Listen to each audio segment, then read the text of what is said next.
kinds of behavior. Go back to thy quarters, O son of Kunti, or thither where those two, viz., Geshava and Arjuna, are. Indeed, O king, Karna will never slay one like thee. Having said these words unto the son of Pritha, the mighty Karna, setting Yudhishthira free, began to slaughter the Pandava host like the wielder of the thunderbolt slaughtering the Asura host. That ruler of men, viz., Yudhishthira, then, O king, quickly fled away. Beholding the king flying away, the Siddhas, the Pandavas, the Panchalas, and the mighty Ka warrior Satyaki, all followed that monarch of unfading glory.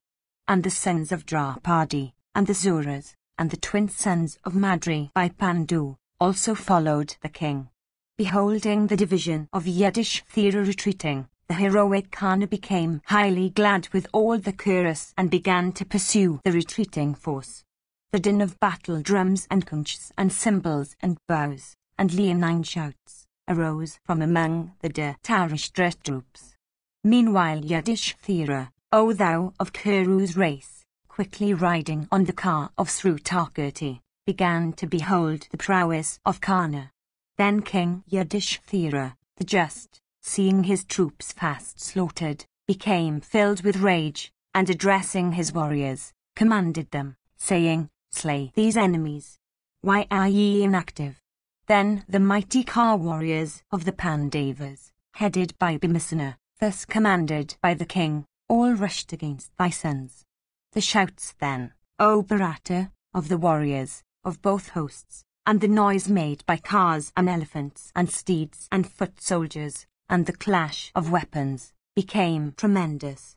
Exert, strike, face the foe, were the words that the combatants addressed to one another as they began to slay one another in that dreadful battle. And in consequence of the showers of shafts shot by them, a shadow as that of the clouds seemed to spread over the field. And in consequence of those rulers of men, covered with arrows, striking one another, they became divested of banners and standards and umbrellas and steeds and drivers and weapons in that battle. Indeed, those lords of earth, deprived of life and limbs, fell down on the earth, looking like the mountain summits in consequence of their uneven backs. Huge elephants with their riders, deprived of life, fell down like mountains riven by thunder. Thousands of steeds, with their armor, equipments, and adornments all torn and broken and displaced, fell down, along with their heroic riders, deprived of life. Cow warriors with weapons loosened from their grasp, and deprived by hostile cow warriors of cars and life, and large bands of foot soldiers, slain by hostile heroes in that dreadful clash, fell down in thousands. The earth became covered with the heads of the heroic combatants intoxicated with battle, heads that were adorned with large and expansive eyes of coppery hue and faces as beautiful as the lotus or the moon. And people heard noises as loud in the sky as on the surface of the earth, in consequence of the sound of music and strong proceeding from large bands of apsaras on their celestial cars, with which those bands of the heavenly choristers continually greeted the newly arrived heroes slain in hundreds and thousands by brave enemies on earth, and with which, placing them on celestial cars, they repaired on those vehicles towards the region of Indra, witnessing with their own eyes those wonderful sights, and actuated by the desire of going to heaven, heroes with cheerful hearts speedily slew one another. Cow warriors fought beautifully with car warriors in that battle, and foot soldiers with foot soldiers, and elephants with elephants, and steeds with steeds. Indeed, when that battle, destructive of elephants and steeds and men, raged in this way, the field became covered with the dust raised by the troops. Then enemies slew enemies and friends slew friends. The combatants dragged one another by their locks, bit one another with their teeth, tore one another with their nails, and struck one another with clenched fists, and fought one another with bare arms in that fierce battle destructive of both life and sins. Indeed, as that battle, fraught with carnage of elephants and steeds and men, raged on so fiercely, a river of blood ran from the bodies of slain human beings and steeds and elephants. And that current carried away a large number of dead bodies of elephants and steeds and men.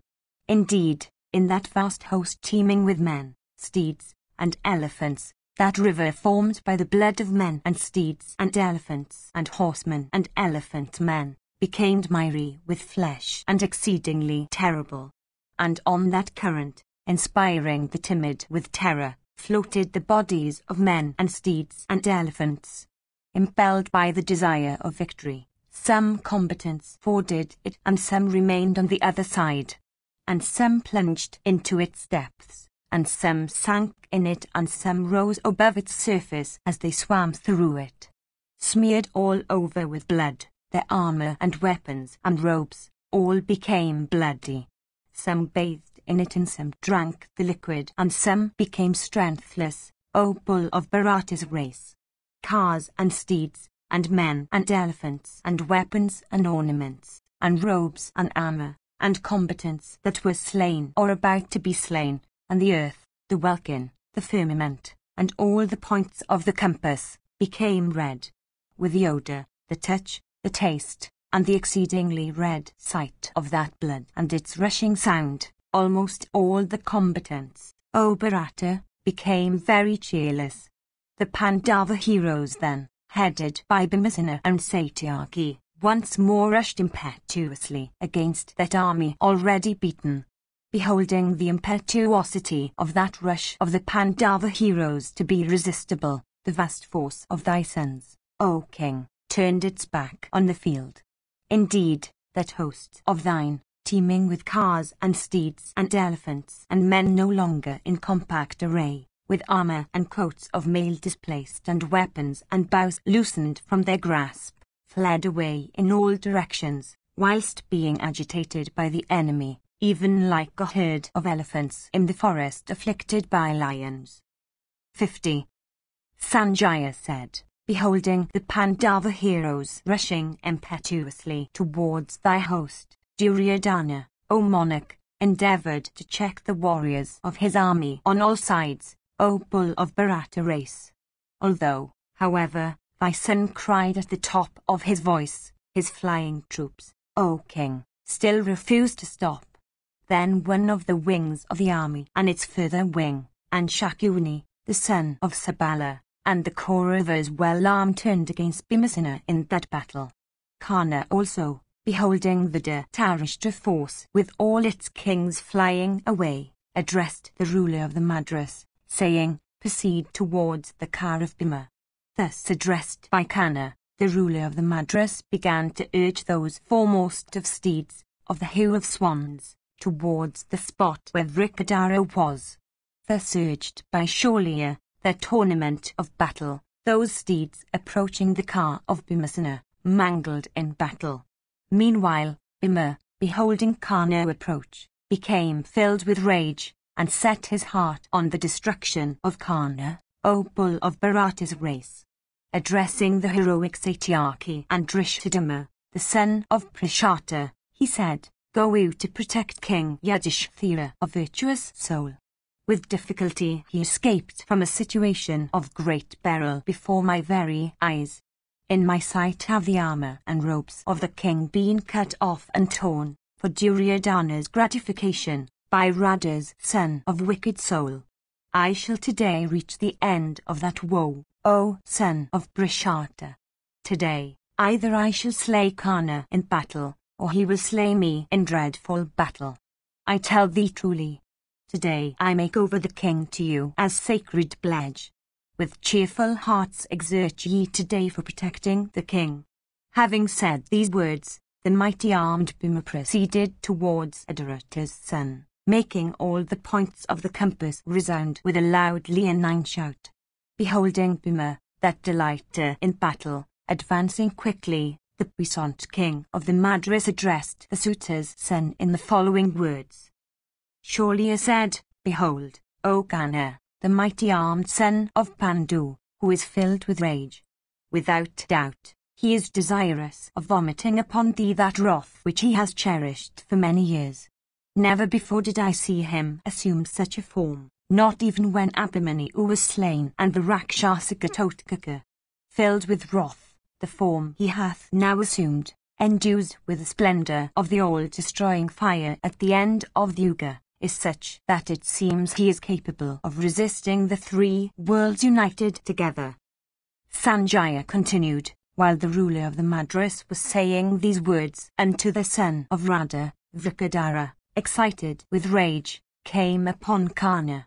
Beholding Bhima, that delighter in battle, approaching him in that way, the son of Radha laughingly said unto Shalya these words, the words that thou, O ruler of the Madras, hast today spoken to me regarding Bhima, O Lord, are without doubt all true. This Vrikadara is brave and is a hero full of wrath. He is reckless in protecting his body, and in strength of limbs he is superior to all. While leading a life of concealment in the city of Virata, relying then on the might of his bare arms, for doing what was agreeable to Draupadi, he secretly slew Kikaka with all his relatives. Even he stands today at the head of battle clad in mail and insensate with wrath. He is ready to engage in battle with a destroyer armed with uplifted mace. This desire, however, hath been cherished through all my days, viz., that either I shall slay Arjuna or Arjuna will slay me. That desire of mine may be fulfilled today in consequence of my encounter with Bhima. If I slay Bhima or make him callous, Partha may come against me. That will be well for me. Settle that without delay which thou thinkest to be suitable to the hour. Hearing these words of Radha's son of immeasurable energy, Shalya replied, saying, O thou of mighty arms, proceed against Bhimasena of great might. Having checked Bhimasena, thou mayst then obtain Vilgana. That which is thy purpose, that desire which for many long years thou hast cherished in thy heart, will be accomplished, O Karna. I tell the truth. Thus addressed, Karna once more said unto Shalya, either I shall slay Arjuna in battle, or he will slay me. Setting thy heart on battle, proceed to the spot where Vrikadara is. Sanjaya continued, then, O king, Shalya speedily proceeded on that cart to the spot where that great bowman, viz., Bhima, was engaged in routing thy army. There rose then the blare of trumpets and the peal of drums, O monarch, when Bhima and Karna met. The mighty Bhimasena, filled with rage, began to scatter thy troops difficult of defeat, with his sharp and polished shafts, to all sides. That collision in battle, O monarch, between Karna and the son of Pandu became, O king, fierce and awful, and the noise that arose was tremendous. Beholding Bhima coming towards him, Karna, otherwise called Vaikartana or Vrisha, filled with rage, struck him with shafts in the center of the chest. And once more, Karna of immeasurable soul, covered him with a shower of arrows. Thus pierced by the suitor's son, Bhima covered the former with winged arrows. And he once more pierced Karna with 9 straight and keen shafts. Then Karna, with a number of arrows, cut in twain Bhima's bow at the handle.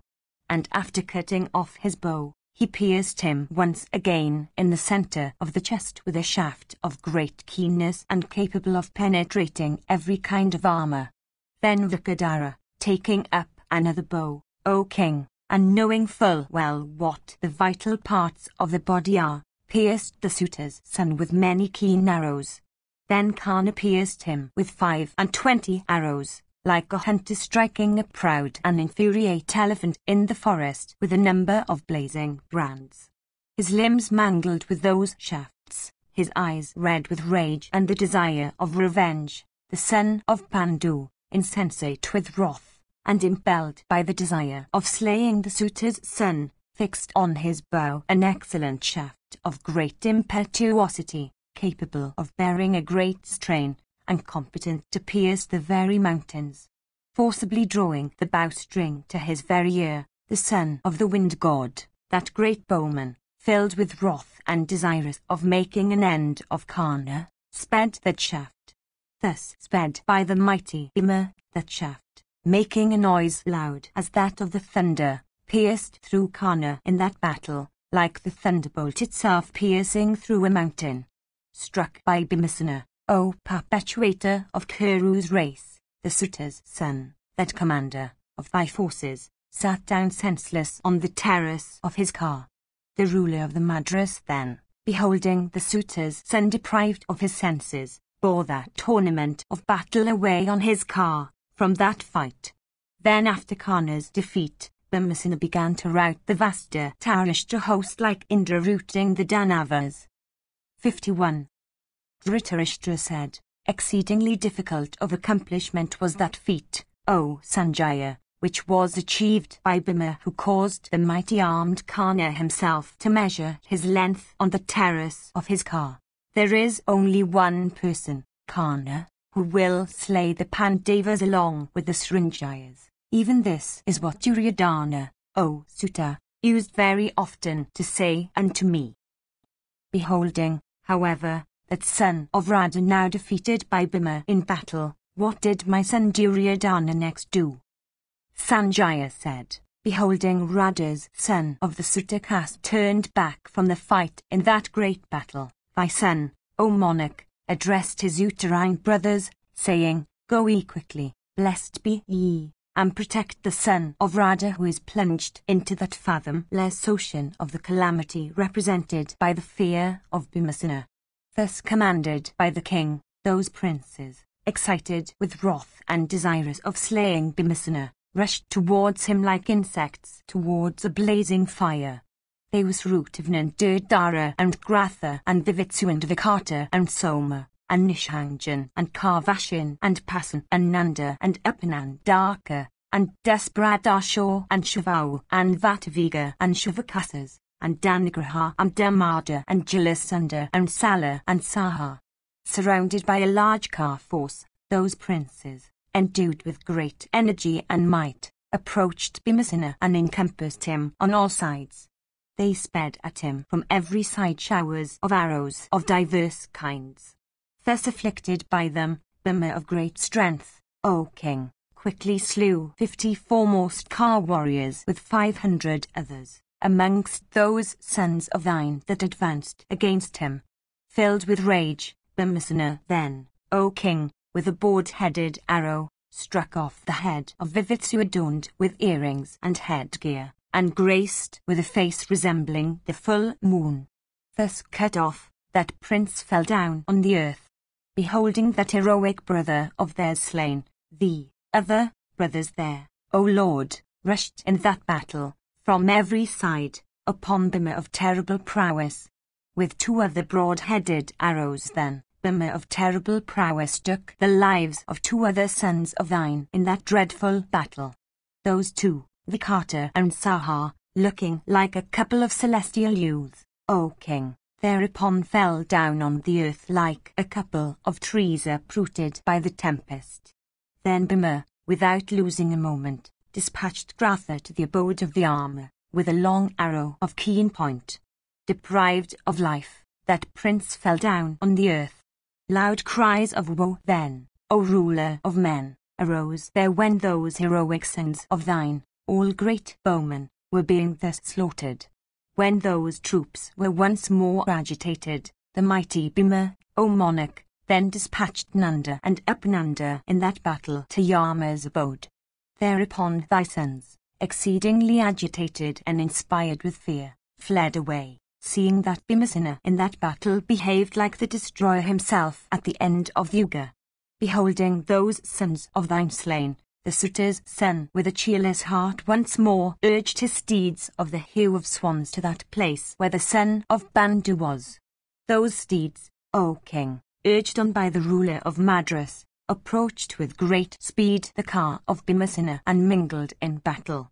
The collision, O monarch, that once more took place between Kana and the son of Pandu in battle, became, O king, exceedingly fierce and awful and fraught with a loud din.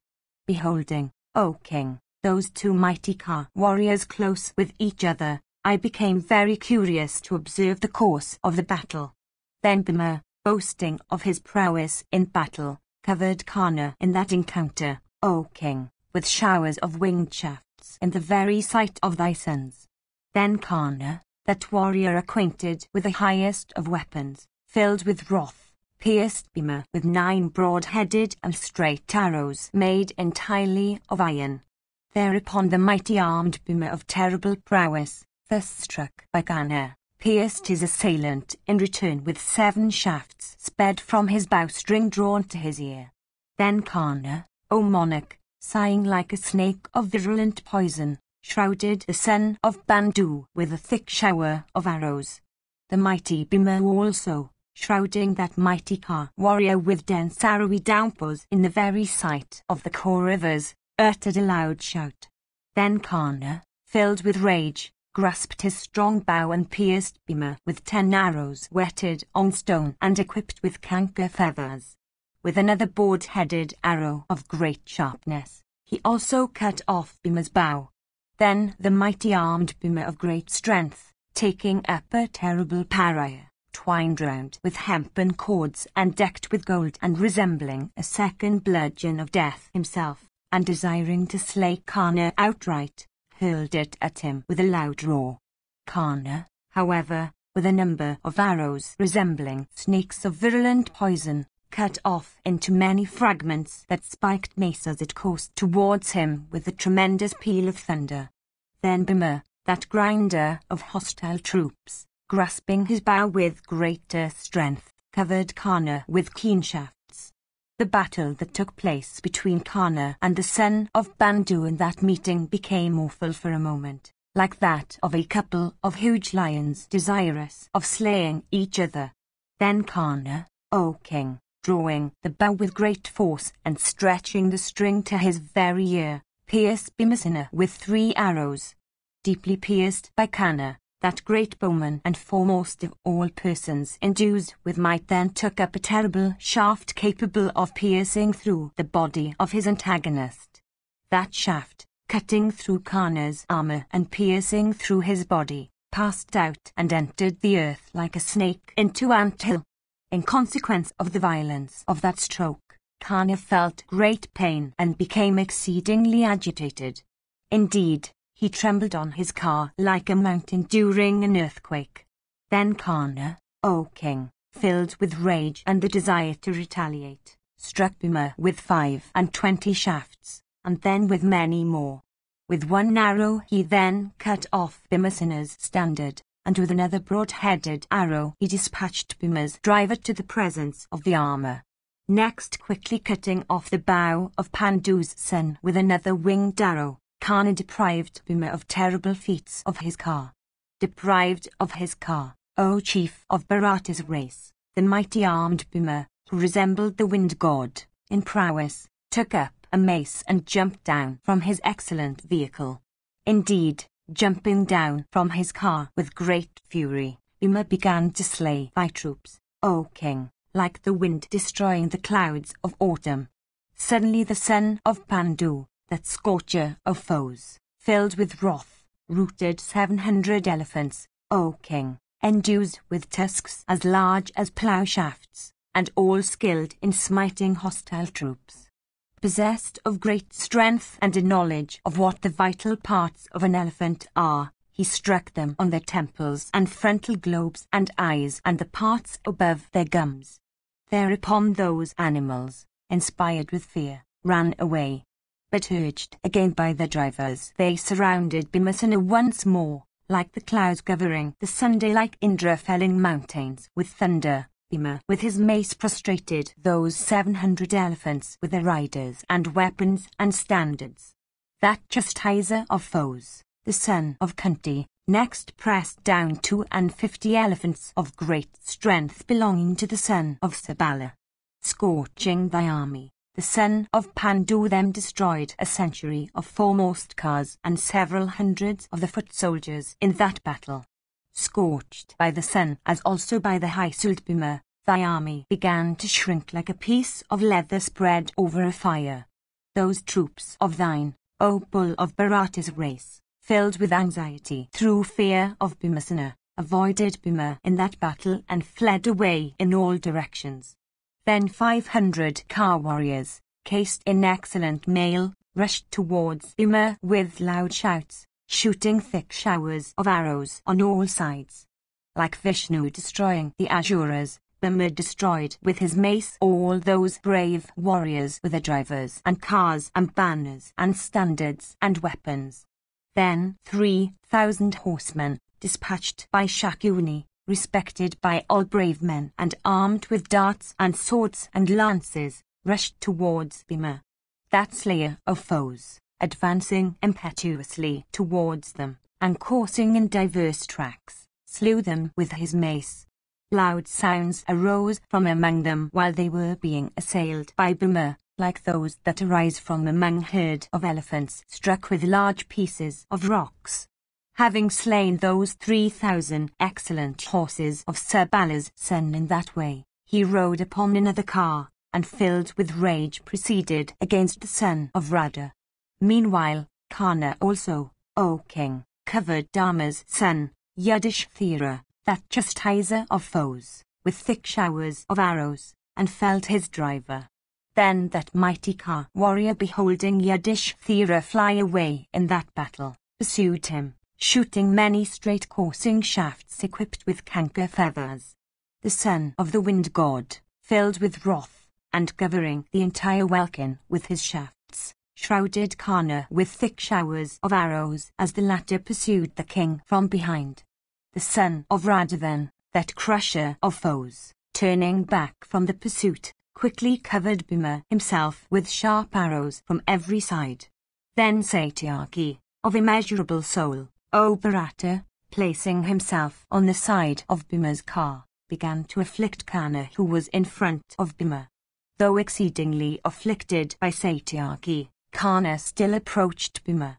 Approaching each other, those two bulls among all wielders of bows, those two heroes endued with great energy, looked exceedingly resplendent as they sped their beautiful arrows at each other. Spread by them, O monarch, in the welkin, those flights of arrows, blazing as the backs of grains, looked exceedingly fierce and terrible. In consequence of those thousands of arrows, O king, neither the rays of the sun nor the points of the compass, cardinal and subsidiary, could any longer be noticed either by ourselves or by the enemy. Indeed, the blazing effulgence of the sun shining at midday was dispelled by those dense showers of arrows shot by Karna and the son of Pandu. Beholding the son of Sabala, and Gritavama, and Drona's son, and Adarita's son, and Gripa, engaged with the Pandavas, the Kauravas rallied and came back to the fight. Tremendous became the din, O monarch, that was made by that host as it rushed impetuously against their foes, resembling the terrible noise that is made by many oceans swollen with rains. Furiously engaged in battle, the two hosts became filled with great joy as the warriors beheld and seized one another in that dreadful melee. The battle that commenced at that hour when the sun had reached the meridian was such that its like had never been heard or seen by us. One vast host rushed against another, like a vast reservoir of water rushing towards the ocean. The din that arose from the two hosts as they roared at each other was loud and deep as that which may be heard when several oceans mingle with one another. Indeed, the two furious hosts, approaching each other, mingled into one mass like two furious rivers that run into each other. The battle then commenced, awful and terrible, between the Kauravas and the Pandavas, both of whom were inspired with the desire of winning great fame. A perfect babel of voices of the shouting warriors was incessantly heard there, O royal Bharata, as they addressed one another by name. He who had anything, by his father's or mother's side or in respect of his acts or conduct, that could furnish matter for ridicule, was in that battle made to hear it by his antagonist.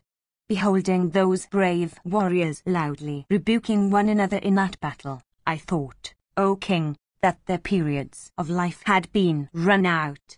beholding the bodies of those angry heroes of immeasurable energy, a great fear entered my heart, respecting the dire consequences that would ensue. Then the Pandavas, O king, and the Kauravas also, mighty Ka warriors all, striking one another, began to mangle one another with their keen shafts. 52. Sanjaya said, those Kshatriyas, O monarch, harboring feelings of animosity against one another and longing to take one another's life, began to slay one another in that battle. Throngs of cars, and large bodies of horses, and teeming divisions of infantry and elephants in large numbers mingled with one another, O king, for battle. We beheld the falling of maces and spiked bludgeons and canopers and lances and short arrows and rockets hurled at one another in that dreadful engagement. Arrowy showers terrible to look at coursed like flights of locusts. Elephants approaching elephants routed one another.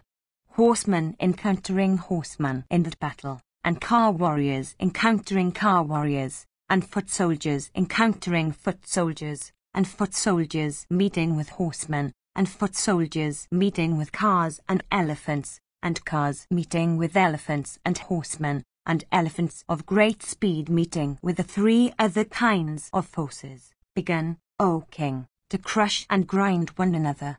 In consequence of those brave combatants striking one another and shouting at the top of their voices, the field of battle became awful, resembling the slaughter ground of creatures, of Rudra himself. The earth, O Bharata, covered with blood, looked beautiful like a vast plain in the season of rains covered with the red coccinella. Indeed, the earth assumed the aspect of a youthful maiden of great beauty, attired in white robes dyed with deep red, variegated with flesh and blood. The field of battle looked as if decked all over with gold.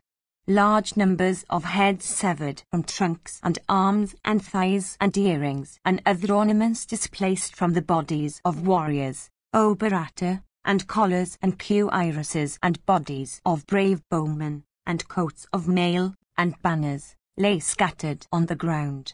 Elephants coming against elephants tore one another with their tusks, O king. Struck with the tusks of hostile compeers, elephants looked exceedingly beautiful. Bathed in blood, those huge creatures looked resplendent like moving hills decked with metals, down whose breasts ran streams of liquid chalk. Lances hurled by horsemen, or those held horizontally by hostile combatants, were seized by many of those beasts, while many amongst them twisted and broke those weapons. Many huge elephants, whose armor had been cut off with shafts, looked, O king, like mountains divested of clouds at the advent of winter. Many foremost of elephants pierced with arrows winged with gold, looked beautiful like mountains, O sire, whose summits are lighted with blazing brands. Some of those creatures, huge as hills, struck by hostile compeers, fell down in that battle, like winged mountains, when clipped of their wings. Others, afflicted with arrows and much pained by their wounds, fell down touching the earth, in that dreadful battle, at their frontal globes or the parts between their tusks. Others roared aloud like lions. And many, uttering terrible sounds, ran hither and thither, and many, O king, uttered cries of pain. Steeds also, in golden trappings, struck with arrows, fell down, or became weak, ran in all directions. Others, struck with arrows and lances or dragged down, fell on the earth and writhed in agony, making diverse kinds of motion. Men also, struck down, fell on the earth, uttering diverse cries of pain, O sire. Others, beholding their relatives and sires and grandsires, and others seeing retreating foes, shouted to one another their well-known names and the names of their races. The arms of many combatants, decked with ornaments of gold, cut off, O king, by foes, writhed on the ground, making diverse kinds of motions. Thousands of such arms fell down and sprang up, and many seemed to dart forward like five-headed snakes. Those arms, looking like the tapering bodies of snakes, and smeared with sandal paste, O king, looked beautiful, when drenched with blood, like little standards of gold. When the battle, becoming general, raged so furiously on all sides, their warriors fought with and slew one another without distinct perceptions of those they fought with awestruck. A dusty cloud overspread the field of battle, and the weapons used fell in thick showers. The scene being thus darkened, the combatants could no longer distinguish friends from foes. Indeed, that fierce and awful battle proceeded thus. And soon there began to flow many mighty rivers of the bloody currents, and they abounded with the heads of combatants that formed their rocks, and the hair of the warriors constituted their floating weeds and moss. Bones formed the fishes with which they teemed, and bows and arrows and maces formed the rafts by which to cross them. Flesh and blood forming their mire, those terrible and awful rivers, with currents swelled by blood, were thus formed there, enhancing the fears of the timid and the joy of the brave. Those awful rivers led to the abode of Yama. Many plunged into those streams, inspiring Kshatriyas with fear, and perished. And in consequence of various carnivorous creatures, O tiger among men, roaring and yelling on all sides, the field of battle became terrible like the domains of the king of the dead. And innumerable headless trunks rose up on all sides. And terrible creatures, gorging on flesh and drinking fat and blood, O Bharata, began to dance around. And crows and vultures and cranes, gratified with fat and marrow and other animals relishing flesh, were seen to move about in glee. They, however, O king, that were heroes, casting off all fear which is so difficult of being cast off, and observing the vow of warriors, fearlessly did their duty. Indeed, on that field where countless arrows and darts coursed through the air, and which was crowded with carnivorous creatures of diverse kinds, brave warriors careered fearlessly, displaying their prowess. Addressing one another, O Bharata, they declared their names and families. And many amongst them, declaring the names of their sires and families, O Lord, began to crush one another, O King, with darts and lances and battle-axes. During the progress of that fierce and awful battle, the core of the army became strengthless and unable to bear up any longer like a foundered vessel on the bosom of the ocean. 53. Sanjaya said, during the progress of that battle in which so many Kshatriyas sank down, the loud twang of Gandiva, O sire, was heard above the din on that spot, O king, where the son of Pandu was engaged in slaughtering the Samsaptakas, the Koslas, and the Naranafoses. Filled with rage and longing for victory, the Samsaptakas, in that battle, began to pour showers of arrows on Arjuna's head. The puissant Partha, however, quickly checking those arrowy showers, O king, plunged into that battle, and began to slay many foremost of Ka warriors. Plunging into the midst of that division of Kas with the aid of his whetted shafts equipped with canker feathers, Partha came upon Sushama of excellent weapons. That foremost of Ka warriors poured on Arjuna thick showers of arrows. Meanwhile the Samsaptakas also covered Partha with their shafts. Then Sushama, piercing Partha with 10 shafts, struck Janardana with 3 in the right arm. With a board-headed arrow then, O sire, he pierced the standard of Arjuna. Thereupon that foremost of apes, of huge dimensions, the handiwork of the celestial artificer himself, began to utter loud sounds and roared very fiercely, affrighting thy troops. Hearing the roars of the ape, thy army became inspired with fear. Indeed, under the influence of a great fear, that army became perfectly inactive. That army then, as it stood inactive, O king, looked beautiful like the Citraritha forest with its flowery burthen of diverse kinds. Then those warriors, recovering their senses, O chief of the Kuras, began to drench Arjuna with their arrowy downpours like the clouds drenching the mountains. Then all of them encompassed the great car of the Pandava. Assailing him, they uttered loud roars, although all the while they were being struck and slaughtered with sharp shafts. Assailing his steeds, his car wheels, his car shaft, and every other limb of his vehicle, with great force, O sire, they uttered many leonine roars. Some among them seized the massive arms of Keshava, and some among them, O king, seized Partha himself with great joy as he stood on his car. Then Keshava, shaking his arms on the field of battle, threw down all those that had seized them, like a wicked elephant shaking down all the riders from his back. Then Partha, encompassed by those great car warriors, and beholding his car assailed and Keshava attacked in that manner, became filled with rage, and overthrew a large number of car warriors and foot soldiers. And he covered all the combatants that were close to him with many arrows, that were fit for close encounters. Addressing Keshava then, he said, Behold, O Krishna, O thou of mighty arms, these countless Samsaptakas engaged in accomplishing a fearful task, although slaughtered in thousands. O bull amongst the Eddas, there is none on earth, save myself, that would be able to bear such a close attack on his car. Having said these words, Vatsa blew his conch. Then Krishna also blew his conch, filling the welkin with its blare.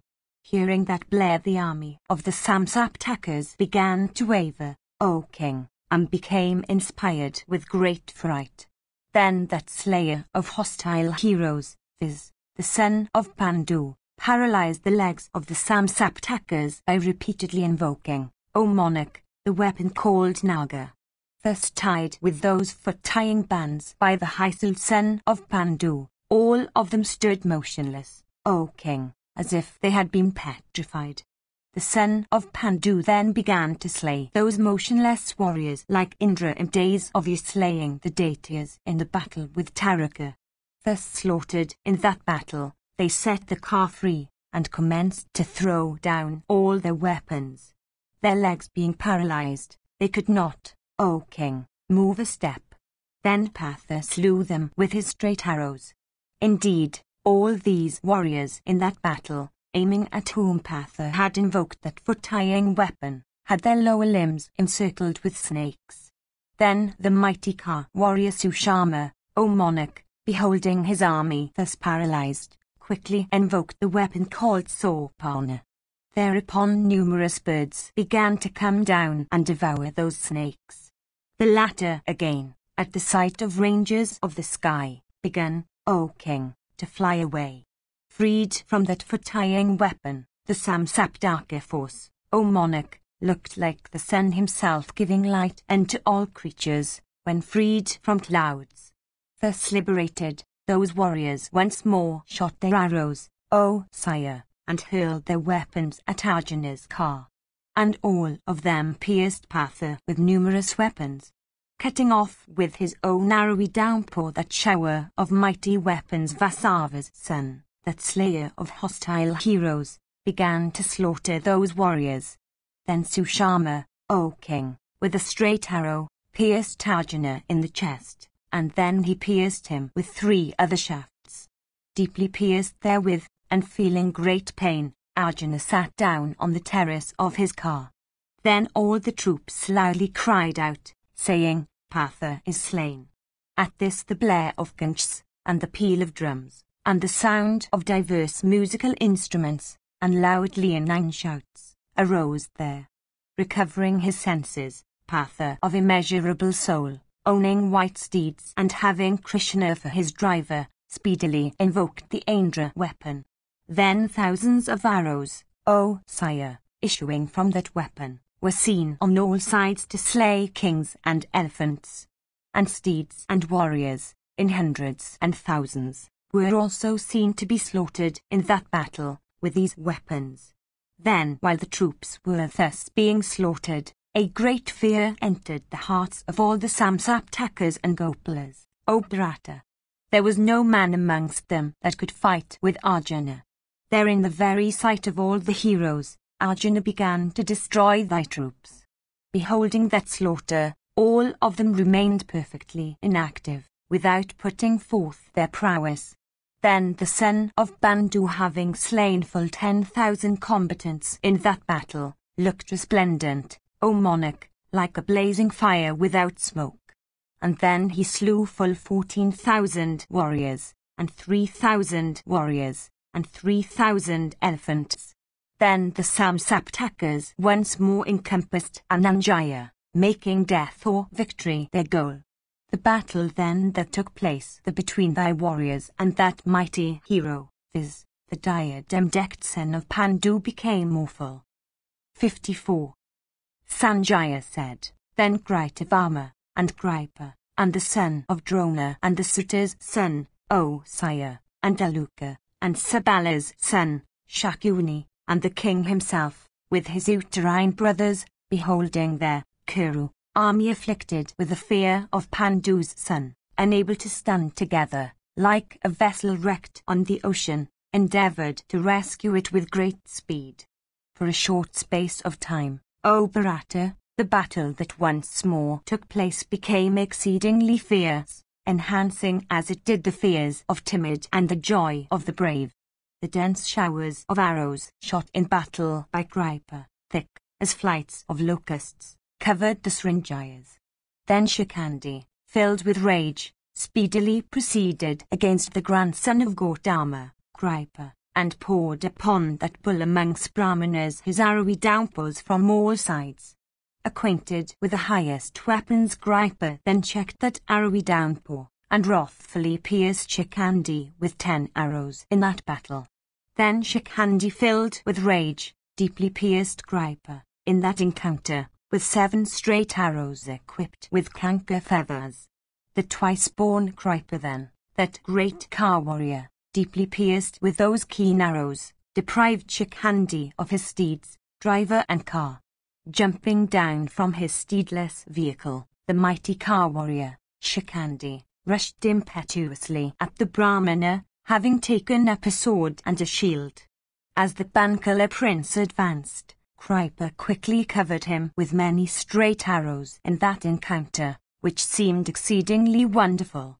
Indeed, exceedingly wonderful was the sight that we then beheld, even like the flying of rocks, for Shikandi, O king, thus assailed, remained perfectly inactive in that battle. Beholding Shikandi covered with arrows by Gripa, O best of the kings, the mighty car warrior Drishtadama speedily proceeded against Gripa. The great car warrior Kritavama, however, rushing impetuously received Drishtadama as the latter proceeded against the son of Sharadvata, Gripa. Then Drona's son checked Yudhishthira as the latter, with his son and troops, was rushing towards the car of Sharadvata's son. Thy son Duryodhana, shooting a shower of arrows, received and checked Nakula and Sahadeva, those 2 great car warriors endued with celerity. Karna too, otherwise called Vaikatana, O Bharata, in that battle, resisted Bhimasena, and the Kaurushas, the Kakayas, and the Srinjayas. Meanwhile Sharadvata's son, in that battle, O sire, with great activity, sped many arrows at Shikandi, as if for the purpose of burning him outright. The Bankala prince, however, whirling his sword repeatedly, cut off all those arrows, decked with gold, that had been sped at him by Gripa from all sides. The grandson of Gautama, Gripa, then quickly cut off with his arrows the shield of Prishata's son, that was decked with 100 moons. At this feat of his, the troops made a loud uproar. Deprived of his shield, O monarch, and placed under Gripa's power, Shikandi still rushed, sword in hand, towards Gripa, like a sick man towards the jaws of death. Then Sukatu, the son of Citraketu, O king, quickly proceeded towards the mighty Shikandi, plunged into such distress and assailed in that manner by Gripa with his arrows. Indeed, the young prince of immeasurable soul rushed towards the car of Sharadvata's son and poured upon that Brahmana, in that battle, innumerable shafts of great keenness. Beholding that Brahman observant of vows thus engaged in battle with another, Shikandi, O best of kings, retreated hastily from that spot. Meanwhile Sukatu, O king, piercing the son of Gautama with 9 arrows, once more pierced him with 70 and again with 3. Then the prince, O sire, cut off Kripa's bow with arrow fixed thereon, and with another shaft struck hard the latter's driver in a vital limb. The grandson of Gautama then, filled with rage, took up a new and very strong bow and struck Sukatu with 30 arrows in all his vital limbs. All his limbs exceedingly weakened, the prince trembled on his excellent car like a tree trembling exceedingly during an earthquake. With a razor-headed arrow then, Kripa struck off from the prince's trunk, while the latter was still trembling, his head decked with a pair of blazing earrings and head protector. That head thereupon fell down on the earth like a piece of meat from the claws of a hawk, and then his trunk also fell down, O thou of great glory. Upon the fall of Sukatu, O monarch, his troops became frightened, and avoiding Kripa, fled away on all sides. Encompassing the mighty Drishthadhyamna, Kritavama cheerfully addressed him saying, Wait, wait. The encounter then that took place between the Vrishani and the Bankala warriors in that battle became exceedingly fierce, like that between 2 hawks, O king, for a piece of meat. Filled with rage, Drishthadhyamna, in that battle, struck the son of Hridika, Kritavama, the ruler of Boa, with 9 arrows in the chest, and succeeded in afflicting him greatly. Then Kritavama, thus deeply struck by Prishata's son in that encounter, covered his assailant, his steeds, and his car with his shafts. Thus shrouded, O king, along with his car, Drishthadhyamna became invisible, like the sun shrouded by rain-charged clouds. Baffling all those shafts decked with gold, Drishthadhyamna, O king, looked resplendent in that battle in his wounds.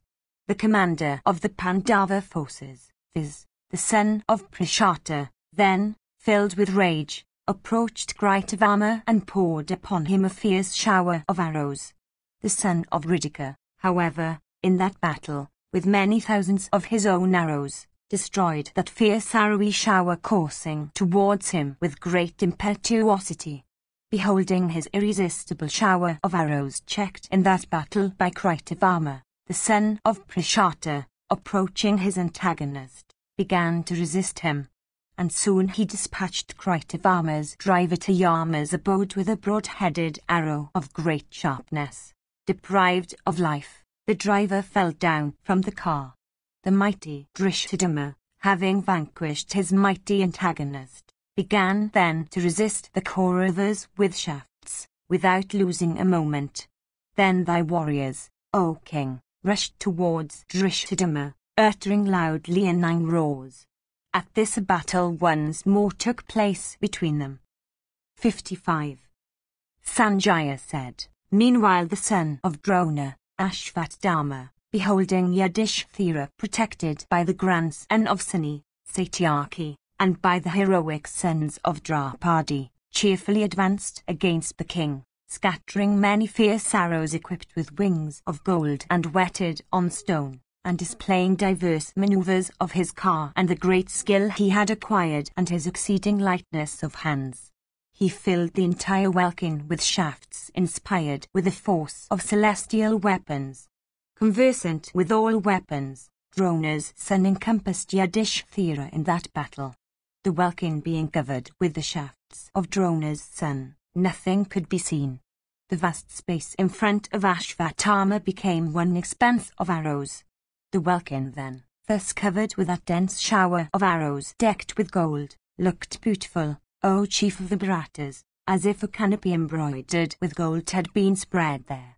Indeed, the firmament, O king, having been covered with that bright shower of arrows, a shadow, as that of the clouds, appeared there on the occasion. Wonderful was the sight that we then beheld when the sky had thus become one expanse of arrows, for not one creature ranging the sky could course through his element. Then Satyaki, though struggling resolutely, and Pandu's son King Yudhishthira the Just, as also all the other warriors, could not display their prowess. Beholding the great lightness of hands displayed by the son of Drona, the mighty car warriors of the Pandava army were filled with wonder. All the kings became incapable of even looking at Ashvatthama, O monarch, who then resembled the scorching sun himself in the sky. While the Pandava troops were thus being slaughtered, those mighty car warriors, viz., the sons of Draupadi, and Satyaki, and King Yudhishthira the Just, and the Bankla warriors, all uniting together, cast off their fears of death and rushed against the son of Drona. Then Satyaki, piercing the son of Drona with 70 arrows, once more pierced him with 7 long shafts decked with gold. And Yudhishthira pierced him with 73 arrows, and Prativindya with 7, and Srutakarman pierced him with 3 arrows, and Srutakirti with 5. And Sutasoma pierced him with 9 arrows, and Satanika with 7. And many other heroes pierced him with many arrows from every side. Filled then with rage and breathing, O king, like a snake of virulent poison, Drona's son pierced Satyaki in return with 25 arrows whetted on stone. And he pierced Srutakirti with 9 arrows, and Sutasoma with 5, and with 8 arrows he pierced Srutakarman, and Prativindya with 3. And he pierced Satanika with 9 arrows, and Dharma's son, Yudhishthira, with 5. And each of the other warriors he pierced with a couple of shafts. With some keen arrows he then cut off the bow of Srutakirti. The latter then, that great car warrior, taking up another bow, pierced Drona's son, first with 3 arrows and then with many others equipped with sharp points. Then, O monarch, the son of Drona covered the Pandava troops, O sire, with thick showers of arrows, O bull of Bharata's race. Of immeasurable soul, the son of Drona, next smiling the while, cut off the bow of King Yudhishthira the Just, and then pierced him with 3 arrows.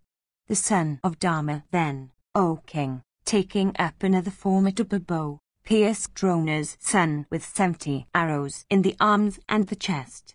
Then Satyaki, filled with rage in that battle, cut off the bow of Drona's son, that great smiter, with a sharp crescent-shaped arrow, and uttered a loud roar. His bow cut off, that foremost of mighty men, viz., the son of Drona, quickly felled Satyaki's driver from his car with a dart. The valiant son of Drona then, taking up another bow, covered the grandson of Suni, O Bharata, with a shower of arrows. His driver having been slain, Satyaki's steeds were seen to run hither and thither, O Bharata, in that battle. Then the Pandava warriors headed by Yudhishthira, shooting sharp shafts, all rushed with impetuosity towards Drona's son, that foremost of all wielders of weapons, that scorcher of foes. However, viz., the son of Drona, beholding those warriors wrathfully advancing against him, received them all in the dreadful battle. Then, like a fire in the forest consuming heaps of dry grass and straw, that mighty car warrior, viz., Drona's son, having showers of arrows for his flames, consumed the Pandava troops in that battle, who resembled a heap of dry grass and straw. That army of Pandu's son, thus scorched by the son of Drona, became exceedingly agitated, O chief of the Bharatas, like the mouth of a river by a whale. People then, O monarch, beholding the prowess of Drona's son, regarded all the Pandavas as already slain by him. Then Yudhishthira, that great car warrior and disciple of Drona, filled with rage and the desire to retaliate, addressed Drona's son, saying, O tiger among men, thou hast no affection, thou hast no gratitude, since thou desirest to slay me today. The duties of a Brahmana are asceticism and gift and study. The bow should be bent by the Kshatriya only. It seems, therefore, that thou art a Brahmana in name only. In thy very sight, however, O thou of mighty arms, I will vanquish the Kauravas in battle. Do what thou canst in battle. I tell thee that thou art a wretch amongst Brahmanas. Thus addressed the son of Drona, smiling, and reflecting upon what was proper and true, gave no reply. Without saying anything, he covered the son of Bandu in that battle with a shower of arrows like the destroyer himself in wrath while engaged in annihilating creatures. Thus covered by Drona's son, O sire, the son of Pritha quickly went away from that spot, leaving that large division of his. After Yudhishthira, the son of Dharma, had gone away, the high-souled son of Drona also, O king, left that spot. Then Yudhishthira, O king, avoiding the son of Drona in that great battle proceeded against thy army, resolved to achieve the cruel task of slaughter. 56. Sanjaya said, meanwhile Vikardhana himself, resisting Bhimasena supported by the Bankalas and the Siddhis and the Kayakayas, covered him with many arrows. In the very sight of Bhimasena, Karna slew in that battle many mighty Ka warriors among the Siddhis, the Kaurushas, and the Srinjayas. Then Bhimasena, avoiding Karna, that best of Ka warriors, proceeded against the Kaurava troops like a blazing fire towards a heap of dry grass. The Suta's son also in that battle began to slay the mighty bowmen amongst the Pankalas, the Kayakayas, and the Srinjayas, in thousands. Indeed, the three mighty Ka warriors viz. Partha and Vrikadara and Karna, began to exterminate the Samsaptakas, the Kauravas, and the Pankalas, respectively. In consequence of thy evil policy, O king, all these Kshatriyas, scorched with excellent shafts by those three great warriors, began to be exterminated in that battle. Then Duryodhana, O chief of the Bharatas, filled with rage, pierced Nakula and his 4 steeds with 9 arrows. Of immeasurable soul, thy son next, O ruler of men, cut off the golden standard of Sahadeva with a razor-faced shaft. Filled with wrath, Nakula then, O king, struck thy son with 73 arrows in that battle, and Sahadeva struck him with 5. Each of those foremost warriors of Bharata's race and foremost of all bowmen, was struck by Duryodhana in rage with 5 arrows.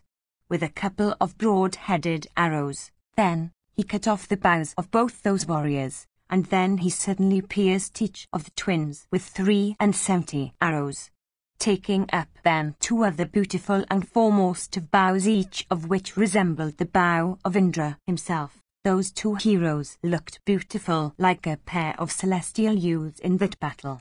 Then those 2 brothers, both endued with great activity in battle, poured upon their cousin, O king, ceaseless showers of terrible shafts like 2 masses of clouds, pouring rain upon a mountain breast. Thereupon thy son, that great Ka warrior, O king, filled with rage, resisted those 2 great bowmen, viz. the twin sons of Pandu, with showers of winged arrows. The bow of Duryodhana in that battle, O Bharata, seemed to be continuously drawn into a circle, and shafts seemed to issue from it ceaselessly on all sides.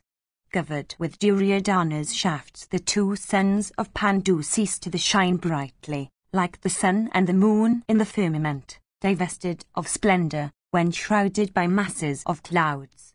Indeed, those arrows, O king, equipped with wings of gold and whetted on stone, covered all the points of the compass like the rays of the sun, when the welkin was thus shrouded, and all that was seen was one uniform expanse of the destroyer himself, at the end of the Yuga.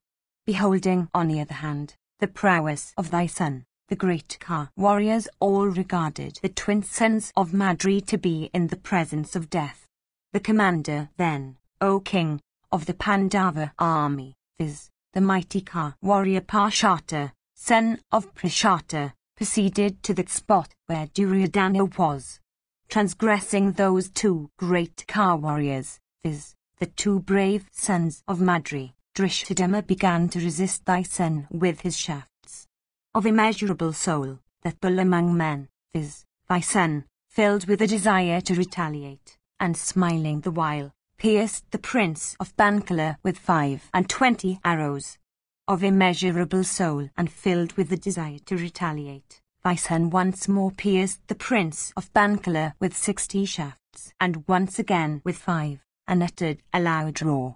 Then the king, with a sharp razor-faced arrow, cut off, in that battle, O sire, the bow with arrow fixed thereon and the leathern fence of his antagonist.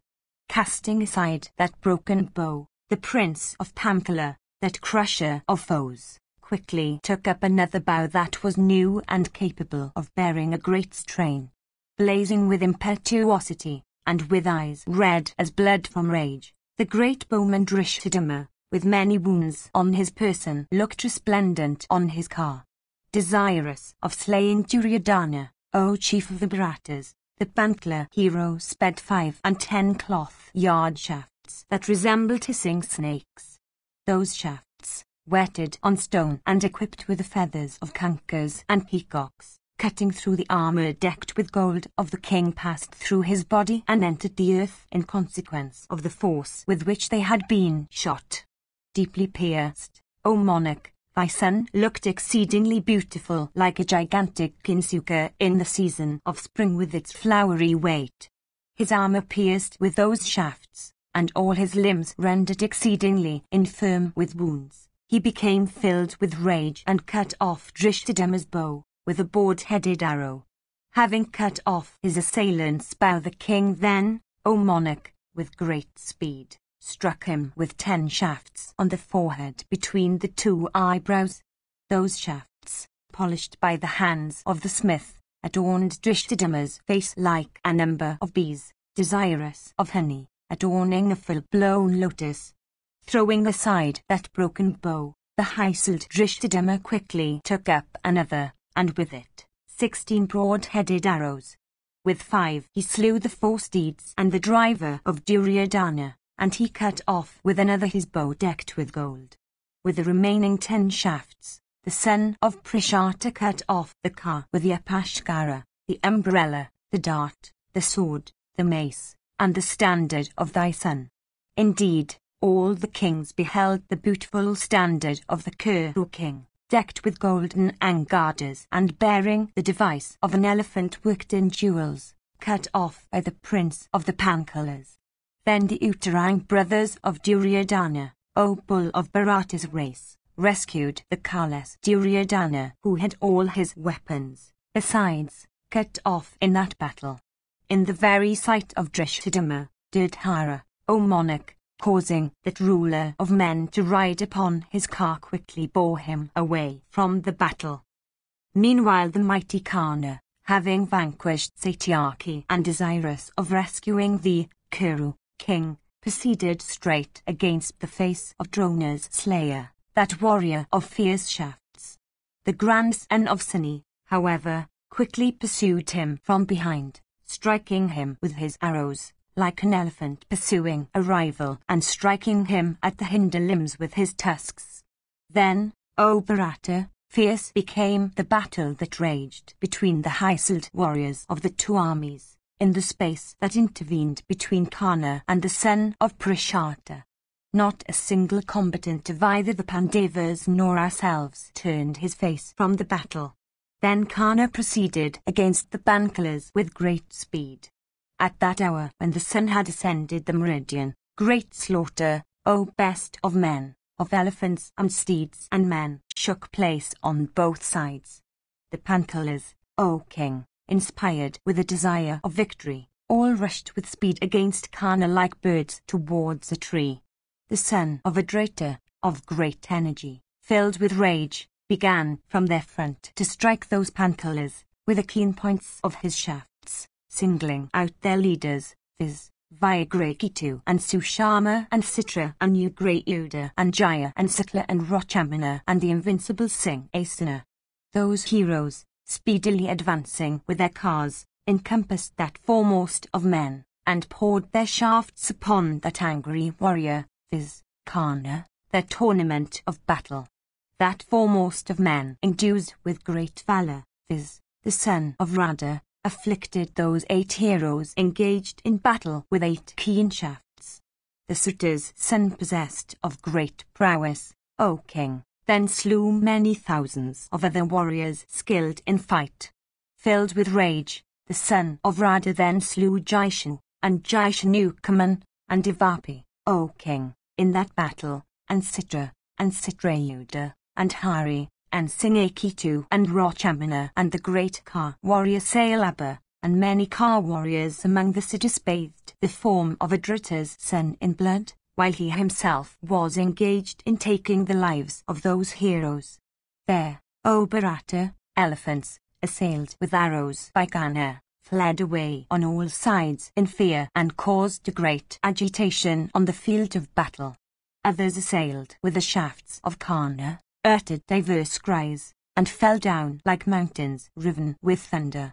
With the fallen bodies of elephants and steeds and men, and with fallen cars, the earth became strewn along the track of Kana's car.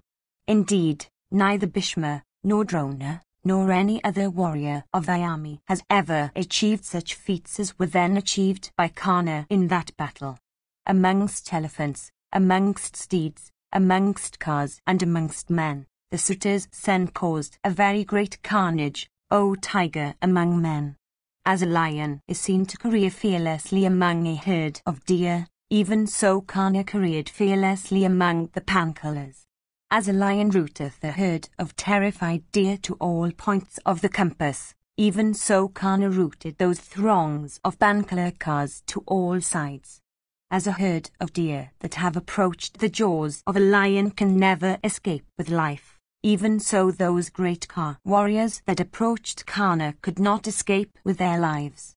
As people are certainly burnt if they come in contact with a blazing fire, even so the Srinjayas, O Bharata, were burned by the Kana fire when they came in contact with it.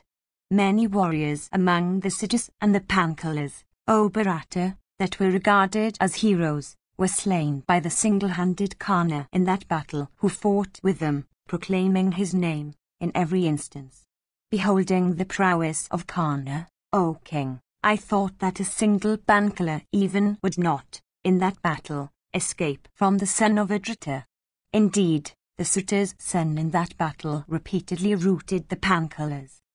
Beholding Kana thus slaughtering the Pankalas in that dreadful battle, King Yudhishthira that just rushed in wrath towards him, Drishthadhyumna and the sons of Draupadi also, O sire, and hundreds of warriors, encompassed that slayer of foes, viz., the son of Radha, and Shikandi, and Sahadeva, and Nakula, and Nakula's son, and Janamejaya, and the grandson of Suni, and innumerable Prabhadrakas, all endued with immeasurable energy, advancing with Drishthadhyumna in their van, looked magnificent as they struck Kana with shafts and diverse weapons. Like Garuda falling upon a large number of snakes, the son of Adrita, single-handed, fell upon all those Siddhis and Pankalas and Pandavas in that encounter. The battle that took place between them and Kana, O monarch, became exceedingly fierce, like that which had occurred in days of old between the gods and the Danavas. Like the sun dispelling the surrounding darkness, Kana fearlessly and alone encountered all those great bowmen united together and pouring upon him repeated showers of arrows. While the son of Radha was thus engaged with the Pandavas, Bhimasena, filled with rage, began to slaughter the Kurus with shafts, every one of which resembled the lord of the armor. That great bowman, fighting single-handed with the Balakas, and the Kayakayas, the Matsyas, the Vasatas, the Madras, and Saindavas, looked exceedingly resplendent. There, elephants, assailed in their vital limbs by Bhima with his cloth-yard shafts, fell down, with their riders slain, making the earth tremble with the violence of their fall. Steeds also, with their riders slain, and foot soldiers deprived of life, lay down, pierced with arrows and vomiting blood in large quantities. Cow warriors in thousands fell down, their weapons loosened from their hands. Inspired with the fear of Bhima, they lay deprived of life, their bodies mangled with wounds. the earth became strewn with car warriors and horsemen and elephant men and drivers and foot soldiers and steeds and elephants, all mangled with the shafts of Bhimasena. The army of Duryodhana, O king, cheerless and mangled and afflicted with the fear of Bhimasena, stood as if stupefied. Indeed, that melancholy host stood motionless in that dreadful battle like the ocean, O king, during a calm in autumn. Stupefied, that host stood even like the ocean in calm. However, endued with wrath and energy and might, the army of thy son then, divested of its pride, lost all its splendor. Indeed, thy host, whilst thus being slaughtered, became drenched with gore and seemed to bathe in blood. The combatants, O chief of the Bharatas, drenched with blood, were seen to approach and slaughter one another. The Suta's son, filled with rage, routed the Pandava division, while Bhimasena in rage routed the Kurus. And both of them, while thus employed, looked exceedingly resplendent. During the progress of that fierce battle, filling the spectators with wonder, Arjuna, that foremost of various persons, having slain a large number of Samsaptakas in the midst of their array, addressed Vasudeva, saying, "This struggling force of Samsaptakas, O Janardana, is broken. Those great car warriors amongst the Samsaptakas are flying away with their followers, unable to bear my shafts, like deer unable to bear the roar of the lion. The vast force of the Sarinjayas also seems to break in this great battle. That banner of the intelligent Gana, bearing the device of the elephant's rope, O Krishna, is seen in the midst of Yudhishthira's division, where he is careering with activity. The other great car warriors of our army are incapable of vanquishing Karna. Thou knowest that Karna is possessed of great energy as regards prowess in battle. Proceed thither where Karna is routing our force. Avoiding other warriors in battle, proceed against the Suta's son, that mighty car warrior. This is what I wish, O Krishna. Do, however, that which thou likest." Hearing these words of his, Govinda smiled, and addressing Arjuna, said, "Slay the Kauravas, O son of Pandu, without delay." Then those steeds, white as swans, urged by Govinda, and bearing Krishna and the son of Pandu, penetrated thy vast force.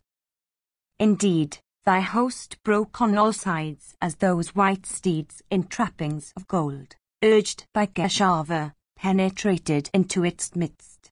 That ape-bannered car, the clatter of whose wheels resembled the deep roar of the clouds and whose flags waved in the air, penetrated into the host like a celestial car passing through the welkin. Keshava and Arjuna, filled with rage, and with eyes red as blood, as they penetrated, piercing through thy vast host, looked exceedingly resplendent in their splendor, both delighting in battle, as those two heroes, challenged by the Kurus, came to the field. They looked like the twin Ashvinis invoked with proper rites in the sacrifice by the officiating priests. Filled with rage, the impetuosity of those two tigers among men increased like that of two elephants in a large forest, enraged at the claps of hunters. Having penetrated into the midst of that car force and those bodies of horse, Vulgana careered within those divisions like the destroyer himself, armed with a fatal noose. Beholding him put forth such prowess within his army, thy son, O Bharata, once more urged the Samsaptakas against him. Thereupon, with the 1,000 cars, and 300 elephants, and 14,000 horses, and 200,000 of foot soldiers armed with the bow, endued with great courage, of sureness of aim and conversant with all the ways of battle, the leaders of the Samsaptakas rushed, from every side, towards the son of Kunti, in the great battle, covering the Pandava, O monarch, with showers of arrows from all sides. Thus covered with shafts in that battle, Partha, that grinder of hostile forces, exhibited himself in a fierce form like the destroyer himself, armed with a noose. While engaged in slaughtering the Samsaptakas, Partha became a worthy object of sight to all. Then the welkin became filled with shafts decked with gold and possessed of the effulgence of lightning that was ceaselessly shot by the diadem-decked Arjuna. Indeed, everything completely shrouded with mighty shafts sped from Arjuna's arms and falling ceaselessly all around, looked resplendent, O Lord, as if covered with snakes. The son of Pandu, of immeasurable soul, shot on all sides his straight shafts equipped with wings of gold and furnished with keen points. In consequence of the sound of Partha's palms, people thought that the earth, or the vault of the welkin, or all the points of the compass, or the several oceans, or the mountains seemed to split. Having slain 10,000 Kshatriyas, Kunti's son, that mighty car warrior, then quickly proceeded to the further wing of the Samsaptakas. Repairing to that further wing which was protected by the Kambojas, Partha began to grind it forcibly with his arrows like Vasava grinding the Danavas. With broad-headed arrows he began to quickly cut off the arms, with weapons in grasp, and also the heads of foes longing to slay him. Deprived of diverse limbs, and of weapons, they began to fall down on the earth, like trees of many boughs broken by a hurricane.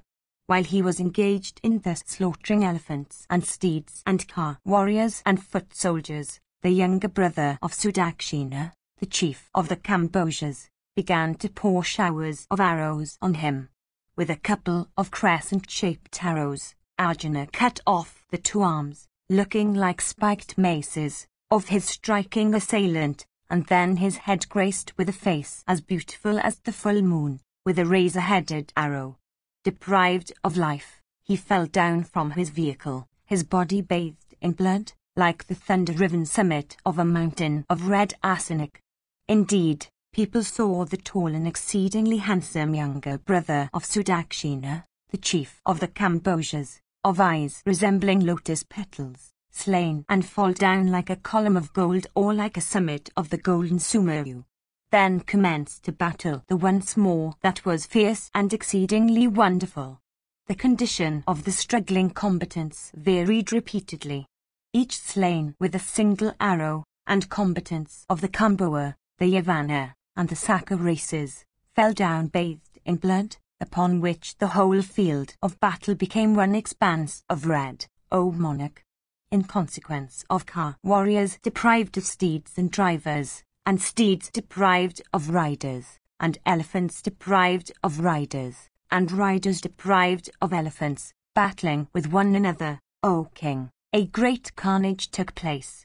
When the wing and the further wing of the Samsaptakas had thus been exterminated by Savyasi, the son of Drona quickly proceeded against Arjuna, that foremost of victorious warriors. Indeed, Drona's son rushed, shaking his formidable bow, and taking with him many terrible arrows like the sun himself appearing with his own rays. With mouth wide open from rage and with a desire to retaliate, and with red eyes, the mighty Ashvatthama looked formidable like death himself, armed with his mace and filled with wrath as at the end of the Yuga. He then shot showers of fierce shafts. With those shafts sped by him, he began to rout the Pandava army. As soon as he beheld him of Dasha's race, Geshava, on the car, O king, he once more sped at him, and repeated showers of fierce shafts. With those falling shafts, O monarch, sped by Drona's son, both Krishna and Dhananjaya were completely shrouded on the car. Then the valiant Ashvatthama, with hundreds of keen arrows, stupefied both Madhava and the son of Pandu in that battle. Beholding those two protectors of all mobile and immobile creatures thus covered with arrows, the universe of mobile and immobile beings uttered cries of woe.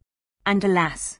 Crowds of Siddhas and Charanas began to repair to that spot from every side, mentally uttering this prayer, viz., let good be to all the worlds.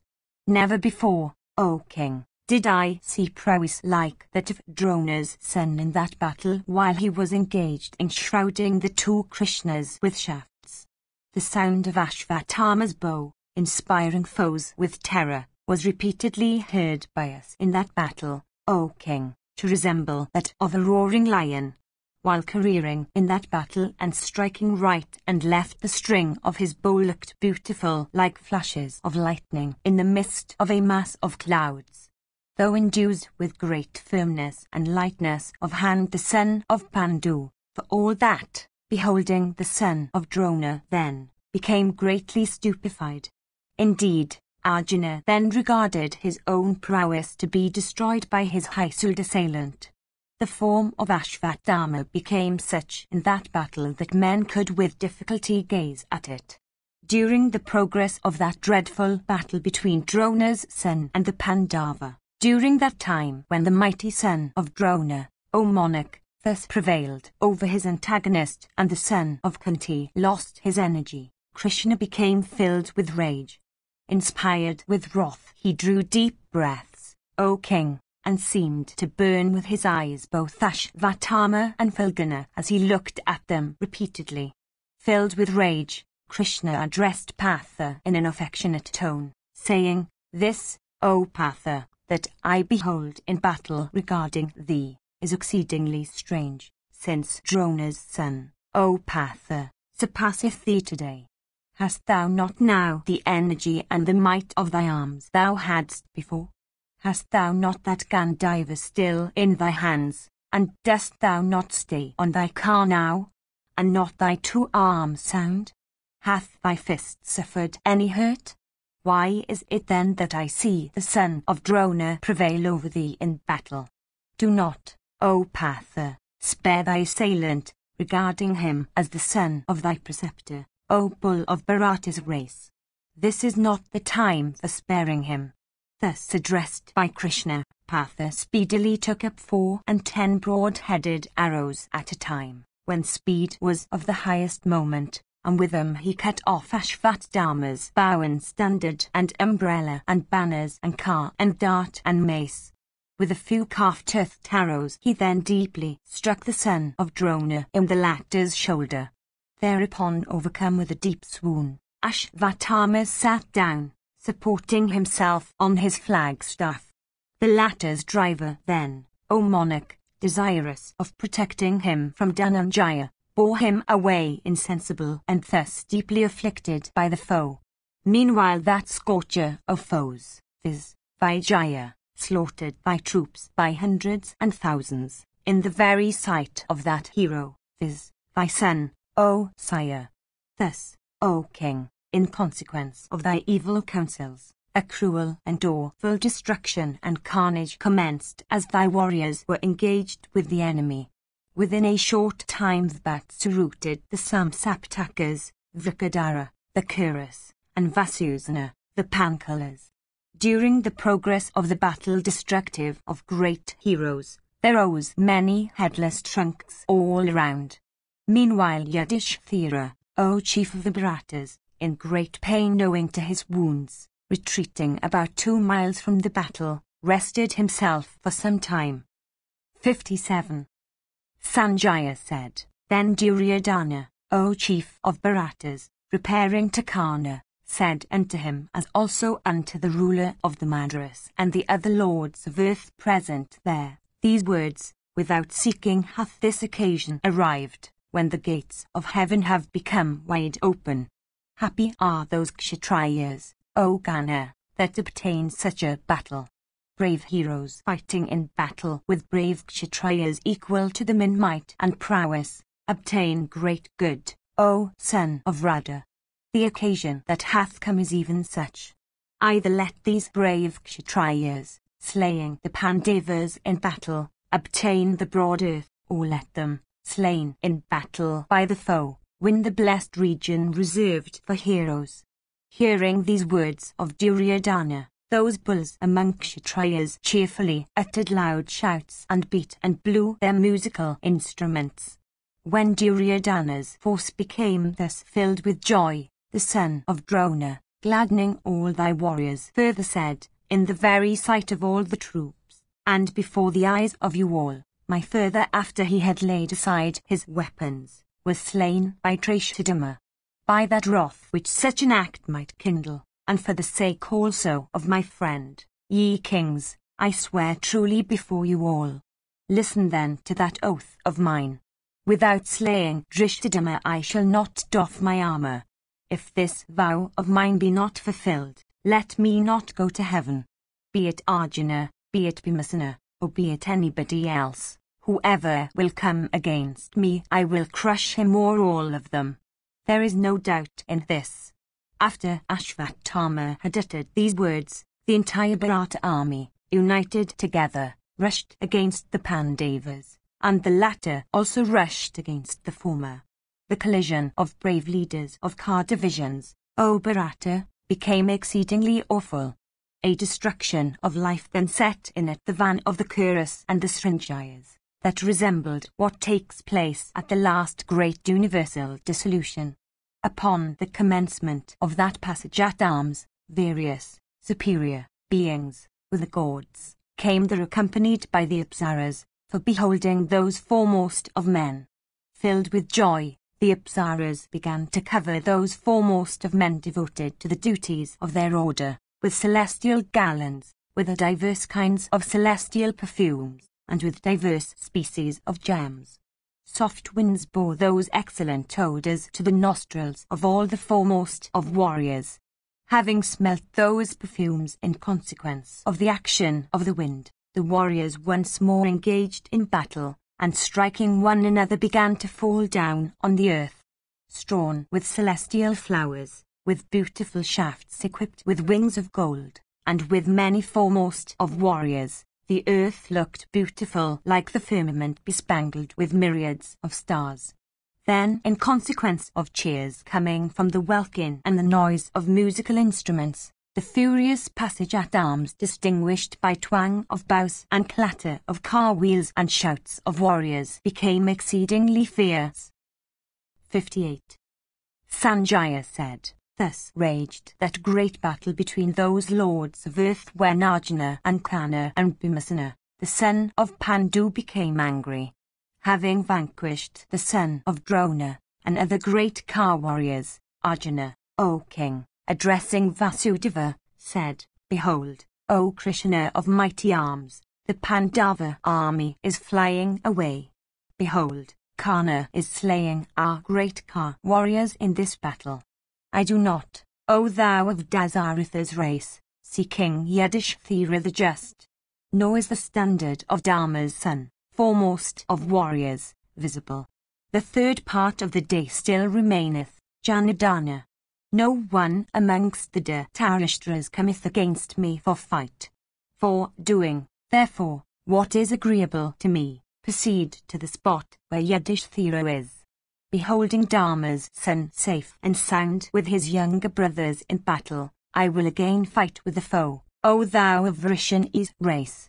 At these words of Vatsu, Hari, Krishna quickly proceeded on that car to that spot where King Yudhishthira, along with the mighty Srinjaya car warriors of great strength, were fighting with the foe, making death their goal. During the progress of that great carnage, Govinda, beholding the field of battle, addressed Savyasasi, saying, Behold, O Partha, how great and awful is this carnage, O Bharata, of Kshatriyas on earth for the sake of Duryodhana. Behold, O Bharata, the gold-backed bows of slain warriors, as also their costly quivers displaced from their shoulders. Behold those straight shafts equipped with wings of gold, and those cloth-yard arrows washed with oil and looking like snakes freed from their sloughs. Behold, O Bharata, those scimitars, decked with gold, and having ivory handles, and those displaced shields embossed with gold. Behold those lances decked with gold, those darts having golden ornaments, and those huge maces twined round with gold. Behold those swords adorned with gold, those axes with golden ornaments, and the heads of those battle-axes fallen off from their golden handles. Behold those iron counters, those short clubs exceedingly heavy, those beautiful rockets, those huge bludgeons with spiked heads, those discs displaced from the arms of their wielders, and those spears that have been used in this dreadful battle. endued, while living, with great activity, warriors that came to battle, having taken up diverse weapons, are lying, though deprived of life, as if still alive. Behold, thousands of warriors lying on the field, with limbs crushed by means of maces, or heads broken by means of heavy clubs, or torn and mangled by elephants and steeds and cars. The field of battle is covered with shafts and darts and swords and axes and scimitars and spiked maces and lances and iron counters and battle axes, and the bodies of men and steeds and elephants, hacked with many wounds and covered with streams of blood and deprived of life, O slayer of foes. The earth looks beautiful, O Bharata, with arms smeared with sandal, decked with angardas of gold and with kiras, and having their ends cased in leathern fences. With hands cased in leathern fences, with displaced ornaments, with severed thighs looking like elephants' trunks of many active warriors, with fallen heads, decked with costly gems and earrings, of heroes having large expansive eyes, the earth looks exceedingly beautiful. With headless trunks smeared all over with blood, with severed limbs and heads and hips, the earth looks, O best of the Bharatas, like an altar strewn with extinguished fires. Behold those beautiful cars with rows of golden bells, broken in diverse ways, and those slain steeds lying scattered on the field, with arrows yet sticking to their bodies. Behold those bottoms of cars, those quivers, those banners, those diverse kinds of standards, those gigantic hunches of car warriors, white in hue and scattered all over the field. Behold those elephants, huge as hills, lying on the earth, with tongues lolling out, and those other elephants and steeds, deprived of life and decked with triumphal banners. Behold those housings of elephants, and those skins and blankets, and those other beautiful and variegated and torn blankets. Behold those rows of bells torn and broken in diverse ways in consequence of falling elephants of gigantic size, and those beautiful goads set with stones of lapis lazuli, and those hooks falling upon the ground. Behold those whips, adorned with gold, and variegated with gems, still in the grasp of slain horsemen, and those blankets and skins of the ranku deer falling on the ground, but which had served for seats on horseback. Behold those gems for adorning the diadems of kings, and those beautiful necklaces of gold, and those displaced umbrellas and yak-tails for fanning. Behold the earth, miry with blood, strewn with the faces of heroes, decked with beautiful earrings and well-cut beards and possessed of the splendor of the moon and stars. Behold those wounded warriors in whom life is not yet extinct and who, lying all around, are uttering wails of woe. Their relatives, O Prince, casting aside their weapons, are tending them, weeping incessantly. Having covered many warriors with arrows and deprived them of life, behold those combatants, endued with activity longing for victory, and swelling with rage, are once more proceeding for battle against their antagonists. Others are running hither and thither on the field, being begged for water by fallen heroes. Others related to them have gone in quest of drink. Many, O Arjuna, are breathing their last meanwhile. Returning their brave relatives, seeing them become senseless, are throwing down the water they brought and are running wildly, shouting at one another. Behold, many have died after having slaked their thirst, and many, O Bharata, are dying while drinking. Others, though affectionate towards relatives, are still seen to rush towards foes in great battle, deserting their dear relatives. Others, again, O best of men, biting their nether lips, and with faces rendered terrible in consequence of the contraction of their brows, are surveying the field all around. While saying these words unto Arjuna, Vasudeva proceeded towards Yudhishthira. Arjuna also, beholding the king in that great battle, repeatedly urged Govinda, saying, Proceed, proceed. Having shown the field of battle to Partha, Madhava, while proceeding quickly, slowly said Antipater once more, "Behold those kings rushing towards King Yudhishthira. Behold Karna, who resembles a blazing fire, on the arena of the battle. Yonder the mighty bowman Bhima is proceeding to battle. They that are the foremost among the Panchalas, the Srinjayas, and the Pandavas, they, that is, that have Drishthadhyumna for their head, are following Bhima. The vast army of the enemy is again broken by the rushing Parthas. Behold, O Arjuna, Karna is trying to rally the flying Kauravas. Resembling the destroyer himself in impetuosity and Indra himself in prowess, yonder proceedeth Drona's son, O thou of Kuru's race, that hero who is the foremost of all wielders of weapons.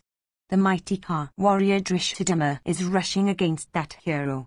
The Srinjayas are following the lead of Drishthadhyumna. Behold, the Srinjayas are falling. Thus did the invincible Vasudeva describe everything unto the diadem-decked Arjuna. Then, O king, commenced a terrible and awful battle. Loud leonine shouts arose as the two hosts encountered each other, O monarch, making death their goal. Even thus, O king, in consequence of thy evil counsels, did that destruction set in on earth, O lord of earth, of both thy warriors and those of the enemy. 59. Sanjaya said, Then the Kurus and the Srinjayas once more fearlessly encountered each other in battle, the Pathas being headed by Yudhishthira, and ourselves headed by the suitor's son. Then commenced a terrible battle, making the hair to stand on end, between Karna and the Pandavas, that increased the population of Yama's kingdom. After that furious battle, producing rivers of blood, had commenced, and when a remnant only of the brave Samsaptakas, O Bharata, were left unslaughtered, Drishthadhyumna, O monarch, with all the kings, on the Pandava side, and those mighty warriors, the Pandavas themselves, all rushed against Karna only. Like the mountain receiving a vast body of water, Karna, unaided by anyone, received in that battle all those advancing warriors filled with joy and longing for victory. Those mighty warriors encountering Karna were beat off and broken like a mass of water, and beat back on all sides when it encounters a mountain. The battle, however, that took place between them and Karna made the hair stand on end. Then Drishthadhyumna assailed the son of Radha with a straight shaft in that battle, and addressing him said, Wait, wait. The mighty warrior Karna, filled with rage, shook his foremost of bows called Vijaya, and cutting off the bow of Drishthadhyumna, as also his arrows resembling snakes of virulent poison assailed Drishthadhyumna himself with 9 arrows. Those arrows, O sinless one, piercing through the gold-decked armor of the high-souled son of Brishata, became bathed in blood and looked beautiful like so many cochineal. The mighty warrior Drishthadhyumna, casting aside that broken bow, took up another bow and a number of shafts resembling snakes of virulent poison. With those straight shafts numbering 70, he pierced Karna. Similarly, O king, Karna, in that battle, covered Brishata's son, that scorcher of foes, with many shafts resembling snakes of virulent poison. The slayer of Drona, that great bowman, retaliated by piercing Karna with many keen shafts. Filled with rage, Karna then, O monarch, sped at his antagonist a gold-decked shaft that resembled a second rod of death. That terrible shaft, O monarch, as it coursed impetuously towards Brishata's son, the grandson of Suni, O king, cut off into 7 fragments, displaying great lightness of hand. Beholding his shaft baffled by the arrows of Satyaki, O king, Karna resisted Satyaki with showers of arrows from every side. And he pierced Satyaki in that encounter with 7 cloth-yard shafts.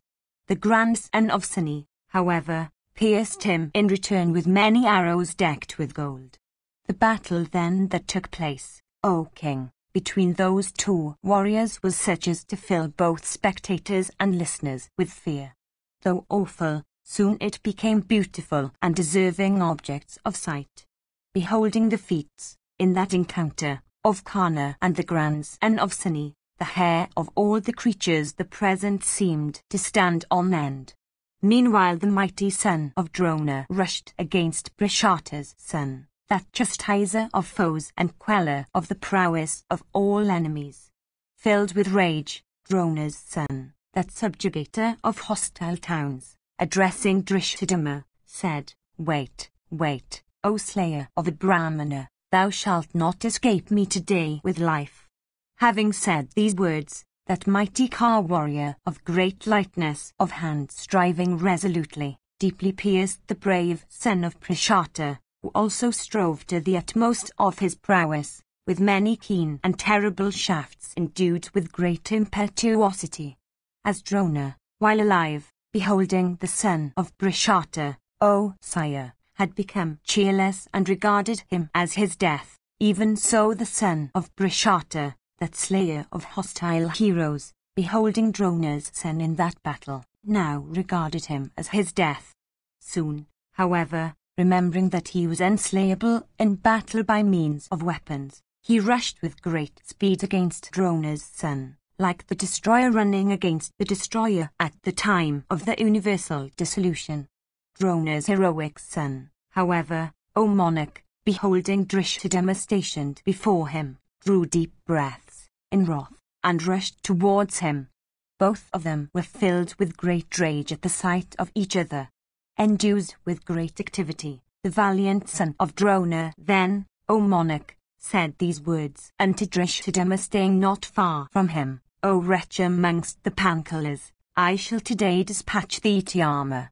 The sin thou hast committed before by slaying Drona will fill thee today with regret, to thy great evil, if thou stayest in battle without being protected by Patha, or if thou dost not fly away, O fool, I tell thee truly." Thus addressed, the valiant Drishthadumna replied, saying, "That same sword of mine which answered thy sire, resolutely engaged in battle, will today answer the speech of thine. If Drona could be slain by me, O thou that art a Brahmana in name only, why should I not then, putting forth my prowess, slay thee also in battle today?" Having said these words, the wrathful commander of the Pandava forces, viz., the son of Prishata, pierced Drona's son with a keen arrow. Then Drona's son, filled with great rage, shrouded every side of Drishthadumna, O king, in that battle, with straight arrows. Shrouded with thousands of arrows, neither the welkin, nor the points of the compass, nor the combatants all around, could, O monarch, be any longer seen. Similarly, the son of Prishata, O king, shrouded Drona's son, their tournament of battle, with arrows, in the very sight of Karna. The son of Radha, too, O monarch, singly resisted the Panchalas and the Pandavas and their 5 sons of Draupadi and Yadamanu and the mighty Ka warrior Satyaki, in consequence of which feat he became the cynosure of all eyes. Then Drishthadumna in that battle cut off the very tough and formidable bow of Drona's son, as also all his arrows resembling snakes of virulent poison. Drona's son, however, with his arrows, destroyed within the twinkling of an eye the bow, the dart, the mace, the standard, the steeds, the driver, and the car of Prishata's son. Bowless and carless and steedless and driverless, the son of Prishata then took up a huge scimitar and a blazing shield decked with 100 moons. Endued with great lightness of hand, and possessed of mighty weapons, that mighty Ka warrior, viz., the heroic son of Drona, O king, quickly cut off, in that battle, with many broad-headed arrows, those weapons also of Drishthadumna before the latter could come down from his car. All this seemed exceedingly wonderful. The mighty Ka warrior Ashvatthama, however, though struggling vigorously, could not, O chief of the Bharatas, slay the carless and steedless and bowless Drishthadumna, although pierced and exceedingly mangled with many arrows. When, therefore, O king, the son of Drona, found that he could not slay his enemy with arrows, he laid aside his bow and quickly proceeded towards the son of Brishata. The impetuosity of that Hysud one, as he rushed towards his foe, resembled that of Garuda swooping down for seizing a large snake. Meanwhile Madhava, addressing Arjuna, said, "Behold, O Partha, how the son of Drona is rushing with great speed towards the car of Prashata's son. Without doubt, he will slay the prince. O mighty armed one, O crusher of foes, rescue the son of Prashata, who is now within the jaws of Drona's son as if within the jaws of death himself." Having said these words, the valiant Vasudeva urged the steeds towards that spot where Drona's son was. Those steeds, of the splendor of the moon, urged by Keshava, proceeded towards the car of Drona's son, devouring the very skies. Beholding those two of great energy, viz., Krishna and Dhananjaya, coming towards him, the mighty Ashvatthama made great efforts for slaying Drishtadama soon. Seeing Drishtadama dragged, O ruler of men, by his enemy, the mighty Partha sped many arrows at the son of Drona. Those arrows, decked with gold and sped from Gandiva, approached the son of Drona and pierced him deeply like snakes penetrating into an ant-hill. Thus pierced with those terrible arrows, the valiant son of Drona, O king, abandoned the Panchala prince of immeasurable energy. Indeed, the hero, thus afflicted with Dhananjaya's shafts, mounted on his car, and taking up his own excellent bow, began to pierce Partha with many shafts. Meanwhile, the heroic Sahadeva, O ruler of men, bore away on his car the son of Prashata, that scorcher of foes. Arjuna then, O king, pierced Drona's son with many arrows. Filled with rage, Drona's son struck Arjuna in the arms and the chest. Thus provoked, Partha, in that battle, sped at Drona's son, a long shaft that resembled a second rod of death, or rather, death himself. That arrow of great splendor fell upon the shoulder of the Brahmana hero. Exceedingly agitated, O monarch, in that battle, by the violence of the stroke, he sat down on the terrace of his car and swooned away. Then Karna, O monarch, shook his bow Vijaya and, filled with rage, repeatedly eyed Arjuna in that battle, desiring a single combat with him. Meanwhile the driver of Drona's son, beholding the latter senseless, quickly bore him away on his car from the field of battle. Beholding Prashata's son rescued and Drona's son afflicted, the Panchalas, O king, expectant of victory, began to utter loud shouts. Thousands of sweet instruments began to be sounded. Seeing such wonderful feats in battle, the combatants uttered leonine roars. Having achieved that feat, Partha addressed Vasudeva, saying, "Proceed, O Krishna, towards the Samsaptakas, for this is greatly desired by me." Hearing those words of Bandhu's son, he of Dasha's race proceeded on that car graced with many banners and whose speed resembled that of the wind or the mind. 60. Sanjaya said, "Meanwhile Krishna, pointing out King Yudhishthira the just, and Kunti's son Partha, addressed him in these words, Yonder, O son of Pandu, your brother, Yudhishthira, is being pursued by many mighty and great bowmen amongst the Dharashtas, all inspired with a desire of slaughtering him. The mighty Panchalas, difficult of defeat in battle, are proceeding after the Hysud Yudhishthira from desire of rescuing him. Yonder, Duryodhana, O Partha, the king of the whole world, clad in mail and accompanied by a large car force, is pursuing the Pandava king. Impelled by the desire of slaughtering his rival, the mighty Duryodhana, O tiger among men, is pursuing him, accompanied by his brothers, the touch of whose weapons is as fatal as that of poisonous snakes and who are all conversant with every mode of warfare. Those Dhritarashtra elephants and horses and car warriors and foot soldiers are advancing to seize Yudhishthira like poor men after a precious gem. Behold, checked by Satyaki and Bhima, they have again been stupefied, like the Daityas, that desired to take away the Amrita, made motionless by Sakra and Agni.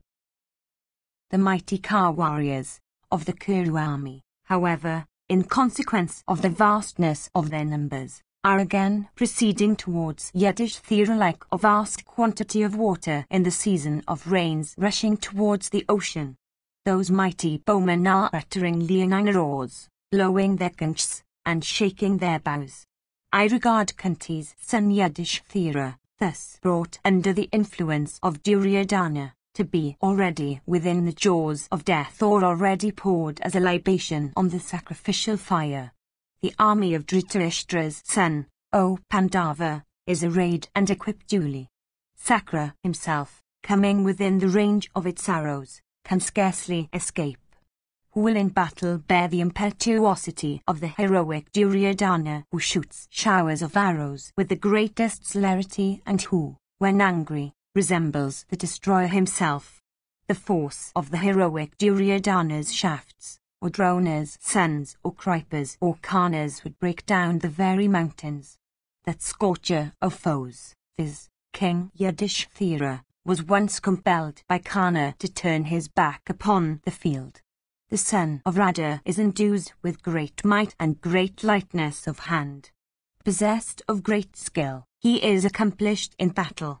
He is competent to afflict the eldest son of Pandu in fight, especially when he is united with the mighty and brave son of Dhritarashtra. Of rigid vows, when the son of Pritha, Yudhishthira, had been engaged in battle with all those warriors, other great car warriors had struck him and contributed to his defeat. The king, O best of the Bharatas, is exceedingly emaciated in consequence of his fasts. He is endued with Brahm force, but the puissant one is not endued with much of Kshatriya might. Assailed, however, by Kana, the royal son of Pandu, Yudhishthira, that scorcher of foes, hath been placed in a situation of great peril. I think, O Partha, that King Yudhishthira has fallen. Indeed, since that chastiser of foes, the wrathful Bhimasena, coolly heareth the leonine roars of the frequently shouting Dhritarashtras longing for victory and blowing their conchs, I think, O bull among men, that Pandu's son Yudhishthira is dead. Yonder Karna urges forward the mighty car warriors of the Dhritarashtras towards the son of Pritha with the weapons called Stunakarna, Indrasjaha and Pasupata, and with clubs and other weapons. The king, O Bharata, must be deeply afflicted and exceedingly weakened, because the Bankalas and the Pandavas, those foremost of all wielders of weapons, are seen to proceed with great speed towards him at a time when speed is of the highest moment, like strong men rushing to the rescue of a person sinking in a bottomless sea. The king's standard is no longer visible. It has probably been struck down by Karna with his shafts. In the very sight of the twins, O Partha, and of Satyaki and Shikandi, and Drishtadama and Bhima and Satnika, O Lord, as also of all the Bankalas and the Siddhas, O Bharata, yonder Karna is destroying the Pandava division with his arrows, like an elephant destroying an assemblage of lotuses. There, those car warriors of thy army, O son of Pandu, are flying away. See, O Partha, how those great warriors are retreating. Those elephants, O Bharata, assailed by Karna in battle, are flying away in all directions, uttering cries of pain. Those crowds of car warriors, rooted in battle, O Partha, by Karna, that crusher of foes, are flying away in all directions. Behold, O Partha, that foremost of standards, of the suitor's son, on his car, bearing the device of the elephant's rope, is seen to move all over the field. There, the son of Radha is now rushing against the Bhimasena, scattering hundreds of shafts as he proceeds and slaughtering thy army therewith. There, those mighty Ka warriors of the Pankulas are being routed by Kana, even as the Daityas had been routed by Sakra in dreadful battle. There, Kana, having vanquished the Pankulas, the Pandas, and the Srinjayas, is casting his eyes on all sides, I think, for seeking thee. Behold, O Patha, Kana, as he beautifully draws his foremost of bows, looketh exceedingly beautiful even as Sakra in the midst of the celestials, after vanquishing his foes. The Kauravas, beholding the prowess of Kana, are roaring and inspiring the Pandas and the Srinjayas with fear on every side.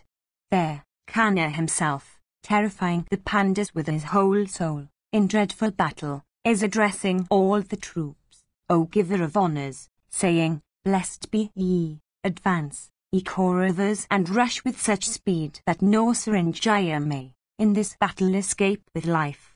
United together, to this all of you. As regards ourselves, we will follow behind you. Saying these words, he is advancing behind his troops, scattering his shafts.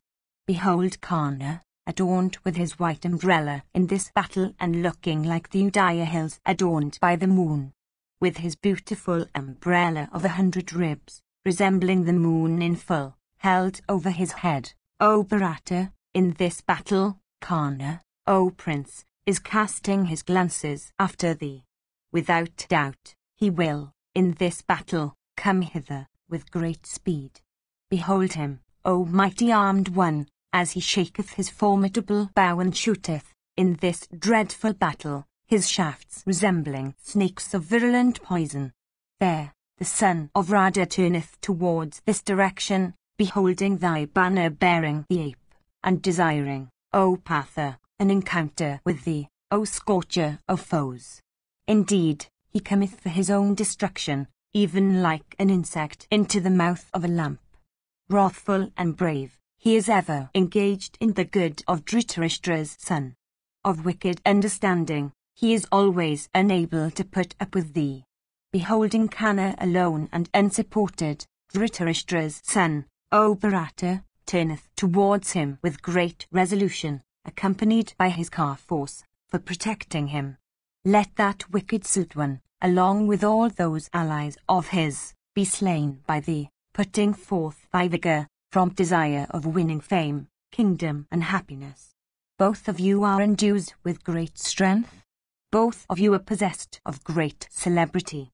When encountering each other in battle, O Patha, like a celestial and a Danava in the great battle between the gods and the Asuras, let all the Kauravas behold thy prowess.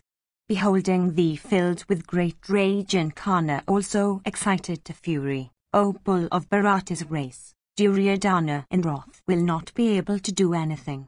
Remembering thyself to be of purified soul, O bull of Bharata's race, and remembering also that the son of Radha harboureth a great animosity for the virtuous Yudhishthira, achieve that, O son of Kunti, which should now be achieved. Righteously setting thy heart on battle, advance against that leader of Ka warriors.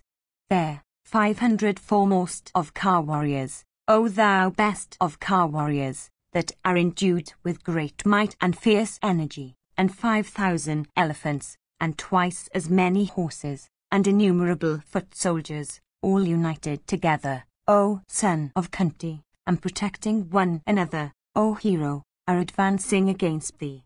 Show thyself, of thy own will, unto that great bowman, viz., the Suta's son.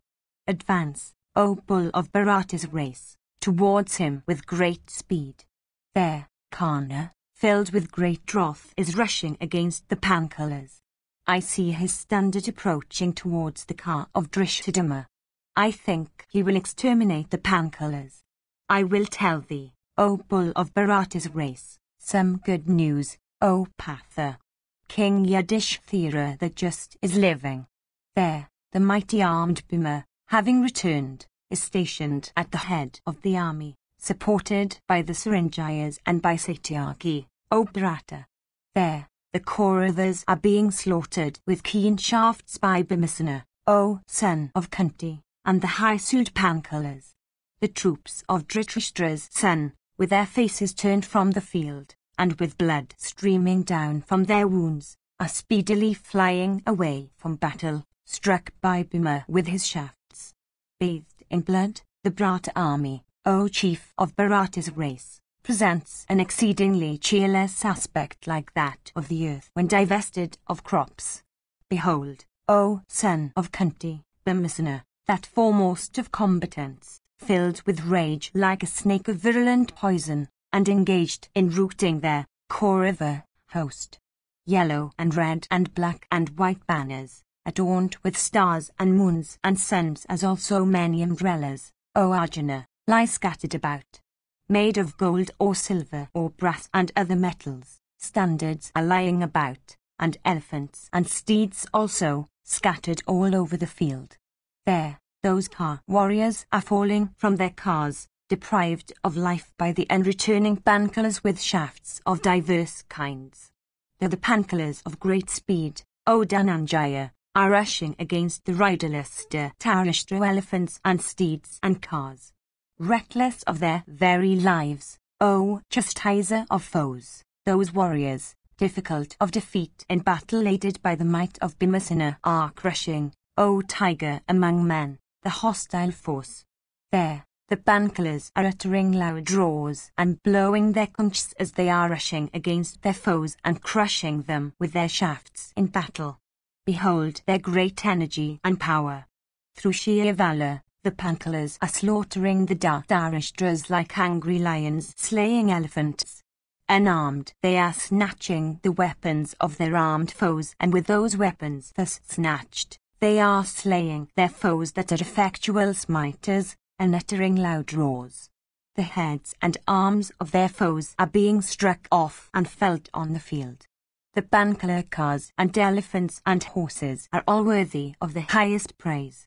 Like swans of great speed leaving the Manas lake and rushing into the Ganga, the Pankalas are rushing against the Kauravas, and every part of the vast Dhritarashtra force is assailed by them.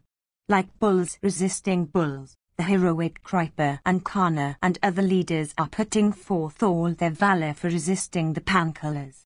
The Pankala heroes, headed by Drishtadama, are slaying thousands of their foes, viz., the great car warriors of the Dhritarashtra army already sinking in the ocean of Bhima's weapons.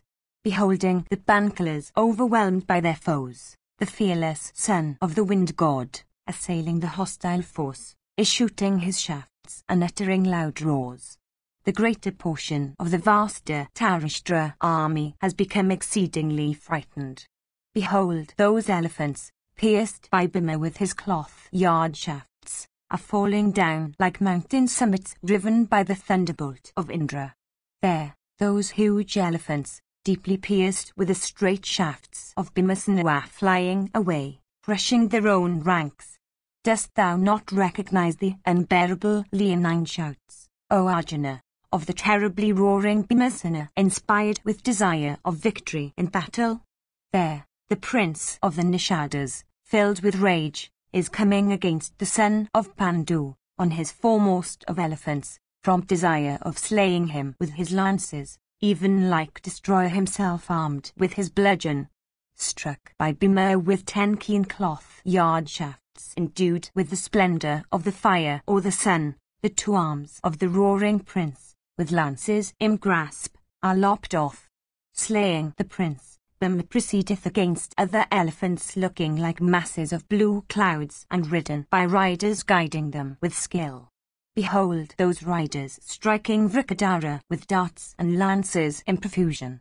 Slaying with his keen shafts those elephants, 7 at a time. Their triumphal standards also, O Partha, were cut down by thy elder brother.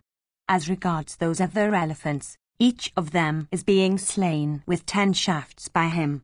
The shouts of the Dhritarashtras are no longer heard, now that Bhima, O bull of Bharata's race, who is equal to Purandara himself, is engaged in battle. Full 3 Akshayinis of Duryodhana's soldiers had been assembled together, in front of Bhima.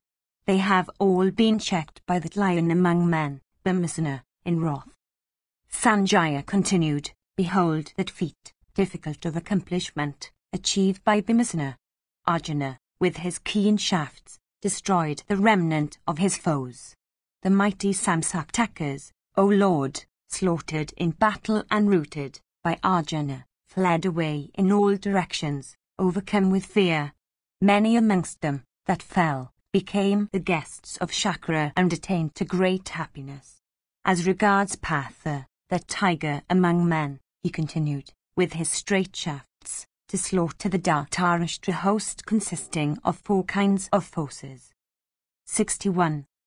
Dhritarashtra said, when Bhima and Pandu's son Yudhishthira were engaged in battle, when my troops were being slaughtered by the Pandus and the Srinjayas, when, indeed, my vast army being broken and routed repeatedly became cheerless, tell me, O Sanjaya, what the Kauravas did. Sanjaya said, beholding the mighty armed Bhima, the Suta's son of great valour, with eyes red in wrath, O king, rushed towards him. Seeing thy army fly away from Bhimsena, the mighty Karna, O king, rallied it with great efforts. The mighty armed Gana, having rallied thy son's host, proceeded against the Pandavas, those heroes difficult of defeat in battle.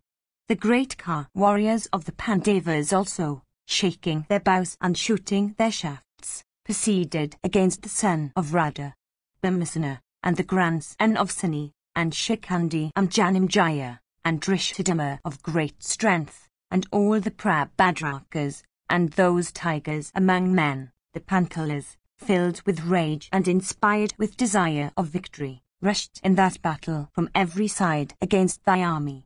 Similarly, the great warriors of thy army, O king, quickly proceeded against the Pandava host, desirous of slaughtering it. Teeming with cars and elephants and horses, and abounding with foot soldiers and standards, the 2 armies then, O tiger among men, assumed a wonderful aspect. Shikhandi proceeded against Karna, and Drishthadima proceeded against thy son Dushasana, accompanied by a large force. Nakula proceeded against Vrishasana, while Yudhishthira against Citrasana. Sahadeva, O king, in that battle, proceeded against Heluka. Satyaki proceeded against Shakuni, and the sons of Draupadi against the other Kauravas. The mighty warrior Ashvatthama proceeded, with great care, against Arjuna. Sharadvata's son Gripa proceeded against the mighty bowman Yadamanyu, while Kritavama of great strength proceeded against Uttamua. The mighty armed Bhimsena, O sire, alone and unsupported, resisted all the Kurus and thy sons at the head of their division. The slayer of Bhishma, Shikhandi, then, O monarch, with his winged arrows, resisted Gana, careering fearlessly in that battle. Held in check, Karna then, his lips trembling in rage, assailed Shikhandi with 3 arrows in the midst of his eyebrows. With those 3 arrows sticking on his forehead, Shikhandi looked highly beautiful like a silver mountain with 3 elevated crests. Deeply pierced by the Suta's son in that encounter, the mighty bowman Shikhandi pierced Karna, in return, with 90 keen shafts. The mighty warrior Karna then, slaying Shikhandi's steeds and next his driver with 3 arrows, cut off his standard with a razor-faced arrow. That mighty warrior then, that scorcher of foes, filled with rage, jumped down from his steedless car and hurled a dart at Karna. Cutting off that dart with 3 shafts in that encounter, Karna then, O Bharata, pierced Shikhandi with 9 keen arrows. Avoiding then the shafts sped from Karna's bow, that best of men, Shikhandi, exceedingly mangled, retreated speedily from that spot.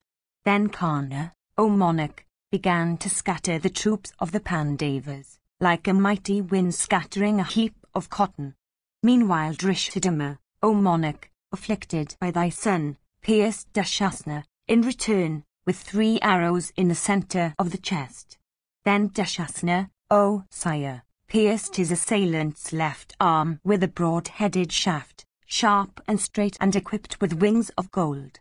Thus pierced, Drishthadumna, filled with wrath and the desire to retaliate, sped a terrible shaft, O Bharata, at Dushasana.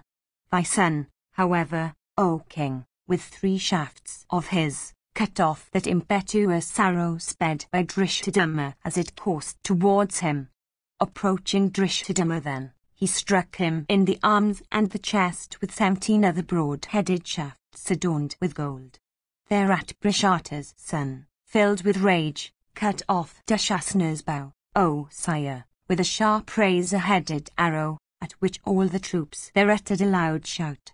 Taking up then another bow, thy son, as if smiling, held Drishthadumna in check with showers of arrows from every side. Beholding the prowess of that high-souled son of thine, the combatants, as also the Siddhas and the Apsaras, became all filled with wonder. We then saw the mighty Drishthadumna thus assailed by Dushasana to resemble a huge elephant, held in check by a lion. Then many Bankalaka warriors and elephants and horses, O elder brother of Pandu, desirous of rescuing the commander of the Pandava army, encompassed thy son. The battle that commenced, O scorcher of foes, between thy warriors and the enemy, presented as frightful a sight as that which may be seen at the destruction of all creatures at the end of the Yuga. Vrishasana, staying by the side of his father, having pierced Nakula with 5 arrows made wholly of iron, pierced him once again with 3 other arrows. The heroic Nakula then, as if smiling, deeply pierced Vrishasana in the chest with a cloth-yard shaft of great keenness. Thus pierced by his mighty foe, that scorcher of foes, viz. Vrishasana, pierced his assailant with 20 arrows and was himself pierced by him with 5. Then those 2 bulls among men shrouded each other with thousands of arrows, at which the divisions that supported them broke. Beholding the troops of Dhritarashtra's son flying away, the Suta's son, following them, O king, began to forcibly stop them. After Karna had gone away, Nakula proceeded against the Kauravas. Karna's son also, avoiding Nakula, proceeded quickly, O sire, to where his father, the son of Radha, was for protecting his car wheel. The angry Eluka was held in check by Sahadeva. Having slain his 4 steeds, the valiant Sahadeva then dispatched his foe's driver to the abode of the armor. Eluka then, that delighter of his father, jumping down from his car, O king, quickly proceeded and entered the division of the Trigartas. Satyaki, having pierced Shakuni with 20 keen arrows, easily cut off the standard of Sabala's son with a broad-headed arrow. The valiant son of Sabala, filled with rage, O king, in that encounter, pierced Satyaki's armor and then cut off his golden standard. Then Satyaki pierced him in return with many keen arrows, and struck his driver, O monarch, with 3 arrows. With great speed then, he dispatched with other shafts the steeds of Shakuni to Yama's abode. Speedily alighting then, O bull among men, from his car, Shakuni, that mighty car warrior, quickly ascended the car of Eluka. The latter then bore away with great speed his father from Sini's grandson, that warrior skilled in battle. Then Satyaki, O king, rushed in that battle against thy army with great impetuosity, at which that army broke. Shrouded with the arrows of Sini's grandson, thy army, O monarch, fled away on all sides with great speed, and fell down deprived of life. Thy son resisted Bhimasena in that battle. In a trice Bhima made that ruler of men steedless and driverless and carless and standardless, at which their Pandava troops became highly glad. Then thy son, O king, went away from Bhimasena's presence. The whole Kuru army, at this, rushed against Bhimasena. Tremendous became the din made by those combatants inspired with a desire of slaying Bhimasena. Yadamanu, piercing Kripa, quickly cut off his bow. Then Kripa, that foremost of all wielders of weapons, taking up another bow, felled Yadamanu's standard and driver and umbrella on the earth. At this, the mighty car warrior Yadamani retreated on his car, driving it himself. Yatamur covered the terrible son of Hridika, endued with terrible prowess, with a thick shower of arrows like a cloud pouring torrents of rain on a mountain. The battle between them, O scorcher of foes, became so awful that it's like, O monarch, I had never seen before. Then Kritavama, O king, in that encounter, suddenly pierced Utamur in the chest, at which the latter sat down on the terrace of his car. His driver then bore away that foremost of car warriors. Then the whole Kuru army rushed at Bhimasena. Dushasana and Sabala's son, encompassing the son of Bandu with a large elephant force, began to strike him with small arrows. Then Bhima, causing the wrathful Duryodhana to turn his back on the field by means of hundreds of arrows, quickly rushed towards that elephant force. Beholding that elephant force advance impetuously against him, Vrikadara became filled with great rage and invoked his celestial weapons. And he began to strike elephants with elephants like Indra striking the Asuras. While engaged in slaughtering those elephants, Vrikadara, in that battle, covered the welkin with his shafts like myriads of insects covering the fire. Like the wind-scattering masses of clouds, Bhima quickly scattered and destroyed crowds of elephants united together in thousands. Covered all over with networks of gold, as also with many gems, the elephants looked exceedingly beautiful in that battle like clouds charged with lightning. Slaughtered by Bhima, those elephants, O king, began to fly away. Some amongst them, with their hearts pierced, fell down on the earth. With those fallen and failing elephants adorned with gold, the earth looked beautiful there, as if strewn with broken mountains. With the fallen elephant warriors of blazing resplendence and adorned with gems, the earth looked beautiful as if strewn with planets of exhausted merit.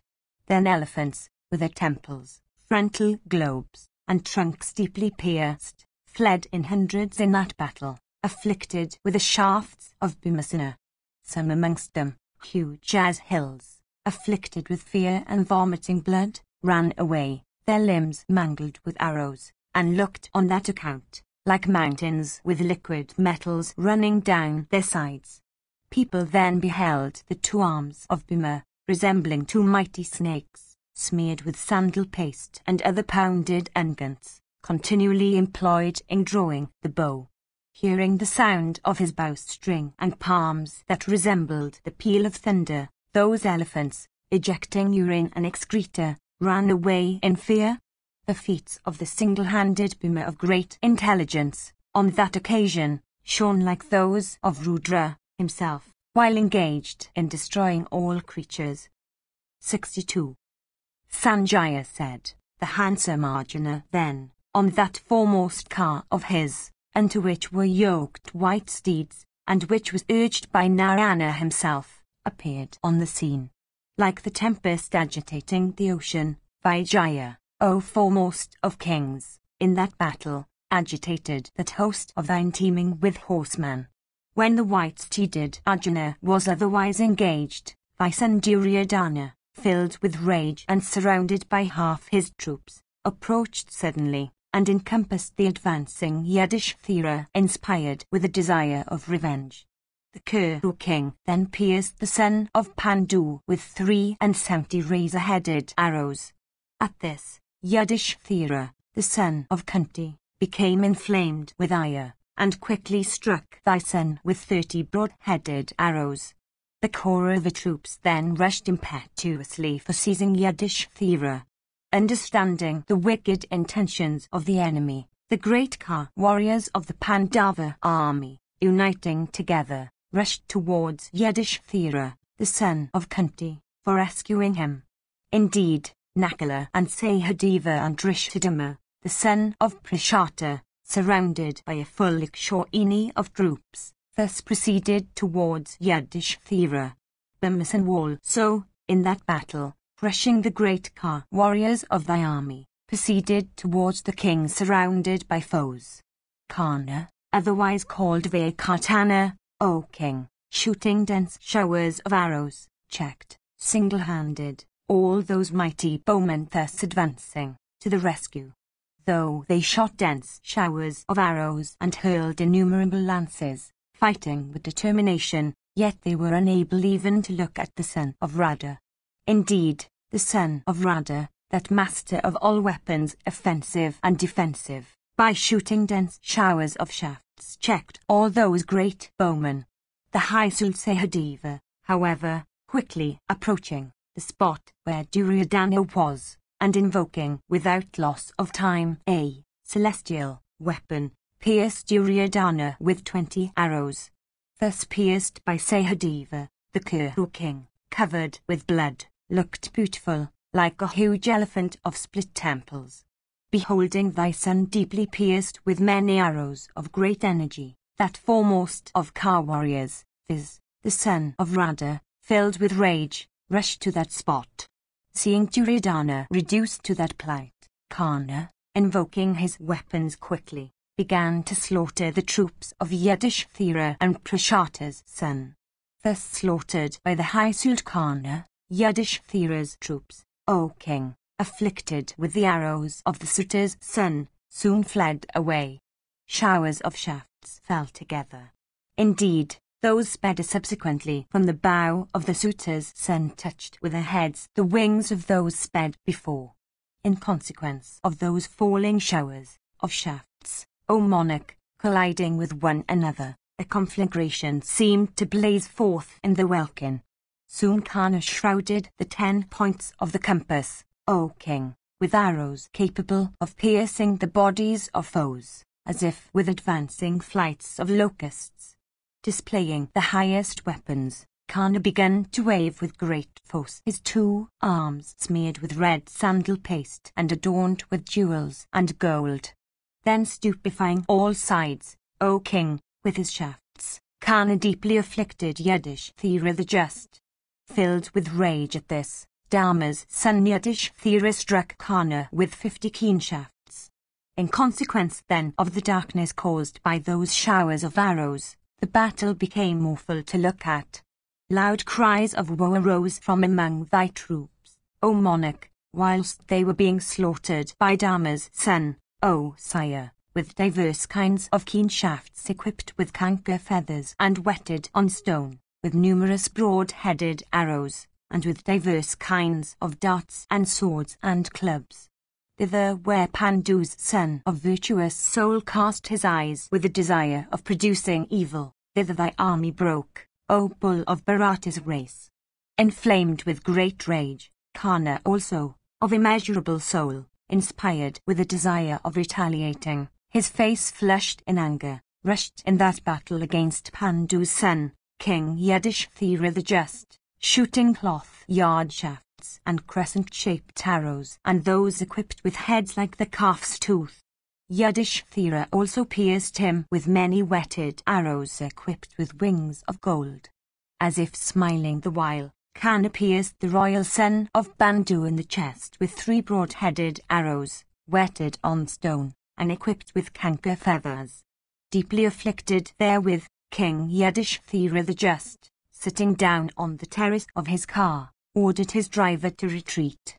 Thereupon all the Dhritarashtras, with their king, set up a loud shout, saying, Seize!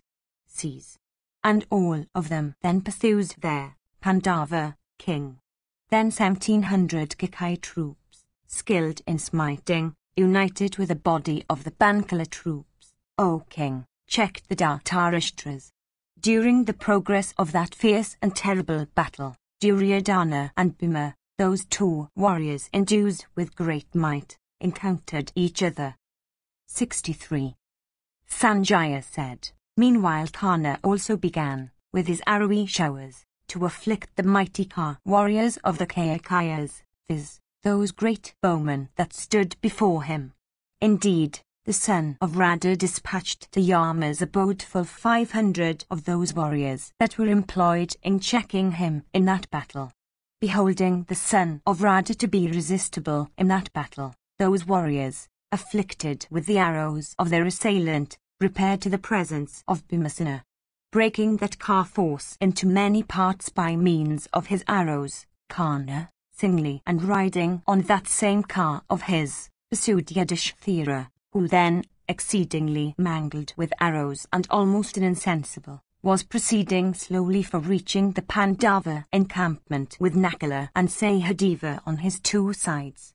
Having approached the king, the Suta's son, from desire of doing good to Duryodhana, pierced the son of Pandu with 3 formidable arrows. In return, the king pierced Radha's son in the centre of the chest and then his driver with 3 shafts. Then those 2 scorchers of foes, viz., the twin sons of Madri, those 2 protectors of Yudhishthira's car wheels, rushed towards Kana so that the latter might not succeed in slaying the king.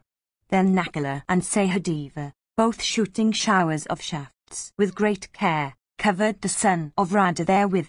The valiant son of the Suta, however, in return, pierced those 2 high chastisers of foes with 2 broad-headed arrows of great sharpness.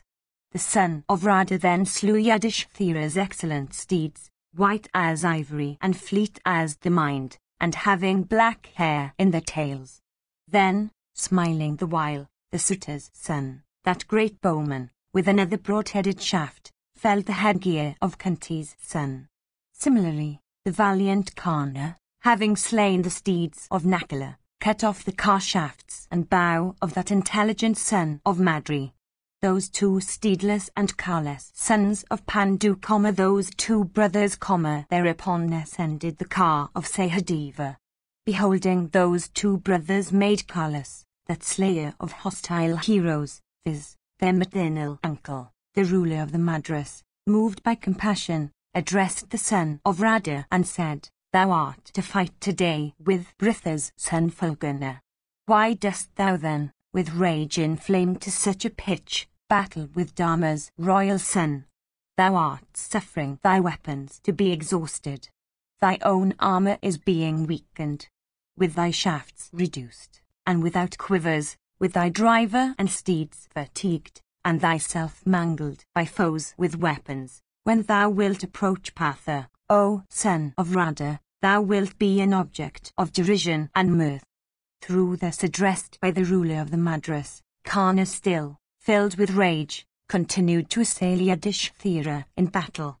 And he continued to pierce the 2 sons of Madri by Pandu with many keen arrows. Smiling the while, by means of his shafts, he made Yudhishthira turn his face from the battle. Then Sholya, laughing, once more said unto Kana, as the latter, excited with great wrath and resolved upon Yudhishthira's destruction, stood on his car, these words, "Him for whose sake Dhritarashtra's son always honours thee, slay that Patha, O son of Radha. What wouldest thou gain by slaying Yudhishthira?" The 2 Krishnas are blowing their conchs, whose loud blare is being heard. The twang also of Arjuna's bow is being heard, like the roar of the clouds in the season of rains. There, Arjuna, striking down the foremost of our car warriors with his arrowy downpours, is devouring all our troops. Behold him, O Gana, in this battle. The 2 that are protecting his rear are Yadamanyu and Uttamura. The brave Satyaki is protecting his left wheel, and Drishtadama is protecting his right wheel. There, Bhimasena is fighting with the royal son of Dhritarashtra.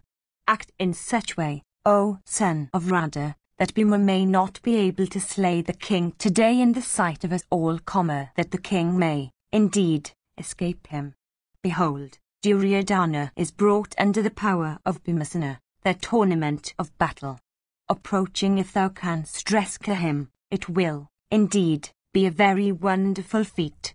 Going thither, rescue the king, for a great peril has overtaken him. What wilt thou gain by slaying the sons of Madri, O King Yudhishthira?"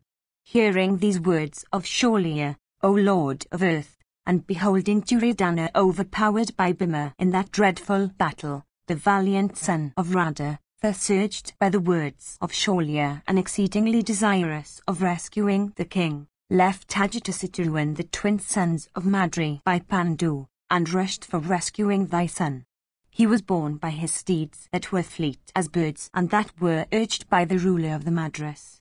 After Kana had gone away, Kunti's son Yudhishthira retreated, borne, O sire, by the fleet steeds of Sahadeva, with his twin brothers accompanying him, that ruler of men, quickly repairing in shame to the Pandava camp, his body exceedingly mangled with shafts, alighted from the car and hastily sat down on an excellent bed. The arrows then being extracted from his body, the royal son of Pandu, his heart exceedingly afflicted with sorrows doubt, addressed his two brothers, viz., those two mighty car warriors, the sons of Madri, saying, Repair quickly to the division of Bhimasena. Roaring like a cloud, Vrikadara is engaged in battle. Riding another car, Nakula, that Balaman car warriors, and Sahadeva of great energy, those two brothers, those two crushers of foes, both endued with great might, then proceeded towards Bhima, borne by steeds of the utmost fleetness. Indeed, the brothers having together repaired to Bhimasena's division, shook up their places there. 64. Sanjaya said, Meanwhile Drona's son, surrounded by a large car force, O king, suddenly proceeded to that spot where Patha was. Like the continent withstanding the surging ocean, the heroic Partha having Sorin, Krishna, for his helpmate withstood the impetuously rushing Ashvatthama. Then, O monarch, the valiant son of Drona, filled with rage, covered both Arjuna and Vasudeva with his shafts. Beholding the two Krishnas shrouded with arrows, the great car warriors of the Pandava army, as also the Kurus that witnessed it, wondered exceedingly. Then Arjuna, as if smiling, invoked into existence his celestial weapon. The Brahmana Ashvatthama, however, O Bharata, baffled that weapon in that battle. Indeed, all those weapons that Arjuna sped from desire of slaying the son of Drona were baffled by the latter, that great bowman, in that encounter. During the progress of that awful encounter of weapons, O king, we beheld the son of Drona to resemble the destroyer himself, with gaping mouth. Having covered all the points of the compass, cardinal and subsidiary, with straight arrows, he pierced Vasudeva with 3 arrows in the right arm. Then Arjuna, slaying all the steeds of his high-souled assailant, caused the earth in that battle to be covered with a river of blood that was exceedingly awful, that led towards the other world, and that had diverse kinds of creatures floating on it. All the spectators beheld a large number of car warriors along with their cars, belonging to the division of Ashvatthama, slain and destroyed by means of the arrow sped from Partha's bow.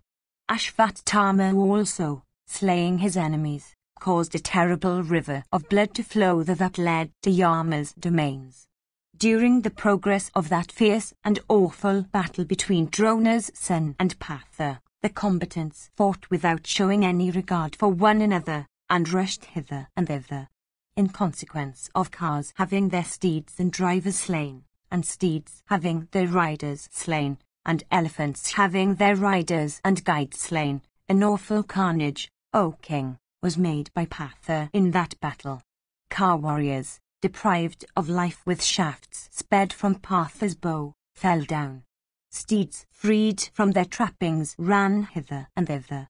Beholding those feats of Partha, their tournament of battle, that valiant son of Drona quickly approached the former, that foremost of victorious men, shook his formidable bow decked with gold, and then pierced him from every side with many sharp arrows.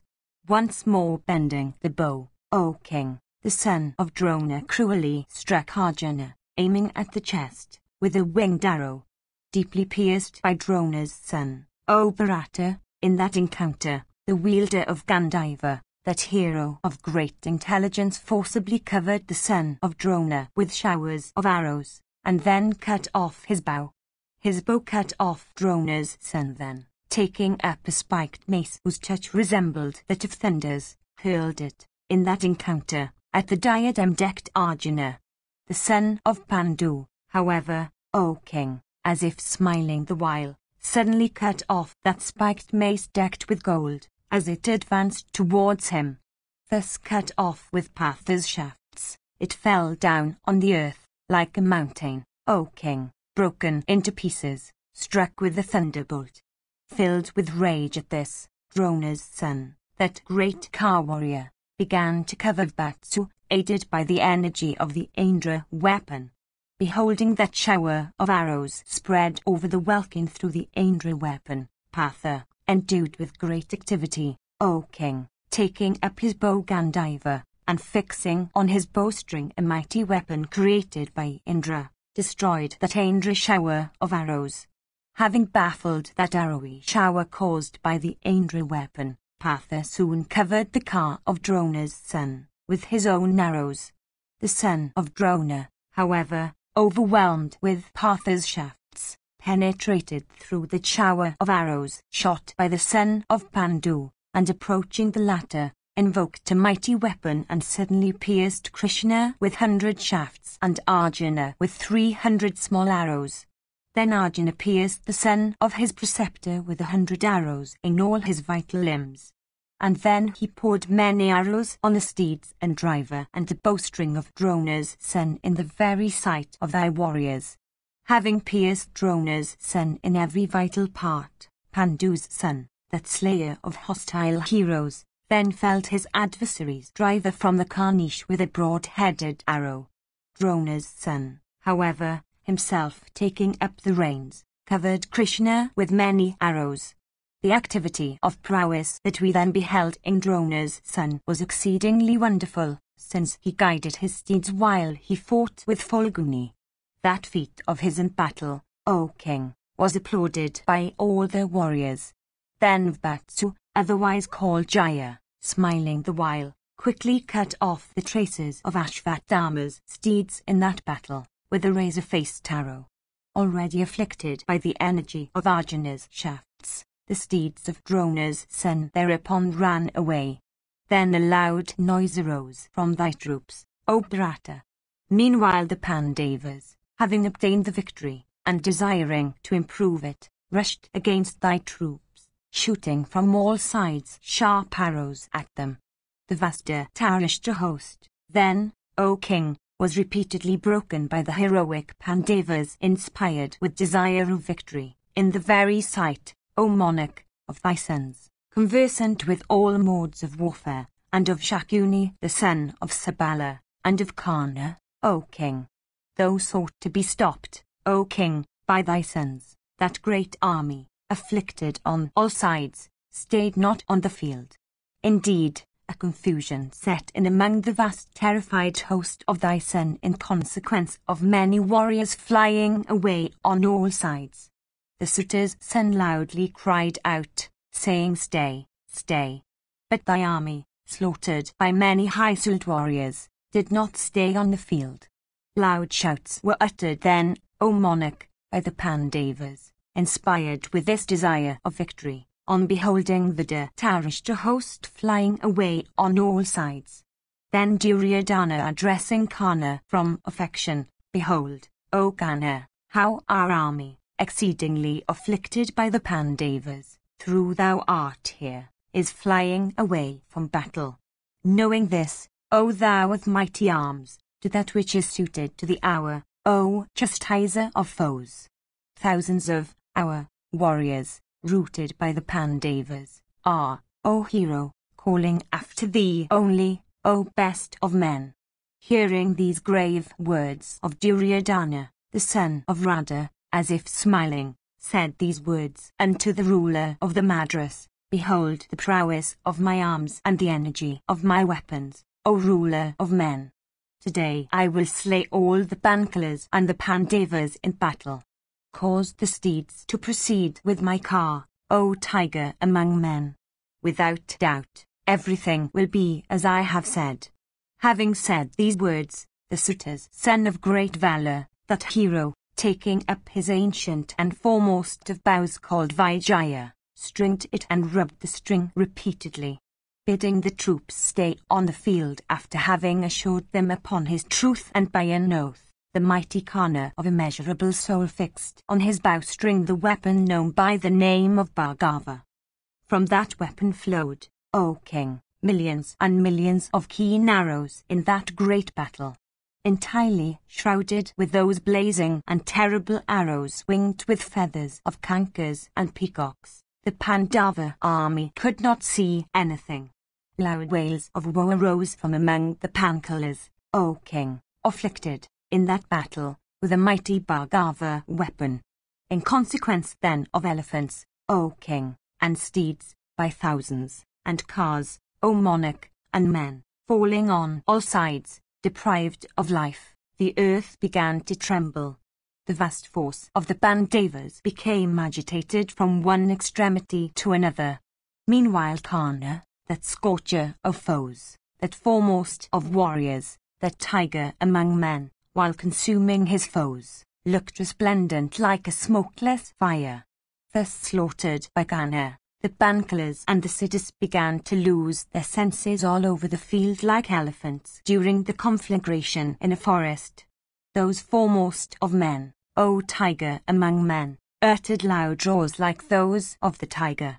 Loud became the wails of woe, like those of living creatures at the universal dissolution that were uttered by those crying combatants struck with panic and running wildly on all sides, O king, of the field of battle and trembling with fear.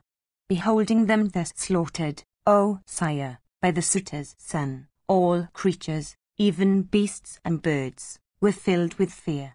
The Saranjayas then, thus slaughtered in battle by the Suta's son, repeatedly called upon Arjuna and Vasudeva like the spirits of the dead within Yama's dominions, calling upon Yama to rescue them.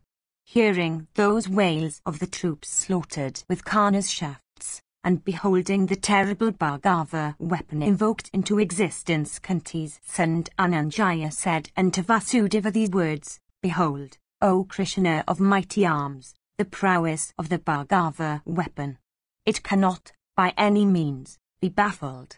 Behold the Suta's son also, O Krishna, filled with rage in this great battle and resembling the destroyer himself, in prowess and employed in achieving such a fierce feat.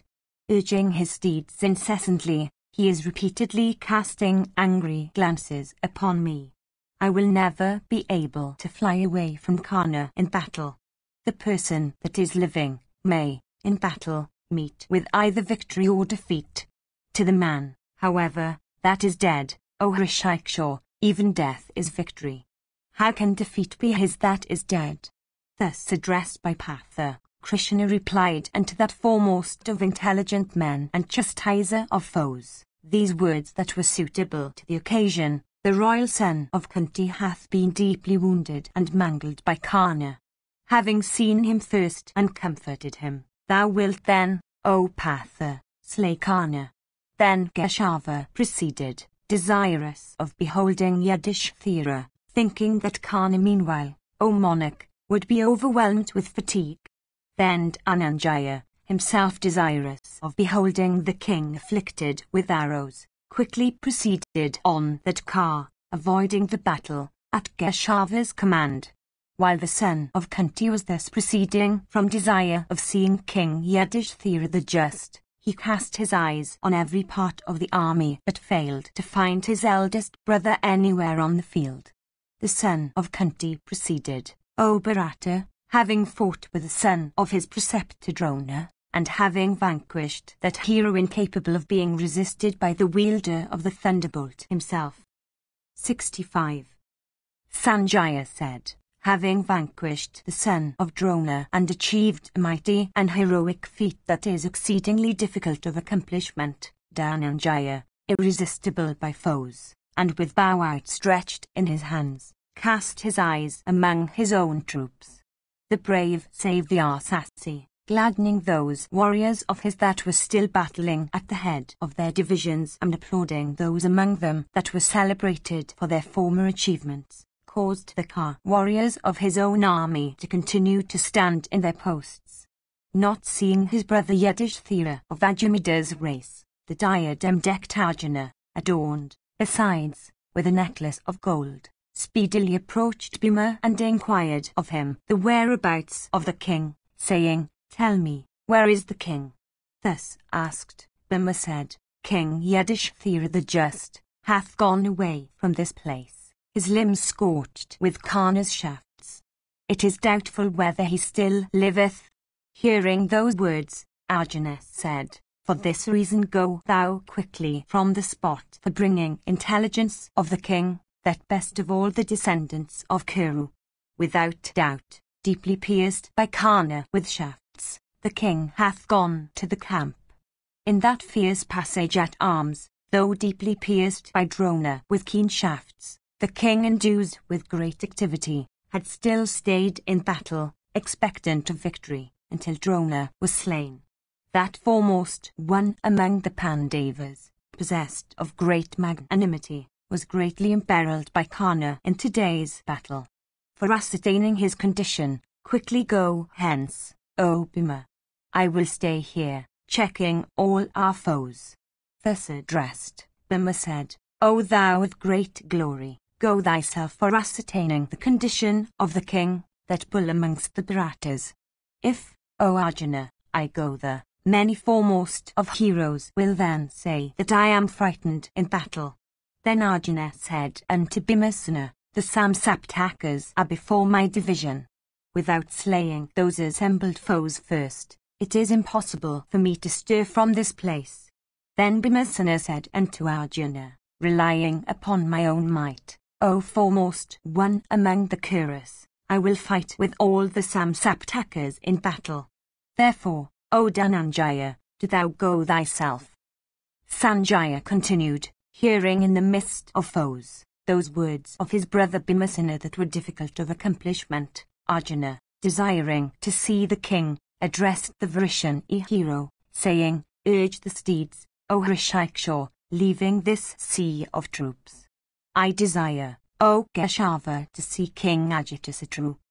Sanjaya continued, just as he was on the point of urging the steeds, Keshava, that foremost one of the Dashakas, addressed Bhima, saying, "This feat is not at all wonderful for thee, O Bhima. I am about to go hence. Slay these assembled foes of Patha."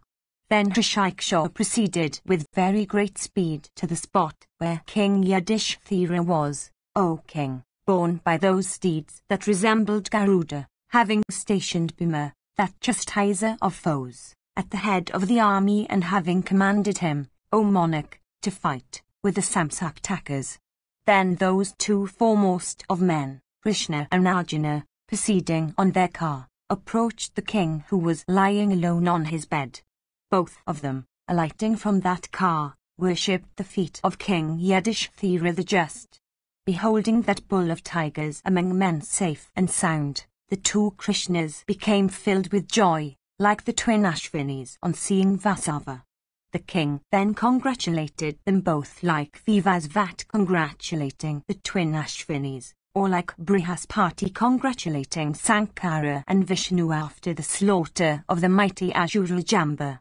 King Yudhishthira the Just, thinking that Karna had been slain, became filled with joy, and that scorcher of the foes thereupon addressed them in these words in a voice choked with delight. 66. Yudhishthira said, "Welcome, O thou that hast Devaki for thy mother, and welcome to thee, O Dhananjaya. The sight of both of you, O Achyuta and Arjuna, is exceedingly agreeable. I see that without being wounded yourselves, you too, his foes, have slain the mighty warrior Karna. He was in battle like unto a snake of virulent poison. He was accomplished in all weapons. The leader of all the Dharashtas, he was their armor and protector. While fighting he was always protected by Vrishasena and by Sushna, both of whom are great bowmen. Of great energy, he had received lessons from Rama in weapons. He was invincible in battle. The foremost one in all the world, as a warrior he was celebrated throughout all the worlds. He was the saviour of the Dharashtas, and the preceder in their van. A slayer of hostile troops, he was the crusher of large bands of foes. ever engaged in Duryodhana's good, he was always prepared to inflict woe on us. He was invincible in battle by the very gods with Vasava at their head. In energy and might he was equal unto the god of fire and the god of wind. In gravity he was unfathomable as the nether world. The enhancer of the joys of friends, he was like the destroyer himself unto foes. Having slain Karna, who was even so, in dreadful battle, by good luck it is that you two have come, like a couple of celestials after vanquishing an Asura. Today, O Achyuta and Arjuna, a great battle was fought between myself exerting with might and that hero resembling the destroyer himself, while seeking to exterminate all creatures. My standard was cut down, and my two Parshani drivers also were slain by him. I was also made steedless and carless by him in the very sight of you, Ayudhana, of Drishthadhyumna, of the twins, Nakula and Sahadeva, of the heroic Shikandi, as also in the very sight of the sons of Draupadi, and all the Panchalas. Having vanquished those innumerable foes, Karna of mighty energy then vanquished me, O thou of mighty arms, although I exerted myself resolutely in battle. Pursuing me then and without doubt, vanquishing all my protectors, that foremost of warriors addressed me in diverse harsh speeches. That I am still alive, O Dhananjaya, is due to the prowess of Bhimasena. What more need I say? I am unable to bear that humiliation. For 13 years, O Dhananjaya, through fear of Karna, I did not obtain any sleep by night or any comfort by day. Filled with hatred of Karna, I burn, O Dhananjaya. Like the bird Vajranasa I fled from Karna, knowing that the time for my own destruction had come. The whole of my time had passed in the thought as to how I would accomplish the destruction of Karna in battle. Awake or asleep, O son of Kunti, I always beheld Karna with my mind's eye. Wherever I was, the universe appeared to me to be full of Karna. Inspired with the fear of Karna, wherever I used to go, O Dhananjaya, thither I beheld Karna standing before my eyes. Vanquished in battle, with my steeds and car, by that hero who never retreated from battle, alive I was let off by him. What use have I of life or of kingdom either, since Karna, the tournament of battle, today cried fie on me? That which I had never before met with at the hands of Bhishma or Krita or Drona in battle, that I met with today at the hands of the suitor's son, that mighty car warrior. It is for this, O son of Kunti, that I ask thee today about thy welfare. Tell me in detail how thou hast slain Karna today. In battle Karna was equal unto Sakra himself. In prowess he was equal unto Yama. In weapons he was equal unto Rama. How then hath he been slain? He was regarded as a mighty car warrior, conversant with all modes of warfare. He was the foremost of all bowmen, and the one man amongst all men. O Prince, the son of Radha was always worshipped by Dhritarashtra and his son, for thy sake. How then hath he been slain by thee? In all engagements, Dhritarashtra's son, O Arjuna, used to regard Karna as thy death, O bull among men. How then, O tiger among men, hath that Karna been slain by thee in battle? Tell me, O son of Kunti, how that Karna hath been slain by thee. How, while he was engaged in battle, didst thou, O tiger among men, strike off his head in the very sight of all his friends like a tiger tearing off the head of a uru deer?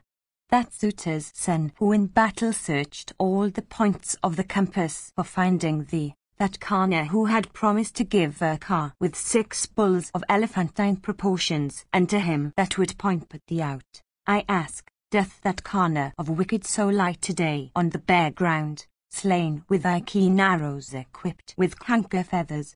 Having slain the suitor's son in battle, thou hast accomplished a deed highly agreeable to me.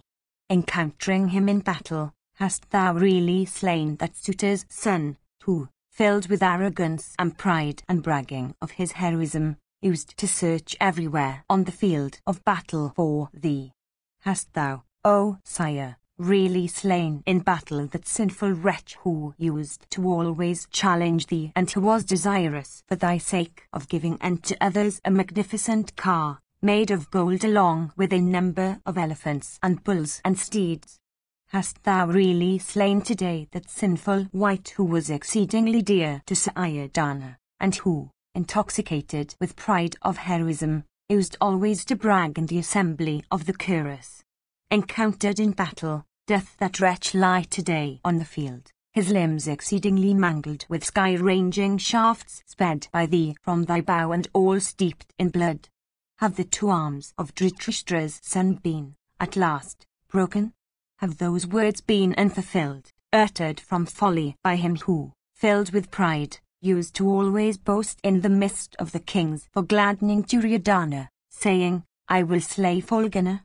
O son of Indra, hath that Kana of little understanding been slain by thee today, that Suta's son who made the vow that he would not wash his feet as long as Partha lived?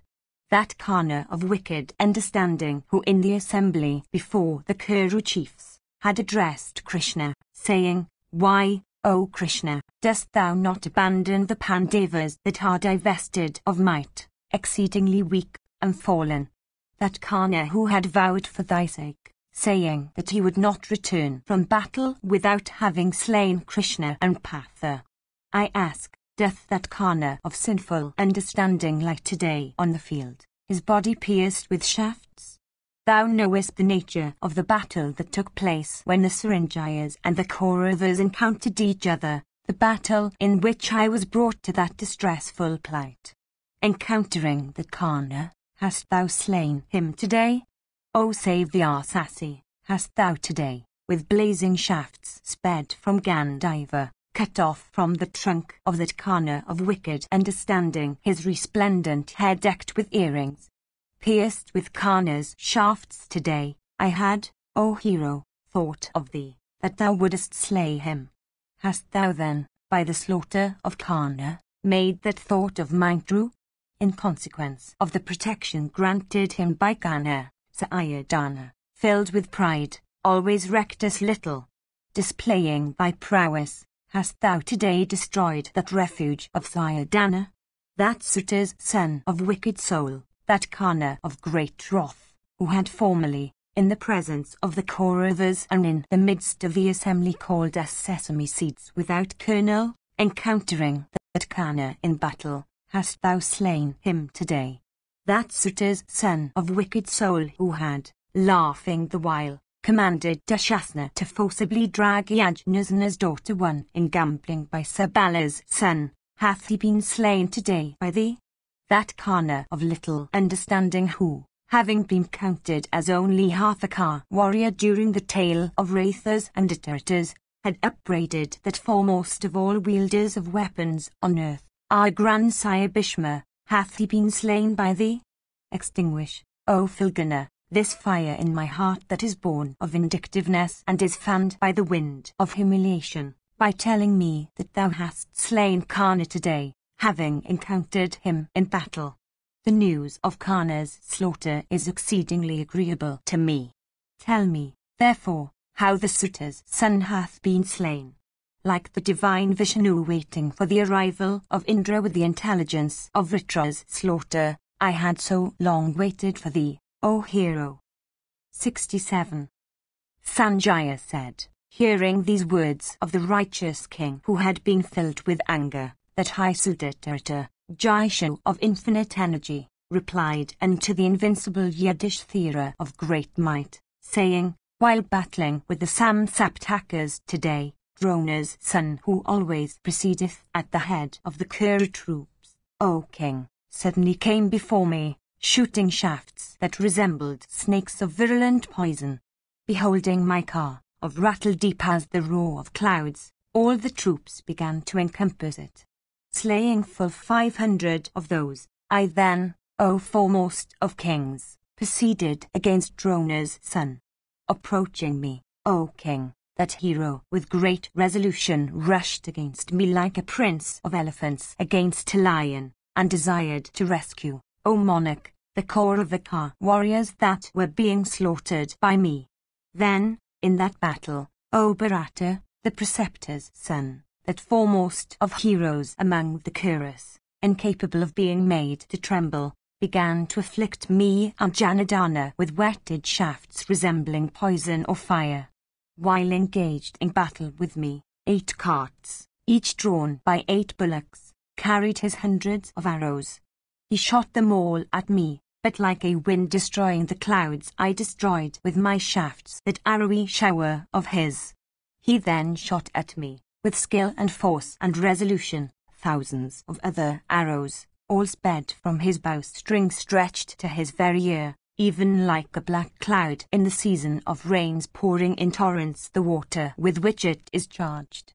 So quickly did Drona's son career in that battle that we could not discern from which side, the left or the right, he shot his arrows, nor could we notice when he took up his arrows and when he let them off. Indeed, the bow of Drona's son was seen by us to be incessantly drawn to a circle. At last, the son of Drona pierced me with 5 whetted arrows and Vasudeva also with 5 whetted arrows. Within the twinkling of an eye, however, I afflicted him with the force of thunderbolts. Exceedingly afflicted with those shafts sped by me, he soon assumed the form of a porcupine. All his limbs became bathed in blood. Beholding his troops, those foremost of warriors all covered with blood and overwhelmed by me, he then entered the car division of the suitor's son. Seeing the troops overwhelmed by me in battle, and struck with fear, and beholding the elephants and steeds flying away, that grinder of hostile hosts, viz. Kana, approached me quickly with 50 great car warriors. Slaying them all and avoiding Kana, I have quickly come hither for seeing thee. All the Bankalas are afflicted with fear at sight of Kana like kine at the scent of a lion. The Prabhadrakas also, O king, having approached Kana, are like persons that have entered the wide-open jaws of death.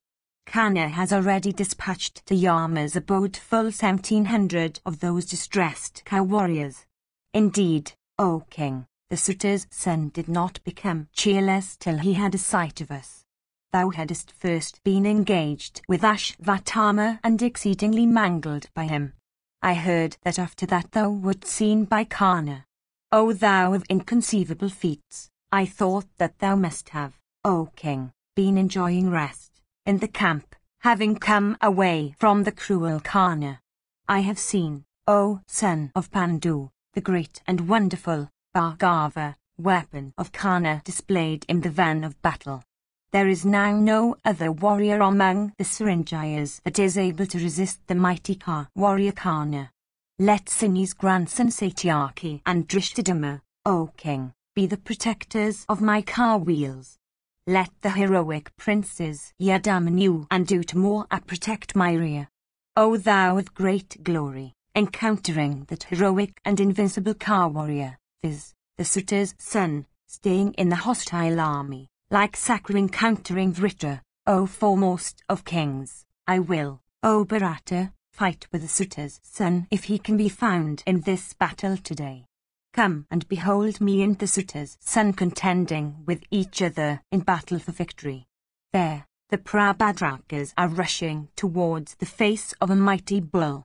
There, O Bharata, 6,000 princes are sacrificing themselves in battle today, for the sake of heaven. If, putting forth my strength, I do not, O king, slay Kana today with all his relatives while engaged in battle with him, then that end will be mine, O lion among kings, which is his that does not accomplish a vow taken by him. I beg of thee, bless me, saying that victory will be mine in battle. Yonder, the Dhartarashtras are about to devour Bhima. I will, O lion among kings, slay their suitor's son and his troops and all our foes. 68. Sanjaya said, hearing that Kana of mighty energy was still alive, Pritha's son Yudhishthira of immeasurable energy, exceedingly angry with Fulgana and burning with the shafts of Kana, said these words unto Dhananjaya, O sire, thy army is fled and hath been beaten in a way that is scarcely honourable.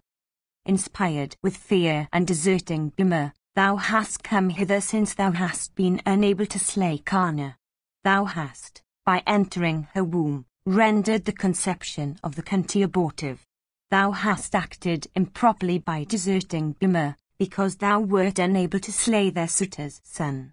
Thou hadst, O Patha, said unto me in the Dwaita woods that thou wouldst, on the single car, slay Karna. Why, then, through fear of Karna hast come hither, avoiding Karna and deserting Bhima? If in the Dwaita woods thou hadst said unto me, O king, I shall not be able to fight with Karna, we would then, O Patha, have made other arrangements suitable to the circumstances. Having promised me the slaughter of Karna, thou hast not, O hero, kept that promise. Bringing us into the midst of foes, why hast thou broken us into pieces by throwing us down on the hard soil? Expecting diverse good things and benefits from thee, O Arjuna, we have always uttered blessings on thee. All those expectations, however, O Prince, have proved vain, like those of persons expectant of fruit getting instead of a tree burthen only with flowers. Like a fishhook hid within a piece of meat, or poison overlaid with food, thou didst, for disappointing us at last, point out destruction in the shape of kingdom, and to ourselves covetous of kingdom.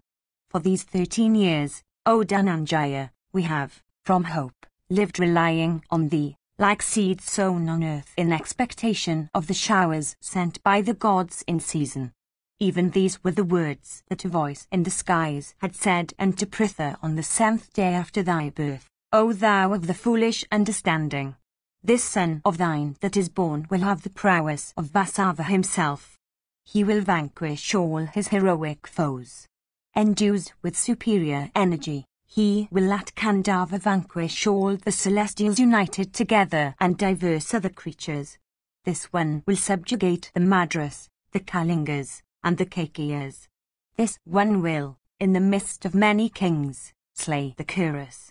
There will be no bowman superior to him, and no creature will ever be able to vanquish him.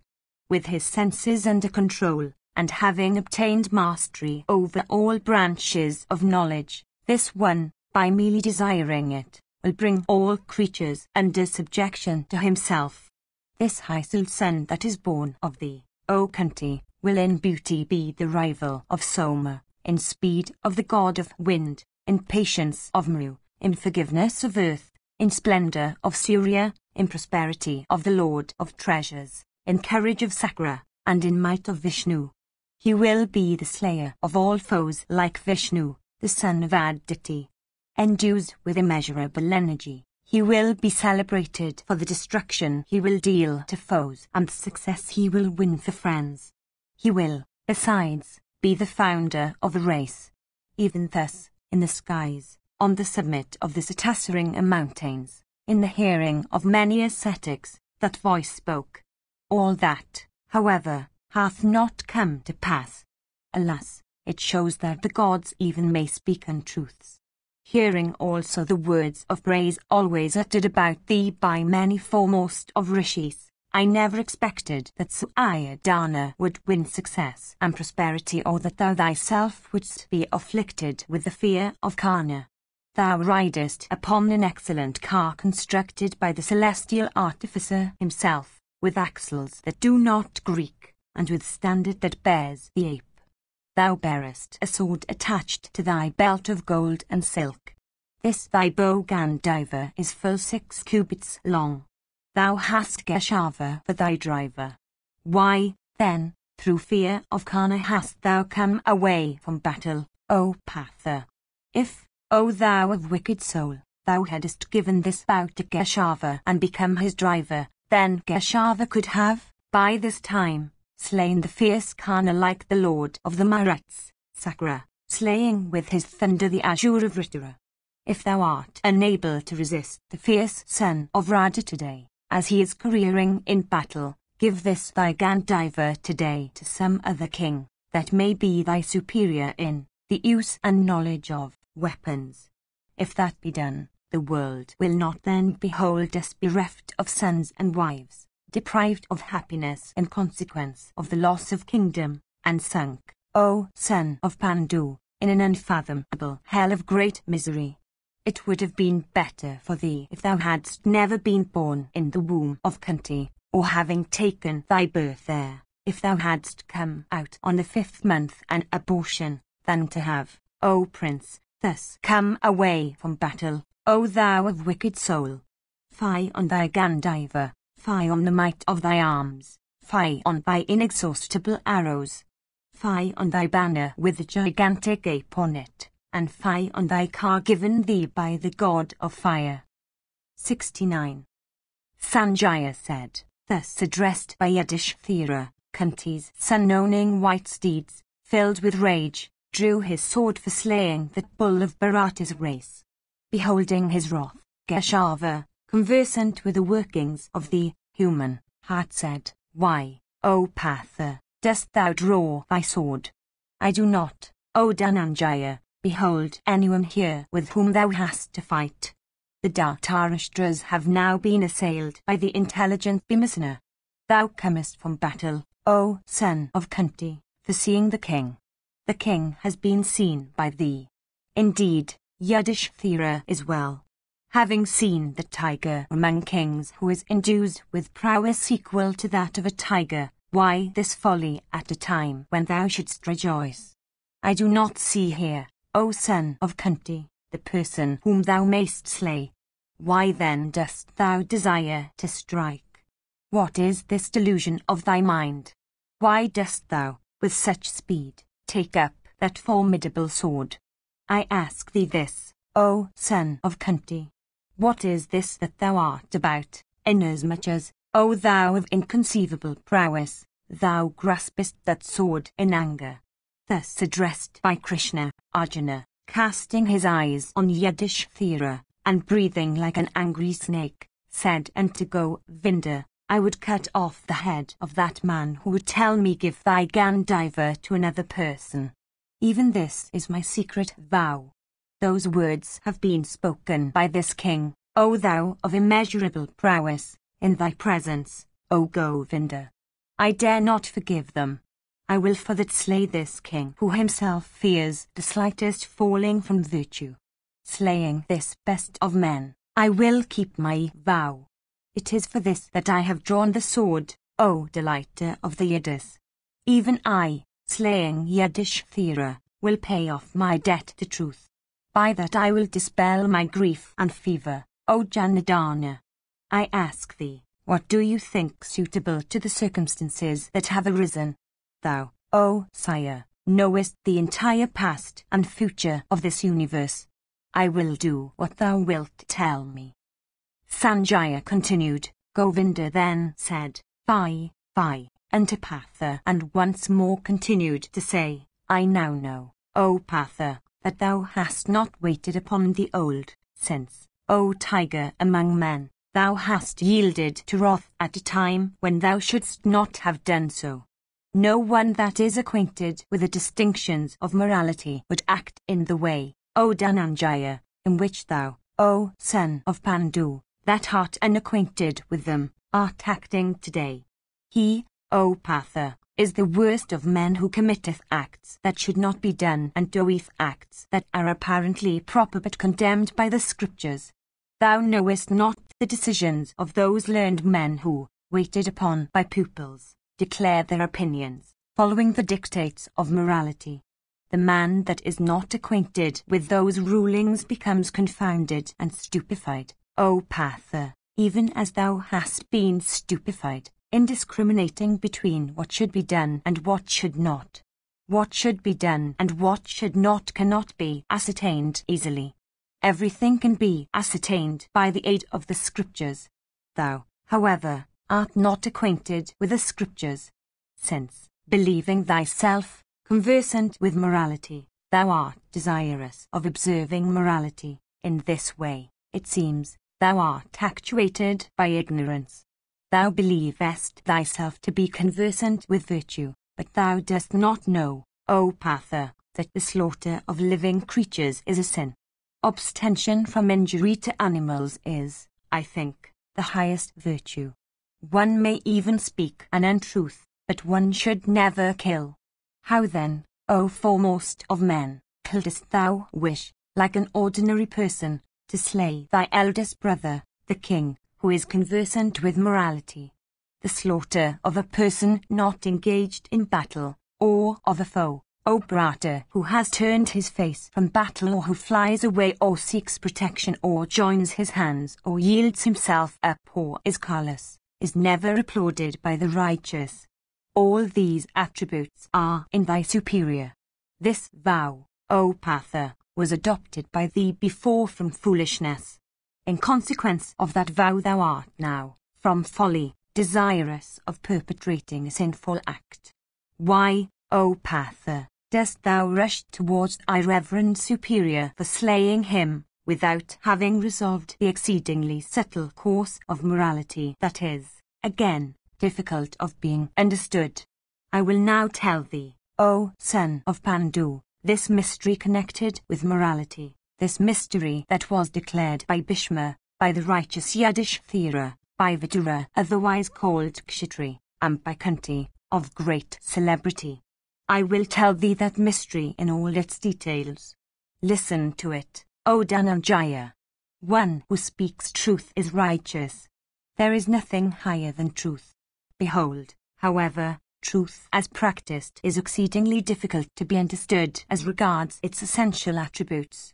Truth may be unutterable, and even falsehood may be utterable where falsehood would become truth and truth would become falsehood. In a situation of peril to life and in marriage, falsehood becomes utterable. In a situation involving the loss of one's entire property, falsehood becomes utterable. On an occasion of marriage, or of enjoying a woman, or when life is in danger, or when one's entire property is about to be taken away, or for the sake of a brahmana, falsehood may be uttered. These 5 kinds of falsehood have been declared to be sinless. On these occasions falsehood would become truth and truth would become falsehood. He is a fool that practices truth without knowing the difference between truth and falsehood. One is said to be conversant with morality when one is able to distinguish between truth and falsehood. What wonder then in this that a man of wisdom, by perpetrating even a cruel act, may obtain great merit like Valaka by the slaughter of the blind beast? What wonder, again, in this that a foolish and ignorant person, from even the desire of winning merit, earns great sin like Kausika, living among the rivers? Arjuna said, Tell me, O Holy One, this story that I may understand it, viz., this illustration about Valaka and about Kausika, living among rivers. Vasudeva said, There was a certain hunter of animals, O Bharata, of the name of Valaka. He used, for the livelihood of his son and wives and not from will, to slay animals. Devoted to the duties of his own order and always speaking the truth and never harboring malice, he used also to support his parents and others that depended upon him. One day, searching for animals even with perseverance and care, he found none. At last he saw a beast of prey whose sense of smell supplied the defect of his eyes, employed in drinking water. Although he had never seen such an animal before, still he slew it immediately. After the slaughter of that blind beast, a floral shower fell from the skies upon the head of the hunter. A celestial car also, exceedingly delightful and resounding with the songs of apsaras and the music of their instruments, came from heaven for taking away that hunter of animals. That beast of prey, having undergone ascetic austerities, had obtained a boon and had become the cause of the destruction of all creatures. For this reason he was made blind by the self-born. Having slain that animal which had resolved to slay all creatures, Valaka went to heaven. Morality is even so difficult of being understood. There was an ascetic of the name of Kausika without much knowledge of the scriptures. He lived in a spot much removed from a village, at a point where many rivers met. He made a vow, saying, I must always speak the truth. He then became celebrated, O Dhananjaya, as a speaker of truth. At that time certain persons, from fear of robbers, entered that wood, where Kausika dwelt. Thither even, the robbers, filled with rage, searched for them carefully. Approaching Kausika then, that speaker of truth, they asked him, saying, O Holy One, by which path have a multitude of men gone a little while before? Asked in the name of truth, answer us. If thou hast seen them, tell us this. Thus adjured, Kausika told them the truth, saying, Those men have entered this wood crowded with many trees and creepers and plants. Even thus, O Partha, did Kausika give them the information. Then those cruel men, it is heard, finding out the persons they sought, slew them all. In consequence of that great sin consisting in the words spoken, Kausika, ignorant of the subtleties of morality, fell into a grievous hell, even as a foolish man, of little knowledge, and unacquainted with the distinctions of morality, falleth into painful hell by not having asked persons of age for the solution of his doubts. There must be some indications for distinguishing virtue from sin.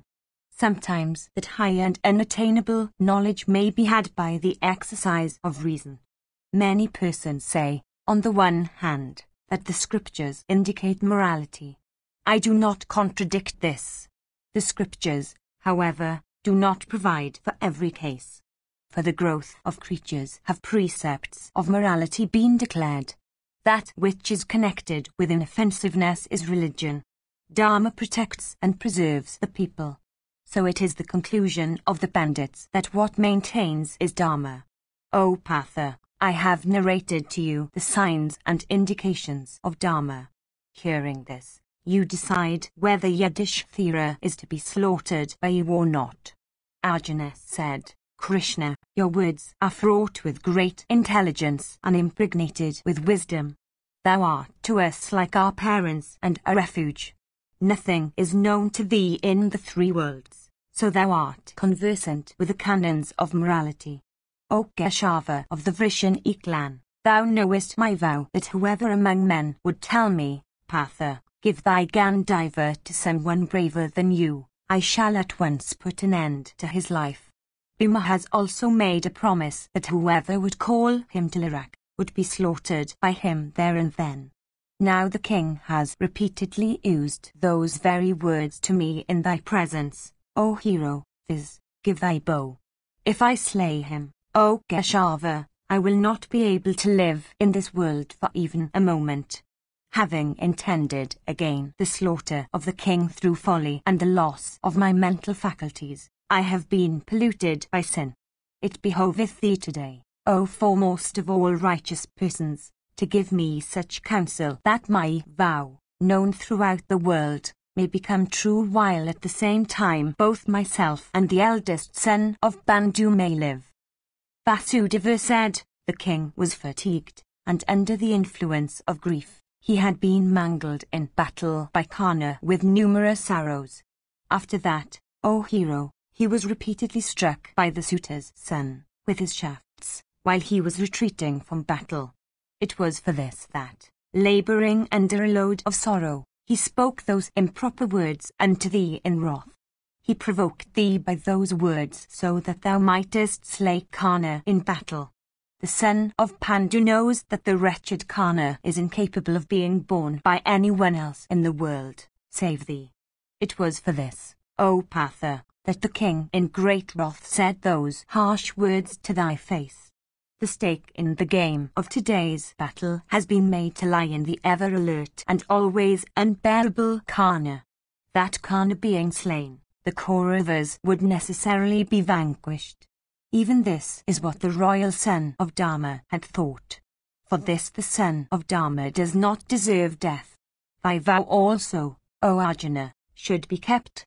Listen now to my counsels that will be agreeable to thee, to counsels in consequence of which Yudhishthira, without being actually deprived of life, may yet be dead. As long as one that is deserving of respect continues to receive respect, one is said to live in the world of men. When, however, such a person meets with disrespect, he is spoken of as one that is dead though alive. This king hath always been respected by thee and by Bhima, and that wins, as also by all heroes and all persons in the world that are venerable for years. In some trifle then show him disrespect. Therefore, O Partha, address this Yudhishthira as thou when his usual form of address is your honour. A superior, O Bharata, by being addressed as thou, is killed though not deprived of life. Bear thyself thus, O son of Kunti, towards King Yudhishthira, the just. Adopt this censurable behaviour, O perpetuator of Kuru's race. This best audition of all auditions hath been declared by both Atharvan and Angiras. Men desiring good should always act in this way without scruples of any kind. Without being deprived of life, a superior is yet said to be killed if that venerable one is addressed as thou. Conversant with duty as thou art, address King Yudhishthira the just, in the manner I have indicated. This death, O son of Pandu, at thy hands, King Yudhishthira will never regard as an offence committed by thee. Having addressed him in this way, thou mayst then worship his feet and speak words of respect unto this son of Pritha and soothe his wounded honour. Thy brother is wise. The royal son of Pandu, therefore, will never be angry with thee. Freed from falsehood as also from fratricide, thou wilt then, O Partha, cheerfully slay their suitors. Sankarna. 70. Sanjaya said, thus addressed by Janardana, Pritha's son Arjuna, applauding those counsels of his friend, then vehemently addressed King Yudhishthira the just, in language that was harsh and the like of which he had never used before. Arjuna said, do thou not, O king, address these upbraidings to me, thou that art passing thy time full 2 miles away from battle. Bhima, however, who is battling with the foremost heroes of the world, may upbraid me. Having afflicted his foes at the proper time in battle, and slain many brave lords of earth and many foremost of Ka warriors and huge elephants and many heroic horsemen and countless brave combatants, he hath, in addition, slain 1,000 elephants and 10,000 Kamboan mountaineers, and is uttering loud roars in battle like a lion after slaying innumerable smaller animals. That hero achieveth the most difficult feats, the like of which thou canst never achieve. Jumping down from his car, mace in hand, he hath destroyed a large number of steeds and cars and elephants in battle. With also his foremost of swords he hath destroyed many horsemen and cars and steeds and elephants. With the broken limbs of cars, and with his bow also, he consumeth his foes. Endued with the prowess of Indra, with his feet and also his bare arms he slayeth numerous foes. Possessed of great might and resembling Kuvara and Yama, he destroyeth the hostile army, putting forth his strength. That Bhimasena hath the right to upbraid me, but not thou that art always protected by friends. Agitating the foremost of Ka warriors and elephants and steeds and foot soldiers, Bhima, single-handed, is now in the midst of the Dhartarashtras. That chastiser of foes hath the right to upbraid me. The chastiser of foes who was slaying the Kalingas, the Vangas, the Angas, the Nishadas, and the Magadhas, and large numbers of hostile elephants that are ever infuriated and that look like masses of blue clouds, is competent to upbraid me. Riding on a suitable car, shaking his bow at the proper time, and with shafts in his other hand, the hero poureth showers of arrows in great battle like the clouds pouring torrents of rain. 800 elephants, I have seen, with their frontal globes split open and the ends of their tusks cut off, have today been slain by Bhima with shafts in battle. That slayer of foes is competent to tell me harsh words. The learned say that the strength of the foremost of Brahmanas lies in speech, and that the Kshatriya's strength is in his arms. Thou, O Bharata, art strong in words and very unfeeling. Thou thinkest me to be like thyself. I always strive to do thee good with my soul, life, sons and wives. Since, notwithstanding all this, thou still piercest me with such witty darts, it is evident that we cannot expect any happiness from thee. Lying on Draupadi's bed thou insultest me, though for thy sake I slay the mightiest of Ka warriors. Thou art without any anxiety, O Bharata, and thou art cruel. I have never obtained any happiness from thee. It was for thy good, O chief of men, that Bhishma, firmly devoted to truth, himself told thee the means of his death in battle, and was slain by the heroic Anhisulchikandi, the son of Drupada, protected by me. I do not derive any pleasure from the thought of thy restoration to sovereignty, since thou art addicted to the evil practice of gambling. Having thyself committed a wicked act to which they only are addicted that are low, thou desirest now to vanquish thy foes through our aid. Thou hadst heard of the numerous faults and the great sinfulness of dice that Sahadeva spoke about. Yet dice, which are worshipped by the wicked, thou couldst not abandon. It was for this that all of us have fallen into hell. We have never derived any happiness from thee since thou wert engaged in gambling with dice. Having, O son of Pandu, thyself caused all this calamity, thou art, again, addressing these harsh words to me. Slain by us, hostile troops are lying on the field, with mangled bodies and uttering loud wails. It was thou that didst that cruel act in consequence of which the Kauravas have become offenders and are being destroyed. Nations from the north, the west, the east, and the south are being struck, wounded and slain, after the performance of incomparable feats in battle by great warriors of both sides. It was thou that hadst gambled. It was for thee that we lost our kingdom. Our calamity arose from thee, O king.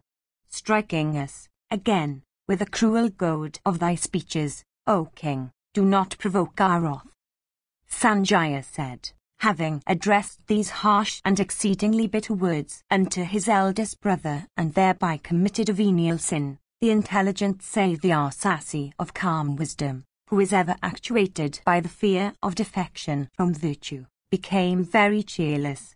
The son of the chief of the Celestials became filled with remorse and breathing heavily, drew his sword. Seeing this, Krishna asked him, What is this? Why dost thou again unsheath thy sword blue as the sky? Tell me what thy answer is, for then I shall give thee counsel for the gratification of thy object. Thus addressed by that foremost of men, Arjuna, in great sorrow answered Keshava, saying, I shall, putting forth my strength, slay my own self by whom this wicked act hath been done. Hearing those words of Partha, Keshava, that foremost of all righteous persons, said this unto Dhananjaya, having said these words unto the king, Why hast thou become so cheerless? O slayer of foes, thou desirest now to destroy thy own self. This, however, Kirtan, is not approved by the righteous. If, O hero among men, thou hadst today, from fear of sin, slain this thy eldest brother of virtuous soul, what would then have been thy condition, and what wouldst thou not then have done? Morality is subtle, O Bharata, and unknowable, especially by those that are ignorant. Listen to me as I preach to thee. By destroying thy own self, thou wouldst sink into a more terrible hell than if thou hadst slain thy brother. Declare now, in words, thy own merit. Thou shalt then, O Partha, have slain thy own self.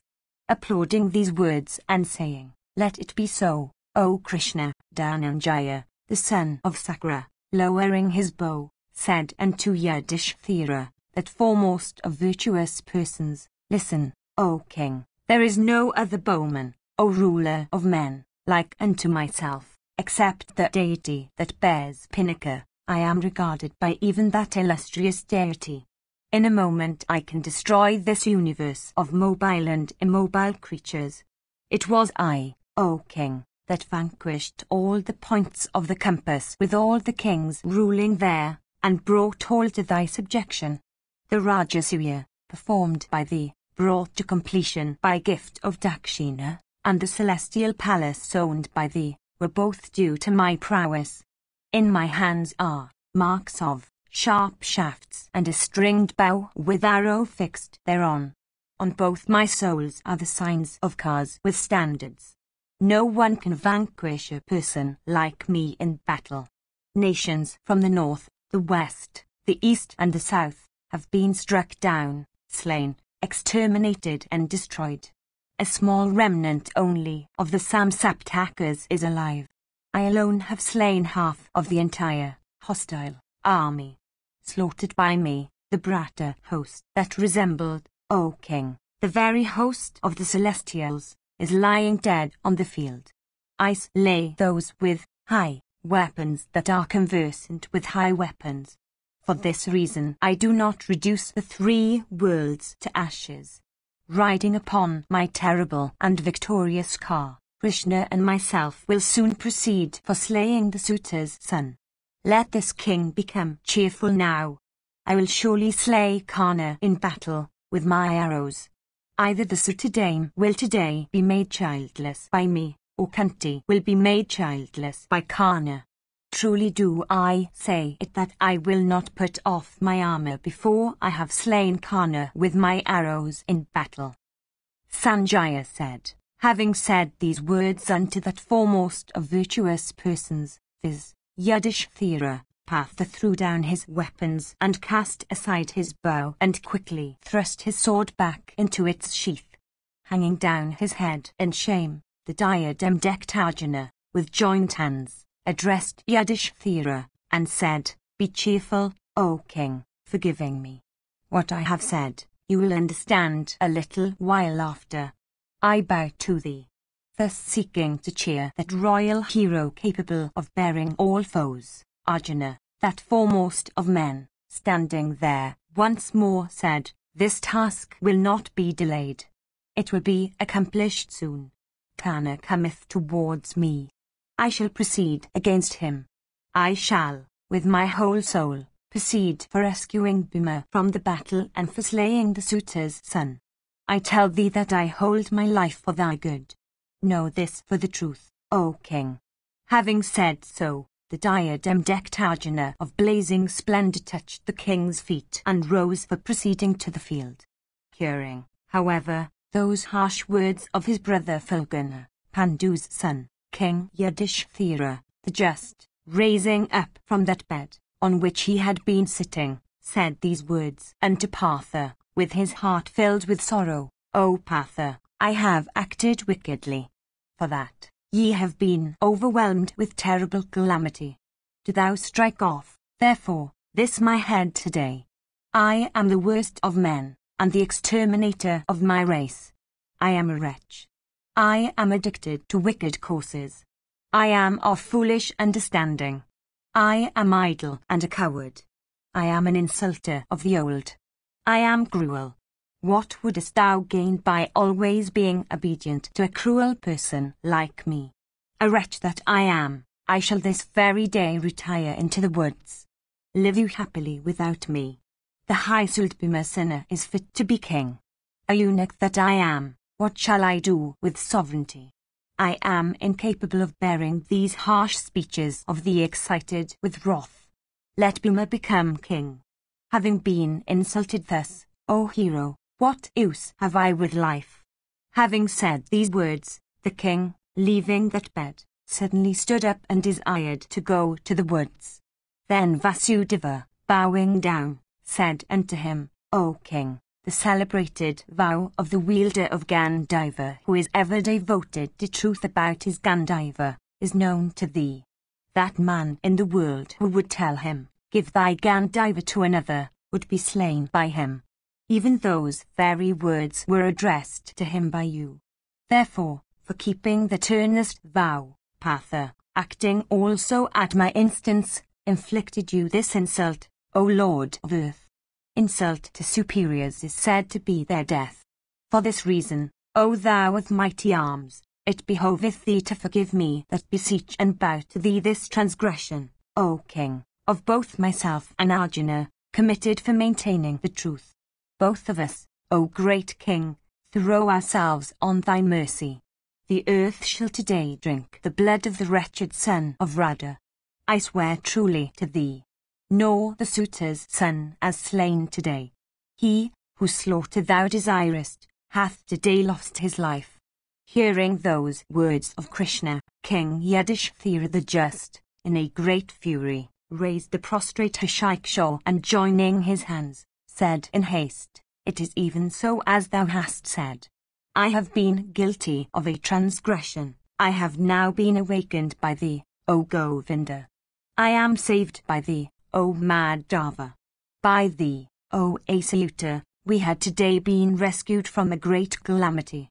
Both of us stupefied by folly, viz., myself and Arjuna, have been rescued from an ocean of distress, having obtained thee as our Lord. Indeed, having obtained a raft of thy intelligence today, we have, with our relatives and allies, passed over an ocean of sorrow and grief. Having obtained thee, O Achyuta, we are not masterless. 71. Sanjaya said, having heard these joyful words of King Yudhishthira, Govinda, a virtuous soul, that delighter of the Yadas, then addressed Partha. The latter, however, having at the instance of Krishna addressed those words unto Yudhishthira, became exceedingly cheerless for having committed a trivial sin. Then Vasudeva, smiling, said unto the son of Pandu, What would have been thy condition, O Partha, if, observant of virtue, thou hadst slain the son of Dharma with thy sharp sword? Having only addressed the king as thou, such cheerlessness hath possessed thy heart. If thou hadst slain the king, O Partha, what wouldst thou have done after that? Morality is so inscrutable, especially by persons of foolish understanding. Without doubt great grief would have been thine in consequence of thy fear of sin. Thou wouldst have sunk also in terrible hell in consequence of the slaughter of thy brother. Gratify now this king of virtuous behavior, this foremost of all practices of virtue, this chief of Kuru's race. Even this is my wish. Gratifying the king with devotion, and after Yudhishthira will have been made happy, we too will proceed against the car of the suitor's son for fighting him. Slaying Karna today with thy keen shafts in battle, do thou, O giver of honours, give great happiness to Dharma's son. Even this, O mighty armed one, is what I think to be suitable to this hour. Having done this, thy purpose will be achieved. Then Arjuna, O monarch, in shame, touched King Yudhishthira's feet with his head. And he repeatedly said unto that chief of the Bharatas, Be pleased with me, forgive, O king, all that I have said from desire of observing virtue and from fear of sins. Sanjaya said, beholding Dhananjaya, that slayer of foes, lying weeping at his feet, O bull of Bharata's race, King Yudhishthira that just raised his brother. And King Yudhishthira, that lord of the earth, then embraced his brother affectionately and wept aloud. The two brothers, of great splendour, having wept for a long while, at last became freed from grief, O monarch, and as cheerful as before. Then embracing him once more with affection and smelling his head, the son of Pandu, exceedingly gratified, applauded his brother Jaya and said, O thou of mighty arms, in the very sight of all the troops, my armour, standard, bow, dart, steeds, and arrows, were cut off in battle, O great bowman, by Karna with his shafts, although I exerted myself with care. Thinking of and seeing his feats in battle, O Filgana, I lose my energies in grief. Life itself is no longer dear to me. If thou dost not slay that hero in battle today, I will cast away my life breaths. What use have I with life? Thus addressed, Vijaya replied, O bull of Bharata's race, saying, I swear by truth, O king, and by thy grace, by Bhima, O best of men, and by the twins, O lord of the earth, that today I shall slay Kana in battle, or, being myself slain by him, fall down on the earth. Swearing truly, I touch my weapons. Having said these words unto the king, he addressed Madhava, saying, without doubt, O Krishna, I will slay Kana in battle today. Aided by thy intelligence, blessed be thou, the slaughter of that wicked souled one is certain. Thus addressed, Keshava, O best of kings, said unto Partha, thou art competent, O best of the Bharatas, to slay the mighty Kana. Even this hath ever been my thought, O mighty Ka warrior, as to how, O best of men, thou wouldst slay Kana in battle. Endued with great intelligence, Madhava once more addressed the son of Dharma, saying, O Yudhishthira, it behoveth thee to comfort Vatsu, and command him to slaughter Kana of wicked soul. Having heard that thou hadst been afflicted with shafts of Kana, myself and this one came hither, O son of Pandu, for ascertaining thy plight. By good luck, O king, thou wert not slain. By good luck thou wert not seized. Comfort thy Vatsu, and bless him, O sinless one, with thy wishes for his victory. Yudhishthira said, Come, come, O Partha, O Vatsu, and embrace me, O son of Pandu. Thou hast told me beneficial words that deserved to be said, and I have forgiven thee. I command thee, O Dhananjaya, go and slay Kana. Do not, O Partha, be angry for the harsh words I said unto thee. Sanjaya continued, Then Dhananjaya, O king, bowed unto Yudhishthira by bending his head, and seized with his two hands, O sire, the feet of his eldest brother. Raising him and embracing him closely, the king smelt his head and once more said these words unto him, O Dhananjaya, O thou of mighty arms, I have been greatly honored by thee. Do thou ever win greatness and victory? Arjuna said, approaching Radha's son today that is proud of his might, I shall slay that man of sinful deeds with my shafts in battle, along with all his kinsmen and followers. He who, having bent the bow strongly, afflicted thee with his shafts, I say, that Kana will obtain today the bitter fruit of that act of his. Having slain Kana, O Lord of the earth, I shall today come back from the dreadful battle to pay thee my respects by walking behind thee. I tell thee this truly. Without having slain Kana I shall not come back today from the great battle. Truly do I swear this by touching thy feet, O Lord of the universe. Sanjaya continued, unto the diadem-decked Arjuna, who was speaking in that way, Yudhishthira, with a cheerful heart, said these words of grave import, Do thou obtain imperishable fame, and such a period of life as accordeth with thy own desire, and victory, and energy, and the destruction of thy foes. Let the gods grant thee prosperity. Obtain thou all these to the measure desired by me. Go quickly to battle, and slay Kana, even as Purandara slew Vritra for his own aggrandizement. 72.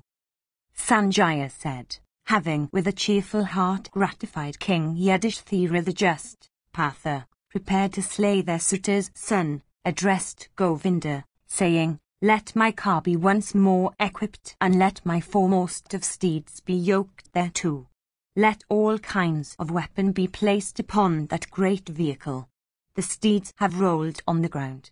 They have been trained by persons skilled in horse lore. Along with the other equipment of the car, let them be quickly brought and decked in their trappings. Proceed quickly, O Govinda, for the slaughter of the suitor's son. Thus addressed, O monarch, by the high Sultana, Krishna commanded Daruka, saying, Do all that Arjuna, that chief of Bharatas and that foremost of all wielders of the bow, hath said. Thus ordered by Krishna, Daruka, O best of kings, yoked those steeds unto that car covered with tiger skins and ever capable of scorching all foes. He then represented unto the Hysel son of Bandu the fact of having equipped his vehicle. beholding the car equipped by the high Daruka, Fulgana, obtaining Yudhishthira's leave and causing the Brahmanas to perform propitiatory rites and utter benedictions on him, ascended that excellent vehicle. King Yudhishthira the Just, of great wisdom, also blessed him. After this, Fulgana proceeded towards Kanna's car.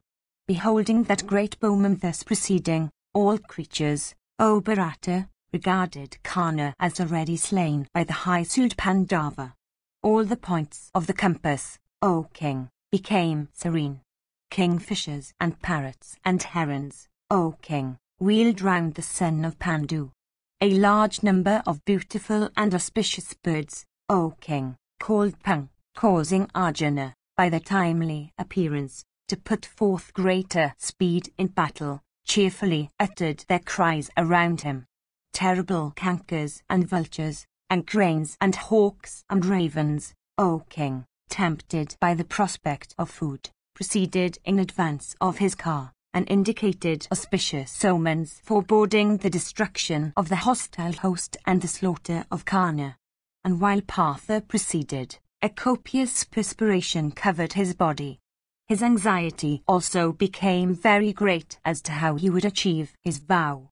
The slayer of Madhu then, beholding Partha filled with anxiety as he proceeded, addressed the wielder of Gandiva and said these words.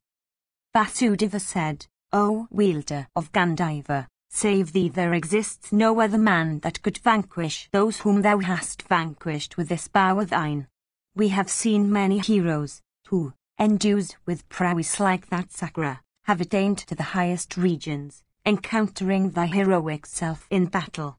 Who else, O puissant one, that is not equal to thee, would be safe and sound after encountering Drona and Bhishma and Bhagadatta, O sire, and Vinda and Danuvinda of Avanti and Sudakshina, the chief of the Kambodjas and Srutayuda of mighty energy and Asutayuda as well. Thou hast celestial weapons, and lightness of hand and might, and thou art never stupefied in battle. Thou hast also that humility which is due to knowledge. Thou canst strike with effect. Thou hast sureness of aim, and presence of mind as regards the selection of means, O Arjuna. Thou art competent to destroy all mobile and immobile creatures, including the very gods with the Gandharvas. On earth, O Partha, there is no human warrior who is equal to thee in battle. Amongst all Kshatriyas, invincible in battle, that wield the bow, amongst the very gods, I have not seen or heard of even one that is equal to thee. The creator of all beings, viz. Brahma himself created the great bow Gandiva with which thou fightest, O Partha. For this reason there is no one that is equal to thee. I must, however, O son of Pandu, say that which is beneficial to thee. Do not, O mighty armed one, disregard Kanna, the tournament of battle. Kanna is possessed of might. He is proud and accomplished in weapons. He is a Mahabharata. He is accomplished in the ways of battle, and conversant with all modes of warfare. He is also well acquainted with all that suits place and time. What need is there of saying much? Here in brief, O son of Pandu, I regard the mighty warrior Kanna as thy equal, or perhaps thy superior. With the greatest care and resolution shouldest thou slay him in great battle. In energy he is equal to Agni. As regards speed, he is equal to the impetuosity of the wind. In wrath, he resembles the destroyer himself.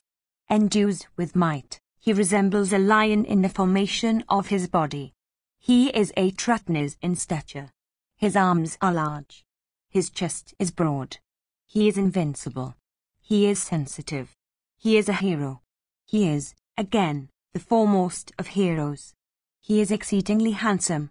Possessed of every accomplishment of a warrior, he is a dispeller of the fears of friends. Engaged in the good of Dhritarashtra's son, he always hates the sons of Pandu. No one, not even the gods with Vasava at their head, can slay their son of Radha, save thee, as I think. Slay, therefore, the suitor's son today.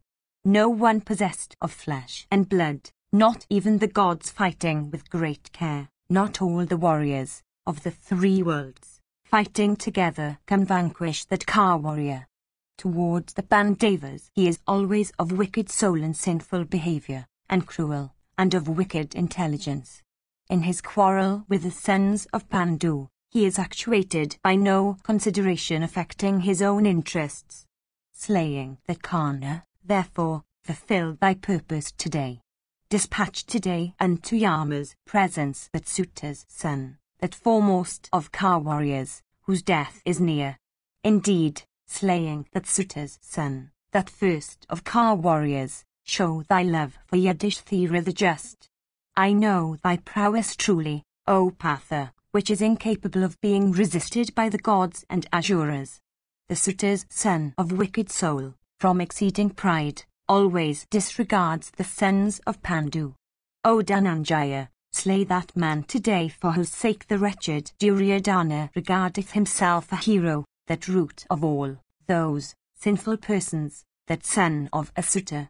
Slay, O Dhananjaya, that tiger among men, that active and proud Gana, who hath a sword for his tongue, a bow for his mouth, and arrows for his teeth. I know thee well as regards the energy and the might that are in thee. Slay the brave Kana in battle, like a lion slaying an elephant.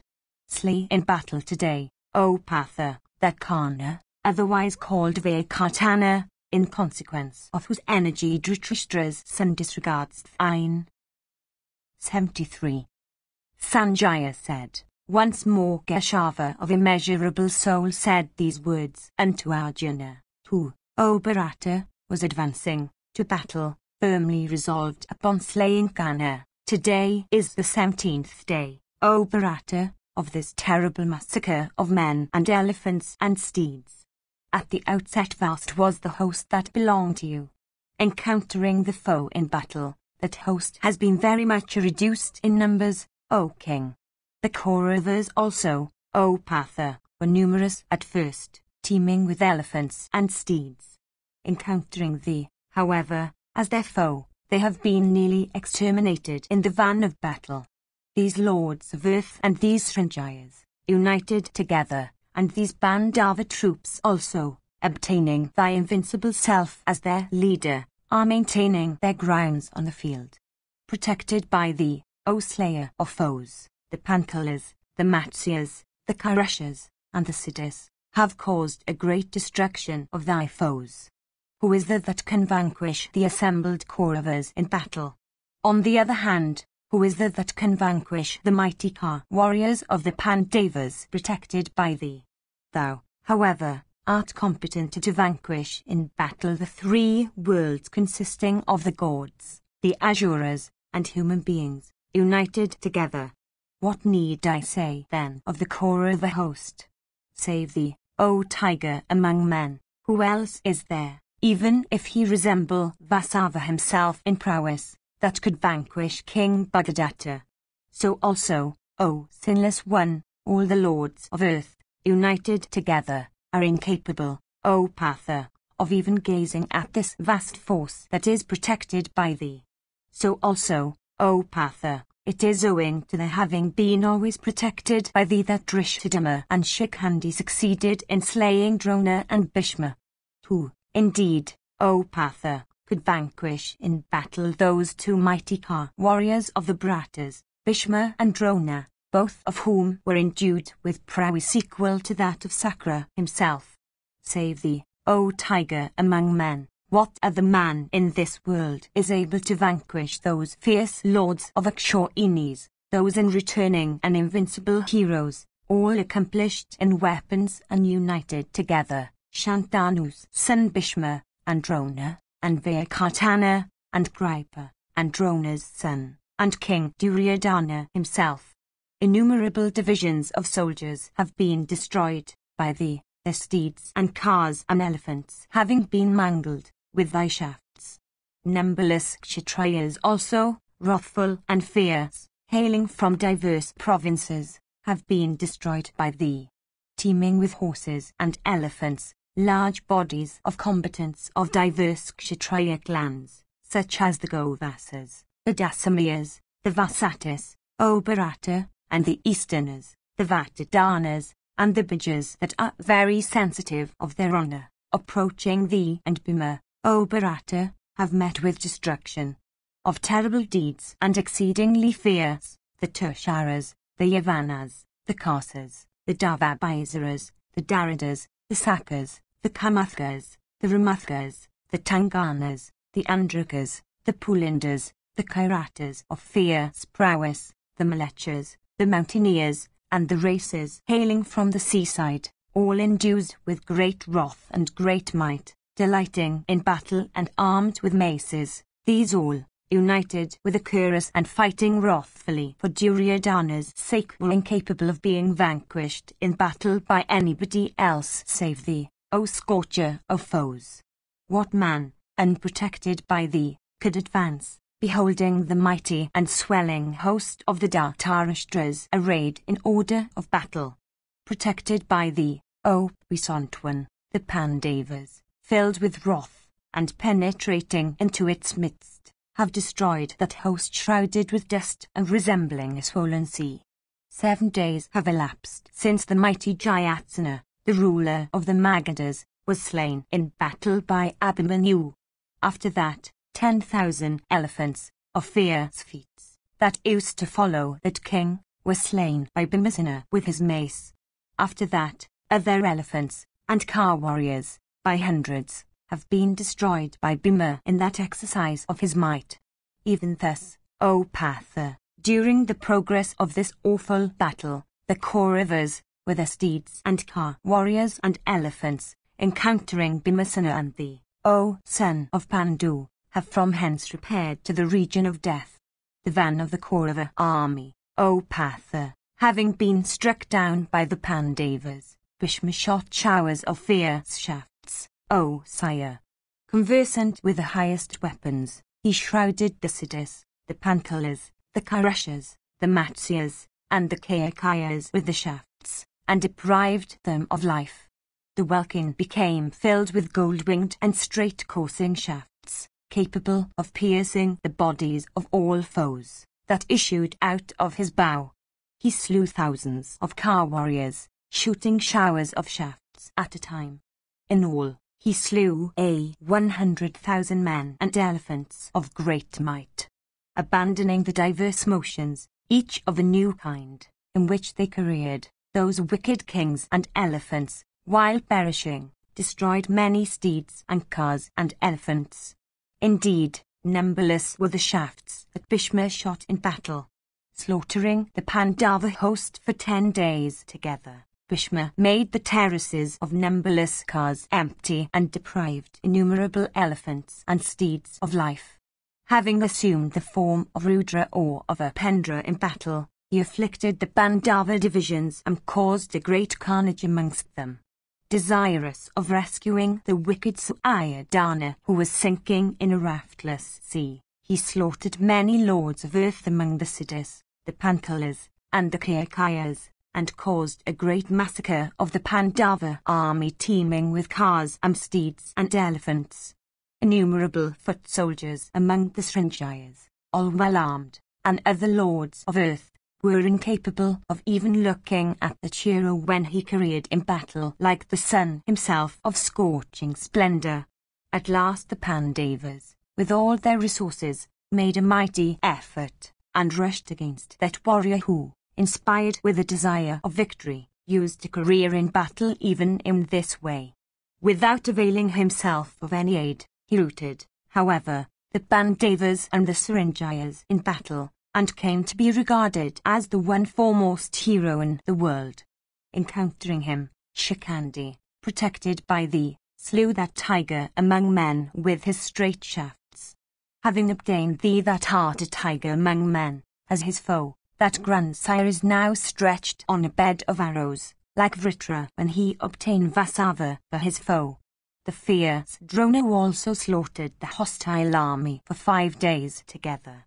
Having made an impenetrable array and caused many mighty car warriors to be slain, that great car warrior had protected Jayadratha, For some time, fierce as the destroyer himself, he caused a great carnage in the nocturnal battle. Endued with great valor, the heroic son of Bharadwaj consumed innumerable combatants with his arrows. At last, encountering Drishthadumna, he attained it to the highest end. If, on that day, thou hadst not checked in battle all their Dhritarashtra cow-warriors headed by the Suta's son, Drona, then would never have been slain. Thou heldst in check the whole Dhritarashtra force. It was for this, O Dhananjaya, that Drona could be slain by the son of Prishata. What other Kshatriya, save thee, could in battle achieve such feats for compassing the slaughter of Jayadratha, checking the vast Kaurava army and slaying many brave kings? Thou killedst King Jayadratha, aided by the might and energy of thy weapons. All the kings regarded the slaughter of the ruler of the Sindhus to have been exceedingly wonderful. I, however, do not regard it so. Thou didst it, and thou art a great cow-warrior. If this vast assemblage of Kshatriyas, obtaining thee as a foe, suffer extermination in course of even a whole day, I should, I think, still regard these Kshatriyas to be truly mighty. When Bhishma and Drona have been slain, the terrible Dhritarashtra host, O Partha, may be regarded to have you lost all its heroes. Indeed, with all its foremost warriors slain, with its steeds, cars, and elephants destroyed, the Bharata army looketh today like the firmament, reft of the sun, the moon, and stars. Yonder host of fierce prowess, O Partha, hath been shorn of its splendours today like the Asura host in days of yore shorn of its splendours by Sakra's prowess. The remnant of that grand master now consists of only 5 great cow-warriors, viz., Ashvatthama, Kritavama, Karna, Shaulya, and Kripa. Slaying those 5 great cow-warriors today, O tiger among men, be thou a hero that hath killed all his foes, and bestow thou the earth with all her islands and cities on King Yudhishthira. Let Britha's son Yudhishthira, of immeasurable energy and prosperity, obtain today the whole earth with the welkin above it, the waters on it, and the nether regions below it. Slaying this host like Vishnu in days of his slaying the Daityas and the Danavas, bestow the earth on the king like Hari bestowing the 3 worlds on Sakra. Let the Bankalas rejoice today, their foes being slain, like the celestials rejoicing after the slaughter of the Danavas by Vishnu. If in consequence of thy regard for that foremost of men, viz., thy preceptor Drona, thou cherishest compassion for Ashvatthama, if, again, thou hast any kindness for Kripa for the sake of respect that is due to a preceptor, if, approaching Kritavama, thou dost not dispatch him today to Yama's abode in consequence of the honour that is due to one's kinsman by the mother's side, if, O lotus-eyed one, approaching thy mother's brother, viz., Shaulya, the ruler of the Madras, thou dost not from compassion slay him, I ask thee, do thou, with keen shafts, O foremost of men, slay Karna today with speed, that vile wretch of sinful heart who cherisheth the fiercest hate for the son of Pandu. This is thy noblest duty. There is nothing in it that would be improper. We approve of it, and here is no fault in the act. The wicked Sultana is the root, O thou of unfading glory, of that attempt, O sinless one, made in the night for burning thy mother with all her children, and of that conduct which Sayadana adopted towards you in consequence of that match at dice. Sayadana always hopeth for deliverance through Karna. Filled with rage, he endeavours to afflict me also, in consequence of that support. It is the firm belief of Dhritarashtra's royal son, O giver of honours, that Karna, without doubt, will slay all the Prithas in battle. Though fully acquainted with thy might, still, O son of Kunti, Dhritarashtra's son hath selected war with you in consequence of his reliance on Karna. Karna also always says, I will vanquish the assembled Pathas and that mighty cow-warrior, viz., Vasudeva of Dasaha's race, buoying up the wicked son of Dhritarashtra. The wicked Kana always roareth in their Kuru assembly. Slay him today, O Bharata.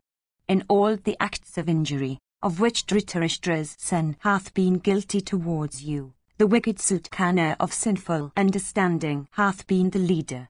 I saw the heroic son of Subhadra of eyes like those of a bull, slain by 6 mighty Ka warriors of cruel heart belonging to the Dhritarashtra army.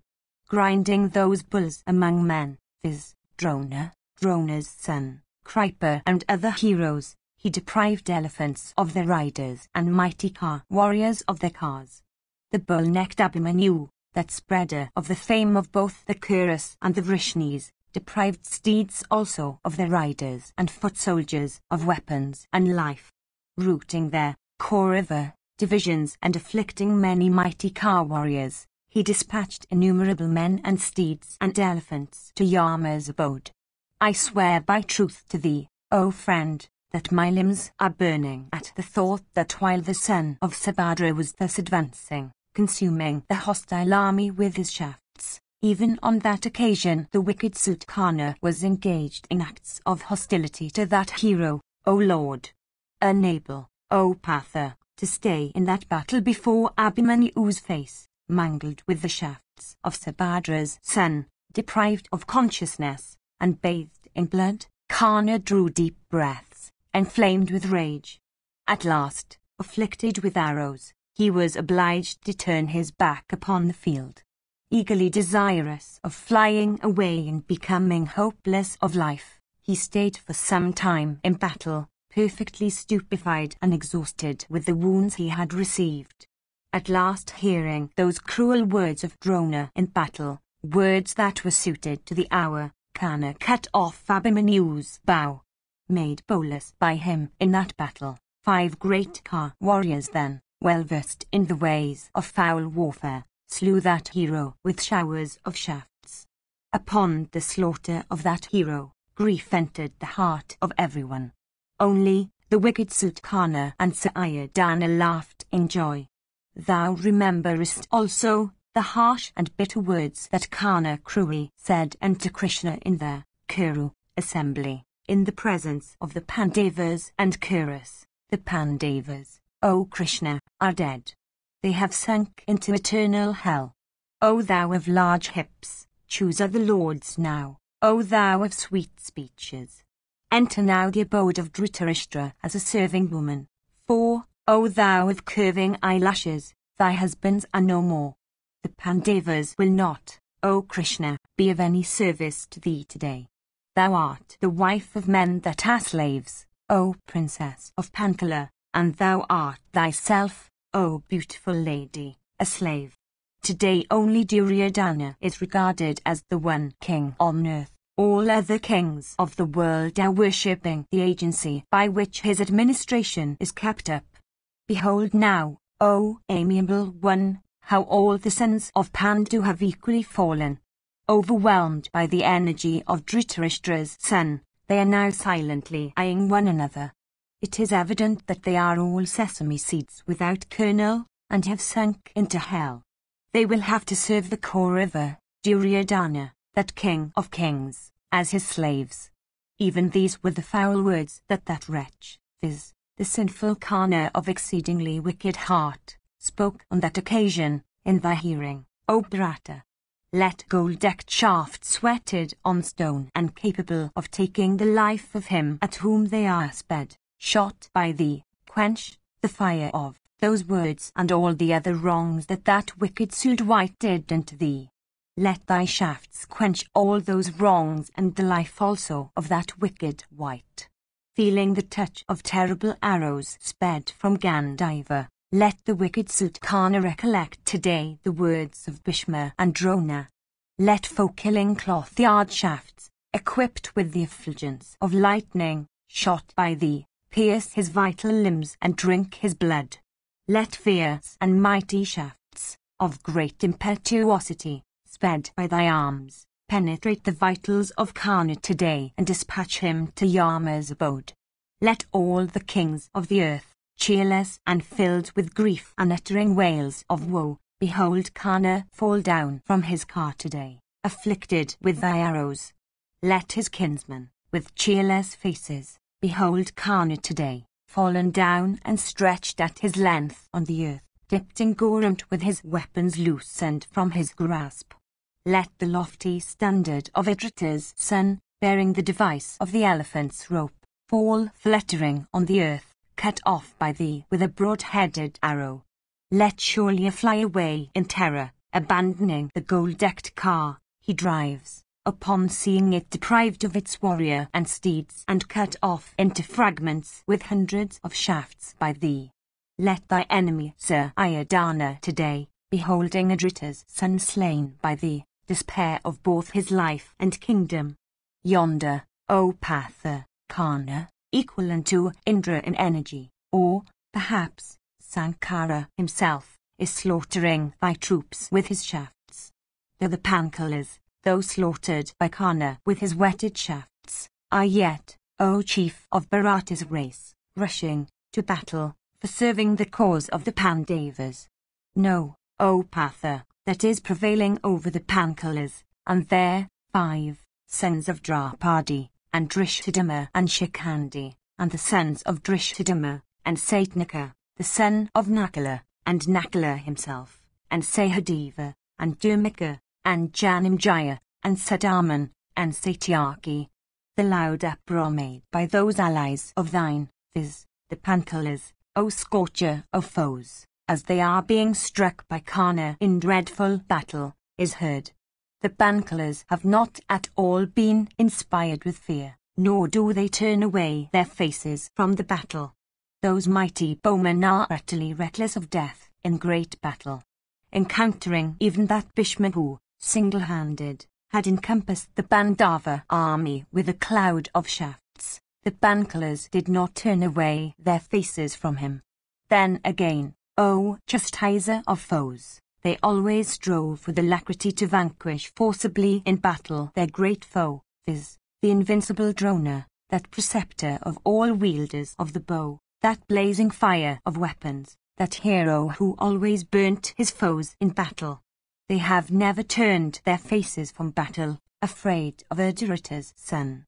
The heroic Kana, however, with his shafts, is taking the lives of the Pankala warriors endued with great activity as they are advancing against him, like a blazing fire taking the lives of myriads of insects. The son of Radha, in this battle, is destroying in hundreds the Pankalas that are advancing against him, those heroes that are resolved to lay down their lives for the sake of their allies. It behoveth thee, O Bharata, to become raft and rescue those brave warriors, those great bowmen, that are sinking in the raftless ocean represented by Kana. The awful form of that weapon which was obtained by Kana from that foremost of sages, viz., Rama of Bhrigu's race, hath been displayed. Scorching all the troops, that weapon of exceedingly fierce and awful form is blazing with its own energy, surrounding our vast army. Those arrows, sped from Kana's bow, were coursing in battle thick as swarm of bees, and scorching thy troops. Encountering Kana's weapon in battle, that is irresistible by persons not having their souls under control, though the Pankalas, O Bharata, are flying away in all directions. Yonder, Bhima, of unappeasable wrath, surrounded on all sides by the Srinjayas, is fighting with Kana, O Patha, afflicted by the latter with keen shafts. If neglected, Kana will, O Bharata, exterminate the Pandavas, the Srinjayas, and the Pankalas, like a neglected disease whose germ has entered the body. Save thee, I do not see another in Yudhishthira's army that would come home safe and sound, having encountered the son of Radha in battle. Slaying that Kana today with thy keen shafts, O bull among men, act according to thy vow, O Patha, and win great fame. I tell thee truly, thou only art able to vanquish in battle the core of a host with Kana amongst them, and no one else, O foremost of warriors. Achieving this great feat, viz., slaying the mighty warrior Kana, attain thy object, O Patha, and crowned with success. Be happy, O best of men. 74. Sanjaya said, hearing these words of Keshava, O Bharata, Vatsu soon cast off his anxiety and became cheerful. Rubbing then the string of Gandiva and stretching it, he held his bow for the destruction of Karna, and addressed Keshava, saying, with thee for my protector, O Govinda, and when thou that art acquainted with the past and the future art gratified with me today, victory is sure to be mine. Aided by thee, O Krishna, I can, in great battle, destroy the 3 worlds assembled together. What need be said of Karna then? I see the Panchala host is flying away, O Janardana. I see also Karna careering fearlessly in battle. I see too the Bhargava weapon careering in all directions, having been invoked by Karna, O thou of Vrishani's race, like the puissant thunder invoked by Chakra. This is that battle in which Karna will be slain by me and of which all creatures will speak as long as the earth will last. Today, O Krishna, unbarbed arrows, impelled by my arms and sped from the Gandiva, mangling Karna, will take him to Yama. Today King Dhritarashtra will curse that intelligence of his inconsequence of which he had installed Duryodhana, who was undeserving of sovereignty, on the throne. Today, O mighty armed one, Dhritarashtra will be divested of sovereignty, happiness, prosperity, kingdom, city, and sons. I tell thee truly, O Krishna, that today, Karna being slain, Duryodhana will become hopeless of both life and kingdom. Today, beholding Karna cut in pieces by me with my arrows, like Vritra in days of your Indra in the battle between the gods and the Asuras, let King Duryodhana call to mind the words thou hast spoken for bringing about peace. Today let the son of Sabala, O Krishna, know that my shafts are dice, my Gandiva the box for throwing them, and my car, the checkered cloth. O Govinda, slaying Karna with keen shafts, I will dispel the long sleeplessness of Kunti's son. Today the royal son of Kunti, upon the slaughter of the suitor's son by me, shall be gratified and be of cheerful heart and obtain happiness forever. Today, O Keshava, I will shoot an irresistible and unrivalled arrow that will deprive Karna of life. Even this, O Krishna, was the vow of that wicked Sudwan about my slaughter, viz., I will not wash my feet till I slay Falguna. Falsifying this vow of that wretch, O slayer of Manu, I will, with straight shafts, throw down his body today from his car. Today the earth will drink the blood of that suitor's son who in battle condemns all other men on earth. With Dhritarashtra's approbation, the suitor's son Karna, boasting of his own merits, had said, Thou hast no husband now, O Krishna. My keen shafts will falsify that speech of his. Like angry snakes of virulent poison, they will drink his life-blood. Cloth yard shafts, of the effulgence of the lightning, shot by myself possessed of mighty arms, sped from Gandiva, will send Karna on his last journey. Today the son of Radha will repent for those cruel words that he said unto the princess of Panchala in the midst of the assembly, in disparagement of the Pandavas. They that were on that occasion sesame seeds without kernel, will today become seeds with kernel after the fall of the suitor's son Karna of wicked soul, otherwise called Vaikatana. I will save ye from the sons of Bandu! Even these were the words that Karna, bragging of his own merits, said unto the sons of Dhritarashtra. My keen shafts will falsify that speech of his. Today, in the very sight of all the bowmen, I will slay that Karna who said, I will slay all the Panchalas with their sons. Today, O slayer of Manu, I will slay that Karna, that son of Radha, relying on whose prowess the proud son of Dhritarashtra, of wicked understanding, always disregarded us. Today, O Krishna, after Karna's fall, the Dhritarashtras with their king, struck with panic, will fly away in all directions, like deer afraid of the lion. Today let King Duryodhana repent upon the slaughter of Karna, with his sons and relatives, by me in battle. Today, beholding Karna slain, let the wrathful son of Dhritarashtra, O Krishna, know me to be the foremost of all bowmen in battle. Today, I will make King Dhritarashtra, with his sons and grandsons and counsellors and servants, shelterless. Today, cranes and other carnivorous birds will, O Geshava, sport over the limbs of Karna cut off into pieces with my shafts.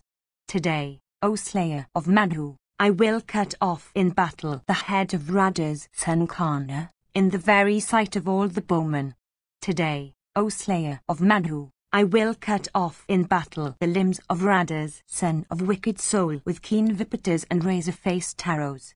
Today, the heroic King Yudhishthira will cast off a great pain and a great sorrow cherished long in his heart. Today, O Keshava, slaying the son of Radha, with all his kinsmen, I will gladden King Yudhishthira, the son of Dharma. Today, I will slay the cheerless followers of Karna in battle, with shafts resembling the blazing fire or the poison of the snake. Today, with my straight shafts equipped with vulturine feathers, I will, O Govinda, cause the earth to be strewn with the bodies of kings cased in golden armor. Today, O slayer of Madhu, I will, with keen shafts, crush the bodies and cut off the heads of all the foes of Abhimanyu. Today, I will bestow the earth, divested of Dhritarashtra's on my brother, or, perhaps, thou, O Keshava, wilt walk over the earth divested of Arjuna. Today, O Krishna, I will free myself from the debt I owe to all bowmen, to my own wrath, to the Kuras, to my shafts, and to Gandiva. Today, I will be freed from the grief that I have cherished for 13 years, O Krishna, by slaying Karna in battle like Maghavat slaying Samvara. Today, after I have slain Karna in battle, let the mighty Ka warriors of the Somakas, who are desirous of accomplishing the task of their allies, regard their task as accomplished. I do not know what will be the measure, O Madhava, of the joy of Sini's grandson today after I shall have slain Karna and won the victory. Today, I will slay Karna in battle as also his son, that mighty Ka warrior, and give joy to Bhima and the twins and Satyaki. Today, slaying Karna in dreadful battle, I will pay off my debt, O Madhava, to the Bankalas with Drishtadama and Shikandi. Today let all behold the wrathful Ananjaya fight with the Kauravas in battle and slay their suitor's son. Once more there is none equal to me in the world. In prowess also, who is there that resembles me? What other man is there that is equal to me in forgiveness? In wrath also, there is no one that is equal to me. Armed with a bow and aided by the prowess of my arms, I can vanquish the Asuras and the gods and all creatures united together. Know that my prowess is higher than the highest. Alone sailing all the Kuras and the Balikas with the fire of my shafts issuing from Gandiva, I will, putting forth my might, burn them with their followers like a fire in the midst of a heap of dry grass at the close of winter. My palms bear these marks of arrows and this excellent and outstretched bow with arrow fixed on the string. On each of the soles of my feet occur the mark of a car and a standard. When a person like me goeth forth to battle, he cannot be vanquished by anyone. Having said these words unto a suitor, that foremost of all heroes, that slayer of foes, with blood-red eyes, proceeded quickly to battle, for rescuing Bhima and cutting off the head from Karna's trunk. 75. Dhritarashtra said, in that awful and fathomless encounter of the Pandavas and the Saranjayas with the warriors of my army, went Ananjaya. O sire, proceeded for battle, how, indeed, did the fight occur? Sanjaya said, the innumerable divisions of the Pandava army, decked with lofty standards and swelling, with pride and energy, and united together in battle, began to roar aloud, drums and other instruments constituting their mouth, like masses of clouds at the close of summer uttering deep roars. The battle that ensued resembled a baneful shower out of season, cruel and destructive of living creatures. Huge elephants were its clouds, weapons were the water they were to pour, the peal of musical instruments, the rattle of car wheels, and the noise of palms, constituted their roar. Diverse weapons decked with gold formed their flashes of lightning, and arrows and swords and cloth-yard shafts and mighty weapons constituted their torrents of rain. Marked by impetuous sunsets, blood flowed in streams in that encounter. Rendered awful by incessant strokes of the sword, it was fraught with a great carnage of kshatriyas. Many Ka warriors, united together, encompassed one Ka warrior and dispatched him to Yama's presence. Or, one foremost of Ka warriors dispatched a single adversary, or one dispatched many adversaries united together. Again, some one Ka warrior dispatched to Yama's abode some one adversary along with his driver and steeds. Some one rider, with a single elephant, dispatched many Ka warriors and horsemen. Similarly, Patha, with clouds of shafts, dispatched large number of cars with drivers and steeds, of elephants and horses with their riders, and of foot soldiers, belonging to the enemy. Kripa and Shikhandi encountered each other in that battle, while Satyaki proceeded against Duryodhana. And Sarutasravas was engaged with Drona's son, and Yadamanu with Citrasena. The great Saranjaya Ka warrior Utamura was engaged with Kana's son Sushna, while Sahadeva rushed against Shakuni, the king of the Gandhras, like a hungry lion against a mighty bull. The youthful Satnaka, the son of Nakula, rushed against the youthful Vrishasena, the son of Karna, shooting showers of shafts. The heroic son of Karna struck that son of the princess of Bankala with many arrows. Conversant with all modes of warfare, Madri's son Nakula, the bull among Ka warriors, assailed Kritavama. The king of the Pankalas, Drishadama, the son of Yajnasena, attacked Karna, the commander of the Kaurava army, with all his forces. Dashasna, O Bharata, with the swelling host of the Samsaptakas forming a portion of the Bharata army, fiercely attacked in that battle Bhima, that foremost of warriors of irresistible impetuosity. The heroic Utamura, putting forth his strength, struck the son of Karna and cut off his head, which fell down on the earth, filling the earth and the welkin with a loud noise. Beholding the head of Sushna lying on the ground, Karna became filled with grief. Soon, however, in rage he cut off the steeds, the car, and the standard of his son's slayer with many keen shafts. Meanwhile Utamura, piercing with his keen shafts and cutting off with his bright sword the steeds of Kripa and those warriors also that protected Kripa's sides, quickly ascended the car of Shikhandi. Beholding Kripa deprived of his car, Shikhandi, who was on his vehicle, wished not to strike him with his shafts. The son of Drona then, covering with his own the car of Kripa, rescued the latter like a bull sunk in a mire. Meanwhile Bhima, the son of the wind god clad in golden mail, began to scorch with his keen arrows the troops of thy sons like the midday sun scorching everything in the summer season. 76. Sanjaya said, during the progress of the fierce engagement, Bhima, while fighting along, being encompassed by innumerable foes, addressed his driver, saying, bear me into the midst of the Dhartarashtra host. Proceed, O charioteer, with speed, borne by these steeds. I will dispatch all these Dhartarashtras to the presence of the armor. Thus urged by Bhimasena, the charioteer proceeded, quickly and with great impetuosity, against thy son's host to that spot whence Bhima desired to slaughter it. Then a large number of Kaurava troops, with elephants and cars and horse and foot, advanced against him from all sides. They then, from every side, began to strike that foremost of vehicles belonging to Bhima, with numerous arrows. The high-souled Bhima, however, with his own shafts of golden wings, cut off all those advancing arrows of his enemies. Thus cut off into 2 or 3 fragments with Bhima's arrows, those shafts, equipped with golden wings, of his enemies, fell down on the earth. Then, O king, amongst those foremost of Kshatriyas, struck with Bhima's shafts, the elephants and cars and horse and foot, set up a loud wail, O monarch, that resembled the din made by mountains when riven with thunder.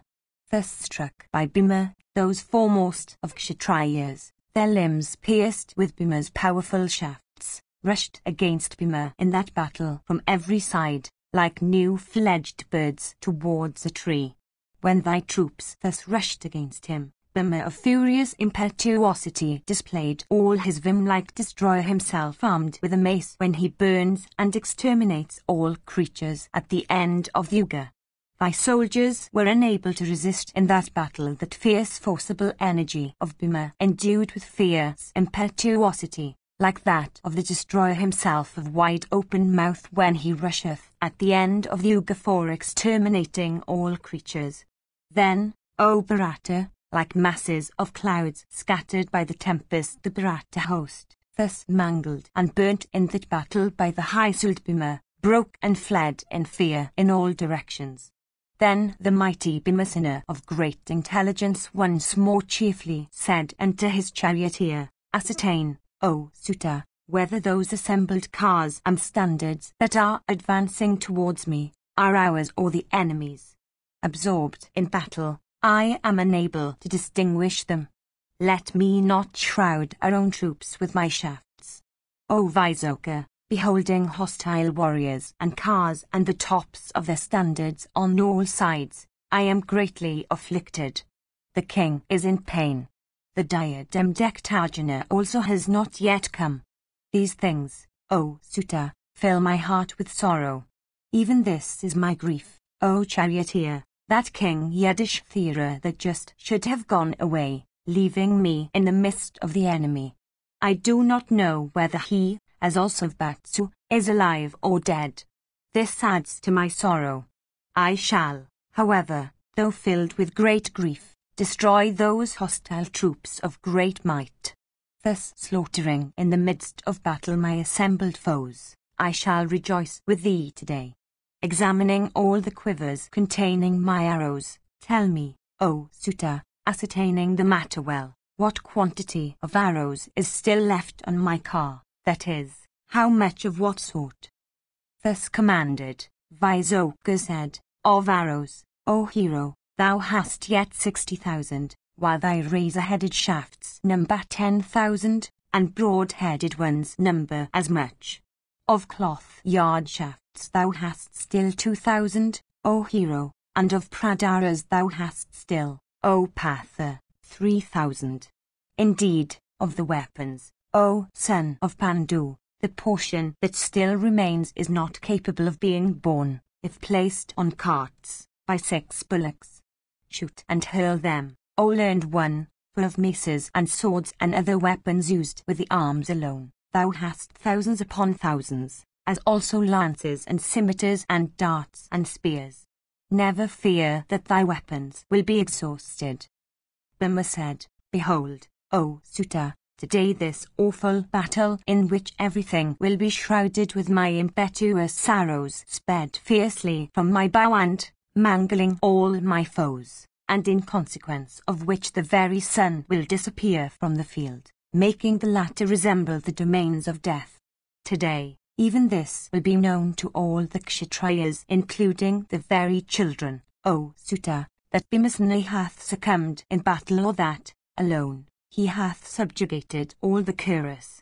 Today, let all the Kauravas fall in battle, or let all the world applaud me, beginning with the feats of my earliest years. Alone, I will overthrow them all, or let all of them strike Bhimasena down. Let the gods that aid in the achievement of the best acts bless me.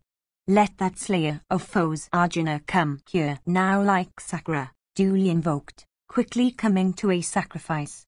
Behold, the Bharata host is breaking. Why do those kings fly away?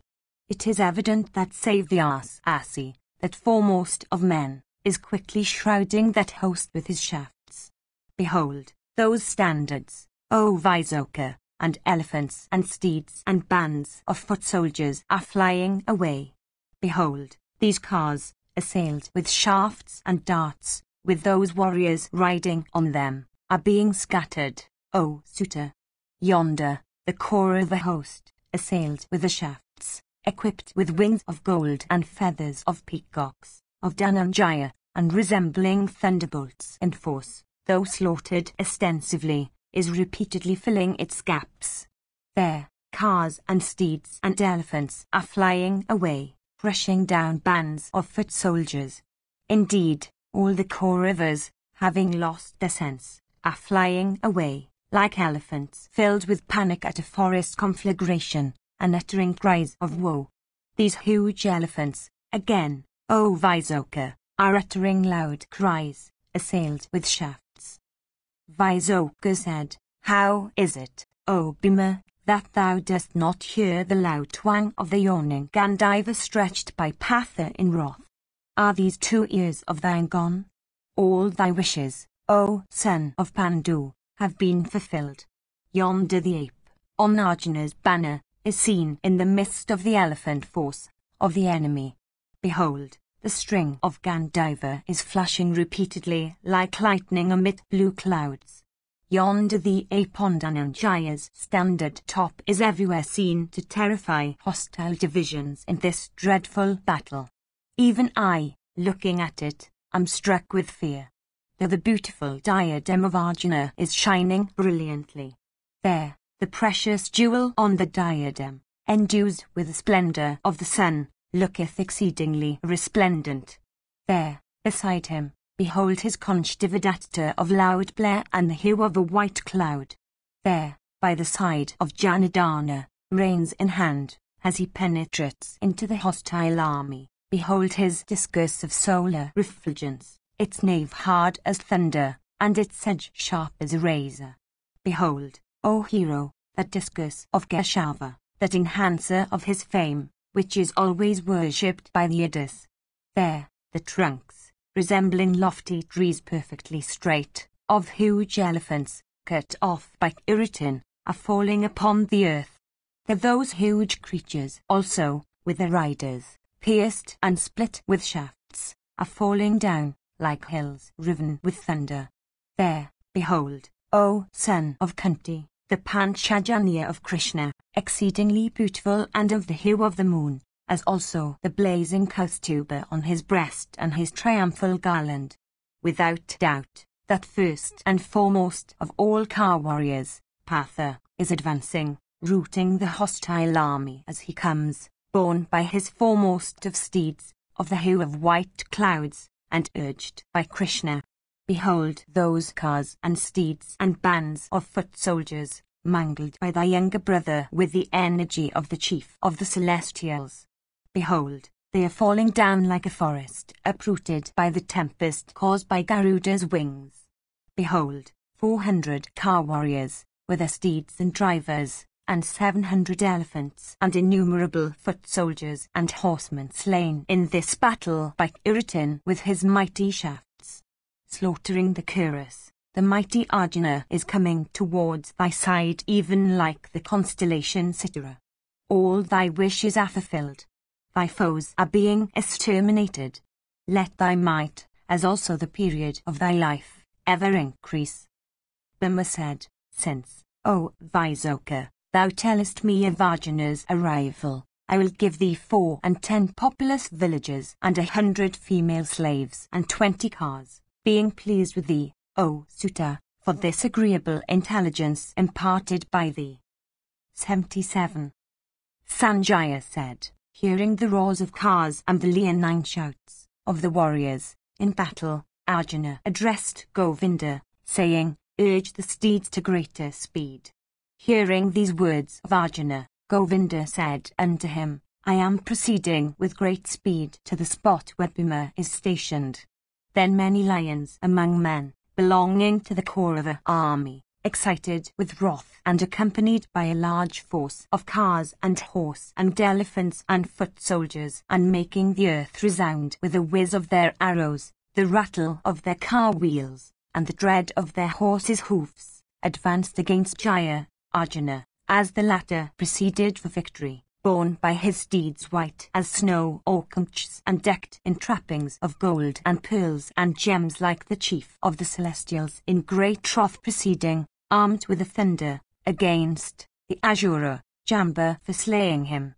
Between them and Partha, O sire, occurred a great battle destructive of body, life, and sin, like the battle between the Asuras and the god Vishnu, that foremost of victors for the sake of the three worlds.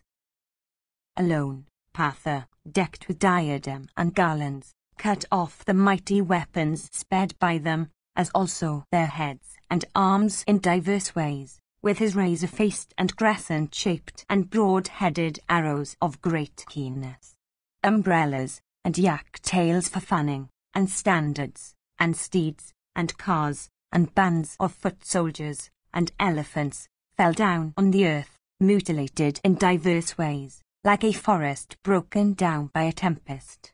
Huge elephants, decked in caparisons of gold and equipped with triumphal standards and warriors, on their backs, looked resplendent, as they were pierced with shafts of golden wings, like mountains ablaze with light.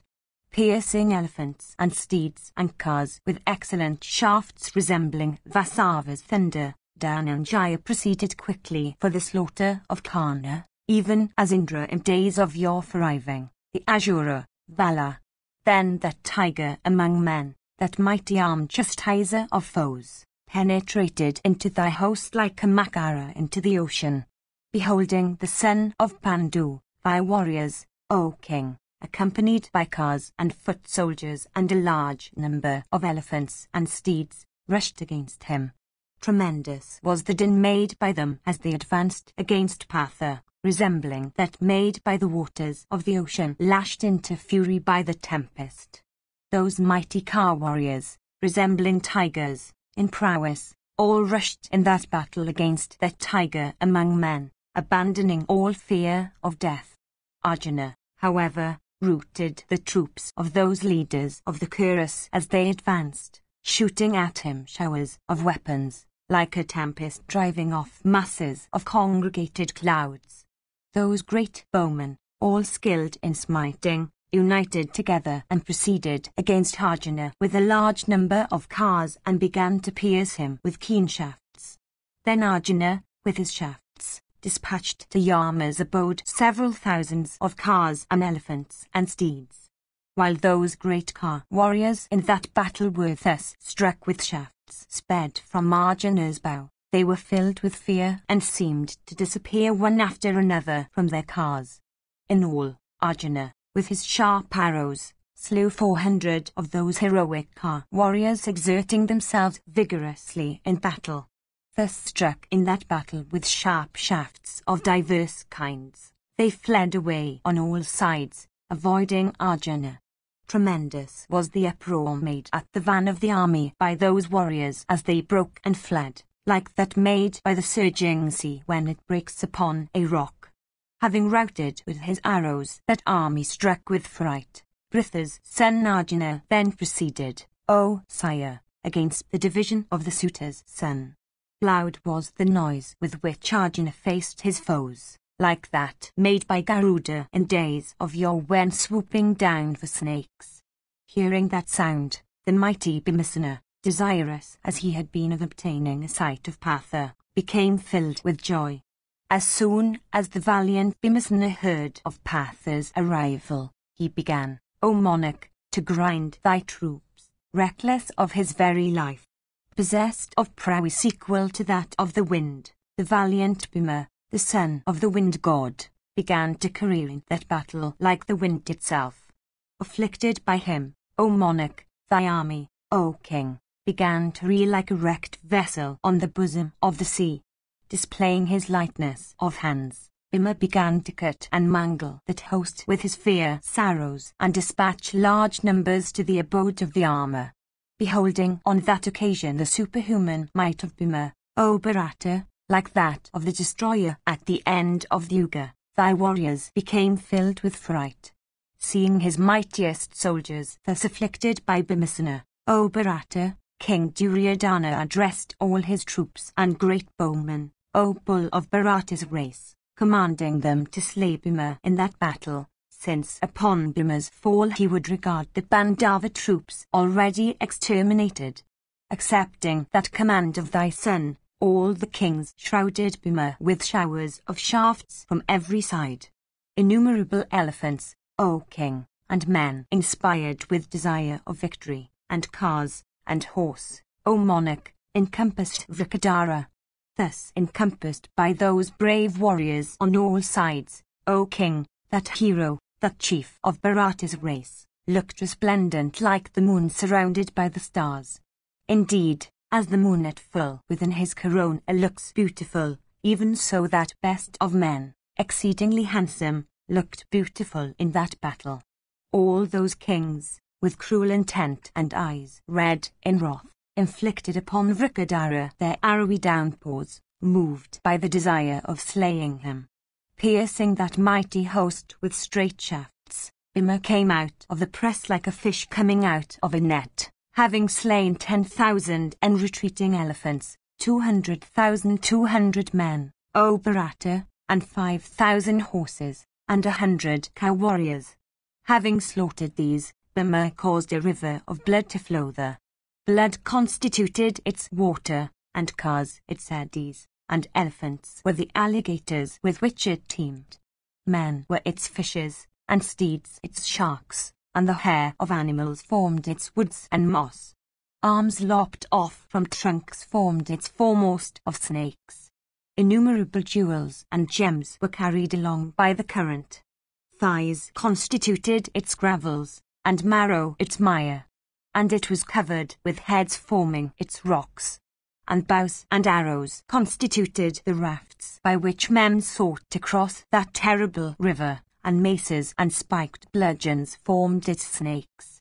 And umbrellas and standards formed its swans, and headgears its foam.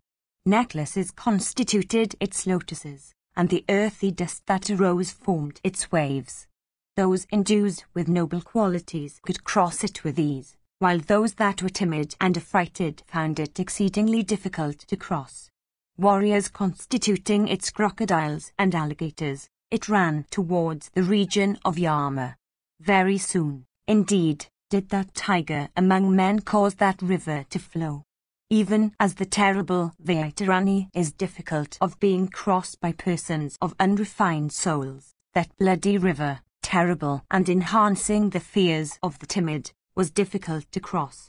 Thither where that best of car warriors, the son of Pandu, penetrated, thither he felt hostile warriors in hundreds and thousands.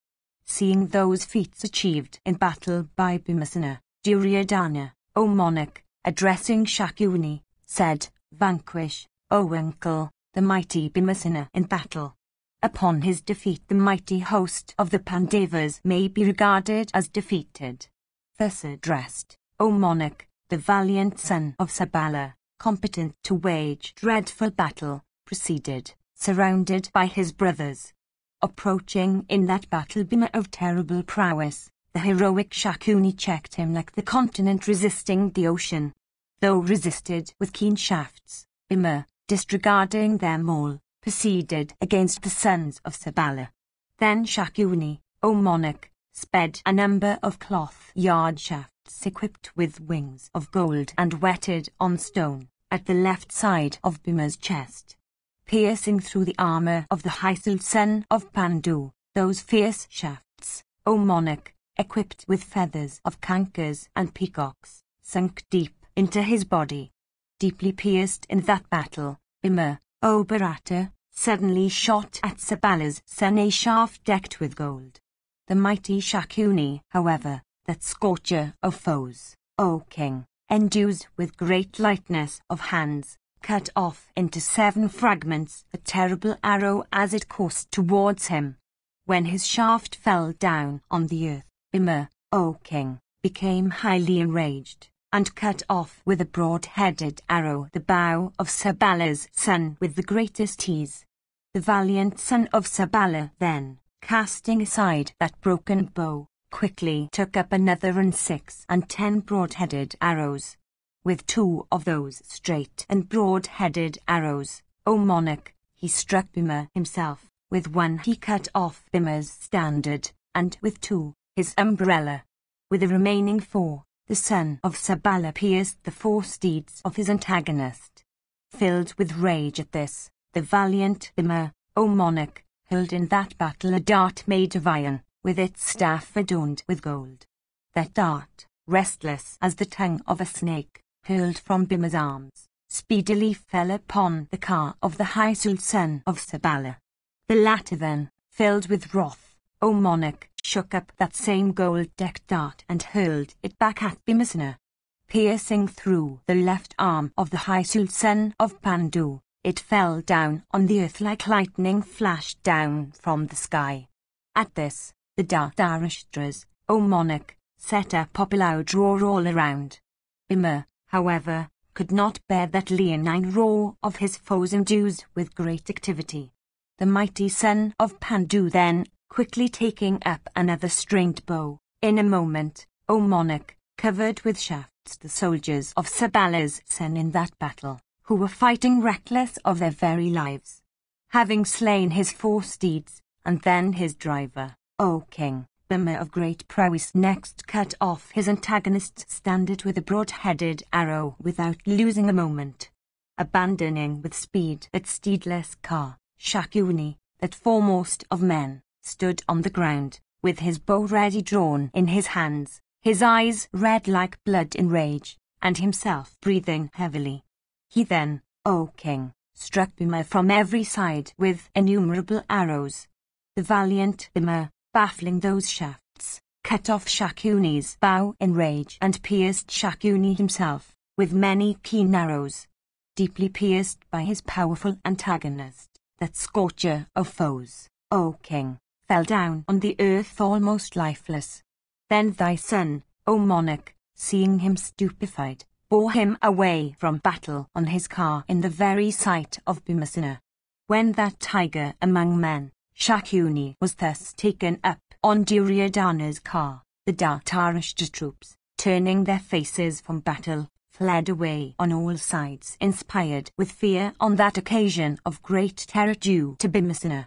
Upon the defeat of Sabala's son, O king, by that great bowman, Bhimasena, thy son Duryodhana, filled with great fright, retreated, borne away by his fleet steeds, from regard for his maternal uncle's life. Beholding the king himself turn away from the battle, the troops, O Bharata, fled away from the encounters in which each of them had been engaged.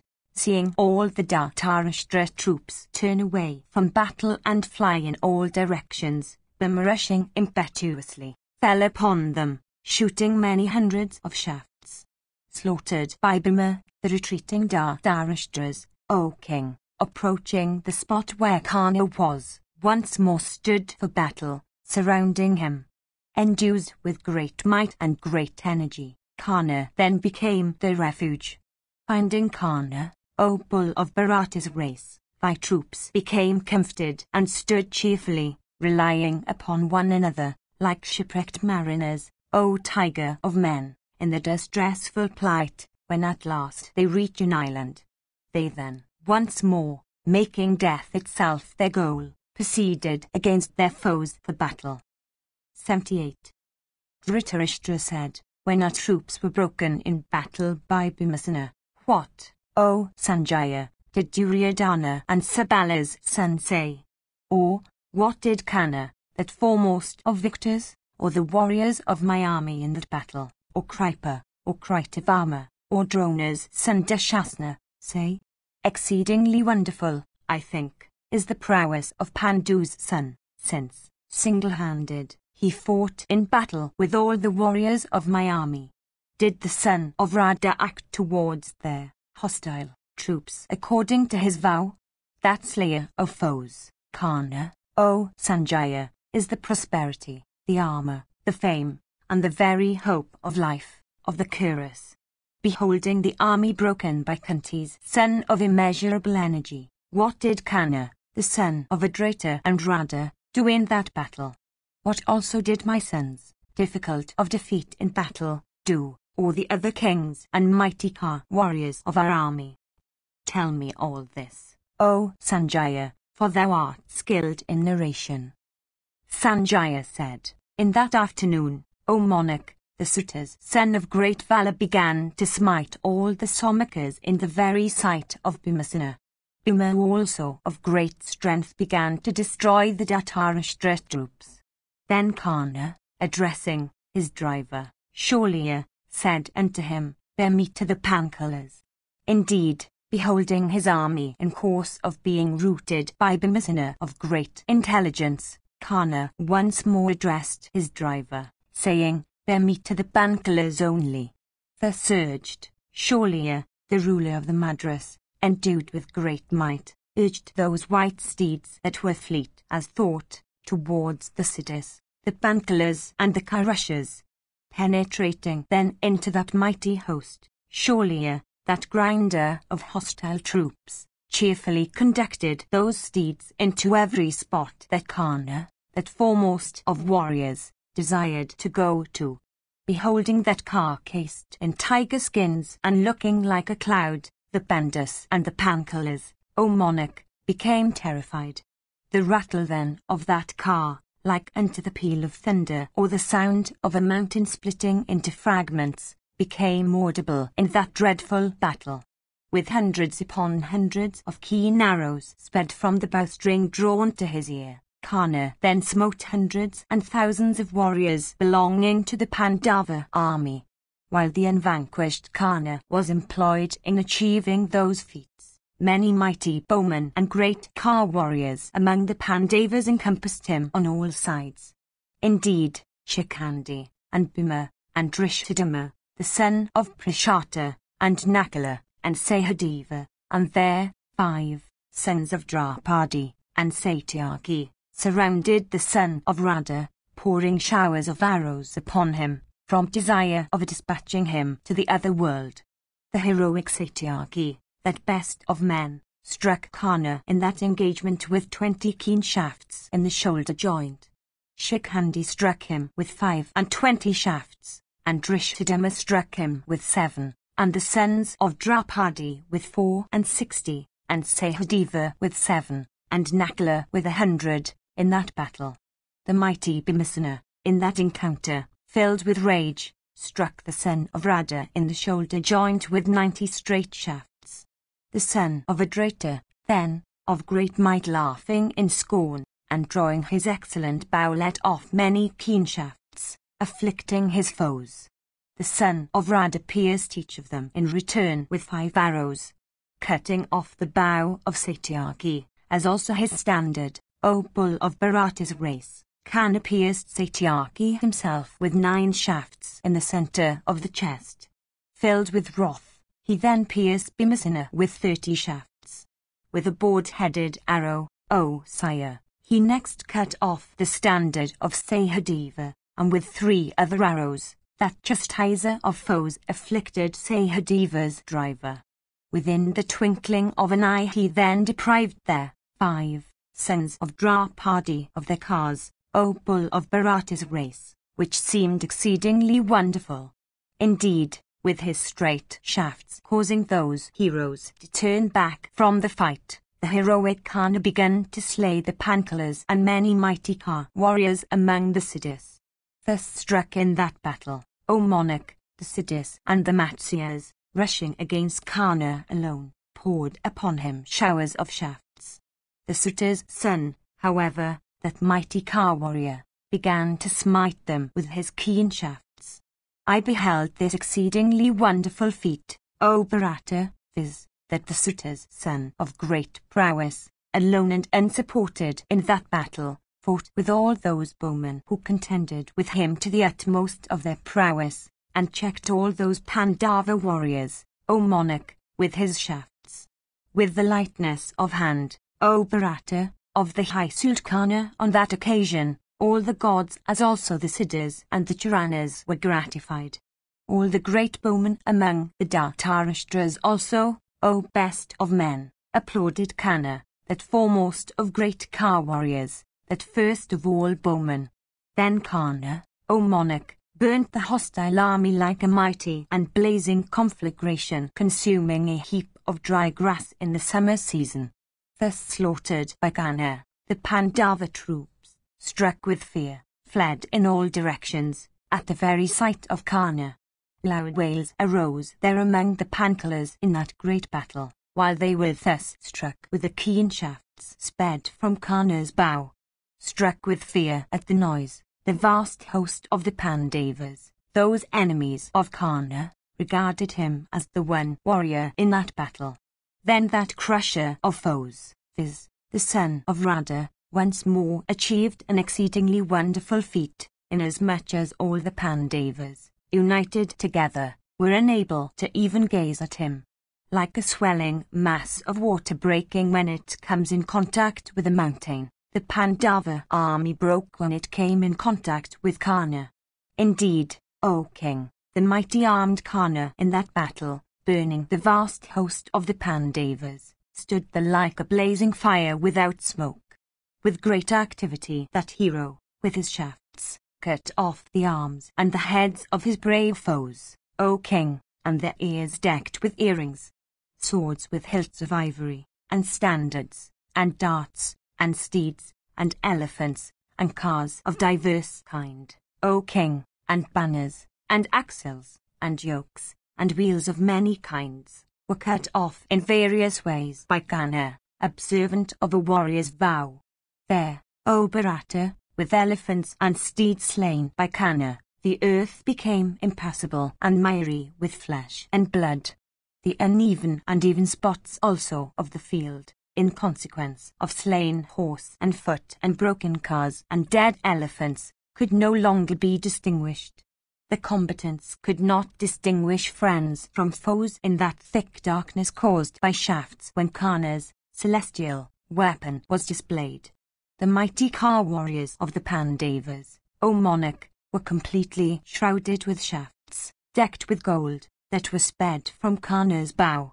Those mighty car warriors of the Pandavas, O king, in that battle, though struggling vigorously, were repeatedly broken by the son of Radha, even as a herd of deer in the forest is rooted by an angry lion.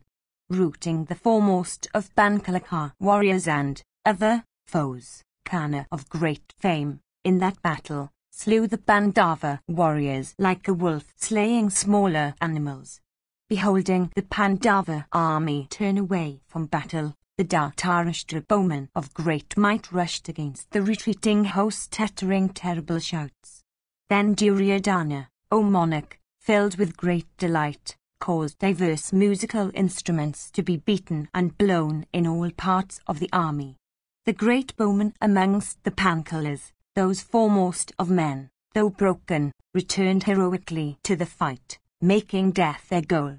The son of Radha, however, that bull among men and scorcher of foes, O monarch, in that battle, broke those returned heroes in diverse ways. There, O Bharata, 20 car warriors among the Panchalas and more than 100 Siddhi warriors were slain by Karna with his shafts, making the terraces of cars and the backs of steeds empty, O Bharata, and slaying the combatants that fought from the necks of elephants, and rooting the foot soldiers, that scorcher of foes, the Sutas, son of great bravery, became incapable of being gazed at like the midday sun and looked resplendent like the destroyer himself at the end of the Yuga. Thus, O monarch, that slayer of foes, that mighty bowman, Karna, having slain foot, horse, car warriors, and elephants, stood there on his car. Indeed, like the destroyer himself of great might standing after slaying all creatures, the mighty car warrior Karna stood alone, having slain the Somakas.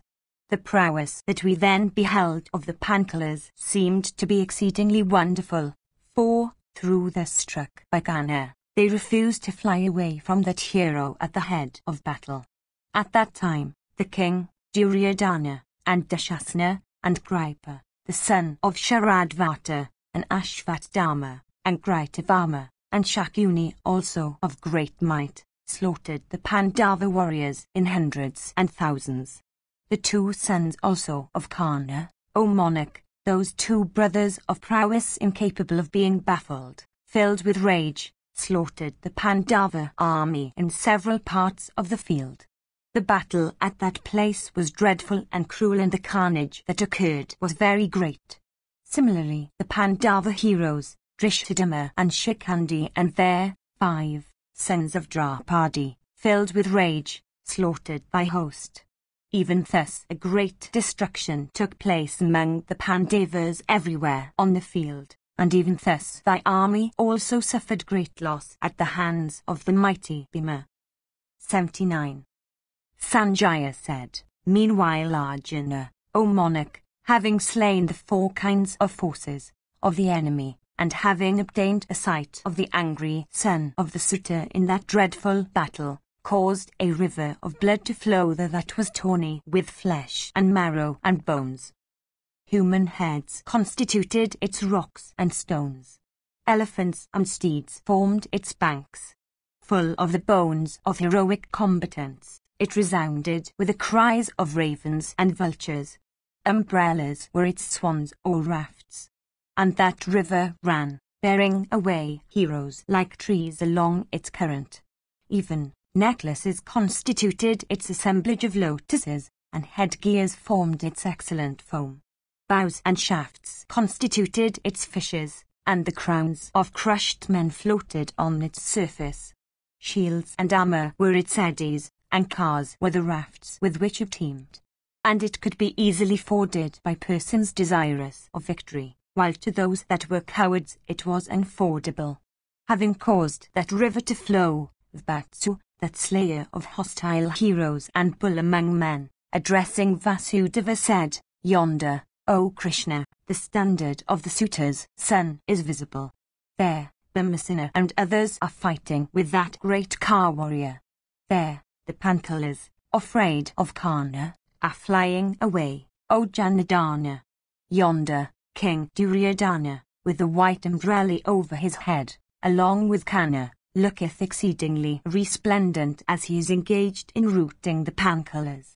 The Kripa, and Gritavama, and Drona's son, that mighty car warrior, are protecting King Duryodhana, themselves protected by the Suta's son. There, O Krishna, Sholya, well conversant with holding the reins, looketh exceedingly resplendent as, seated on the terrace of Karna's car, he guideth that vehicle. Bear me to that mighty car warrior, for even such is the wish cherished by me. Without slaying Karna in this battle I will never return. Otherwise, the son of Radha, O Janardana, will, in my sight, exterminate the mighty car warriors of the Pathas and the Srinjayas. Thus addressed, Keshava quickly proceeded on his car, towards the mighty bowman Karna, for causing a single combat to take place between Karna and Savyasi. Indeed, the mighty armed Hari, at the command of Pandu's son, proceeded on his car, assuring, by that very act, all the Pandava troops. The rattle then of Arjuna's vehicle rose loud in that battle, resembling, O sire, the tremendous peal of Vasu's thunder.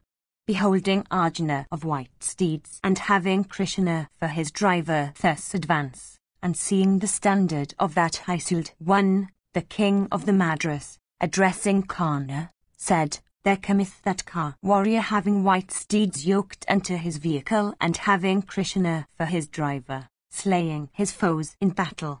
There cometh he about whom thou wert inquiring, holding his bow Gandiva. If thou canst slay him today, great good may then be done to us. He cometh, O Gana, desirous of an encounter with thee, slaying, as he cometh, our chief warriors. Do thou proceed against that hero of Bharata's race. Avoiding all our warriors, Dhananjaya advanceth with great speed.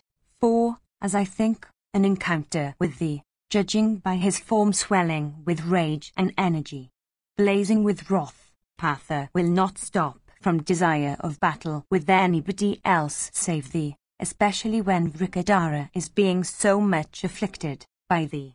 Learning that King Yudhishthira the just hath been exceedingly mangled and made careless by thee, and seeing the plight of Shikandi, and Satyaki, and Drishthadama, the son of Prishata, and their 5 sons of Draupadi, and Yadamanyu, and Uttamua, and the brothers Nakula and Sahadeva, that scorcher of foes, Partha, advanceth impetuously on a single car against thee.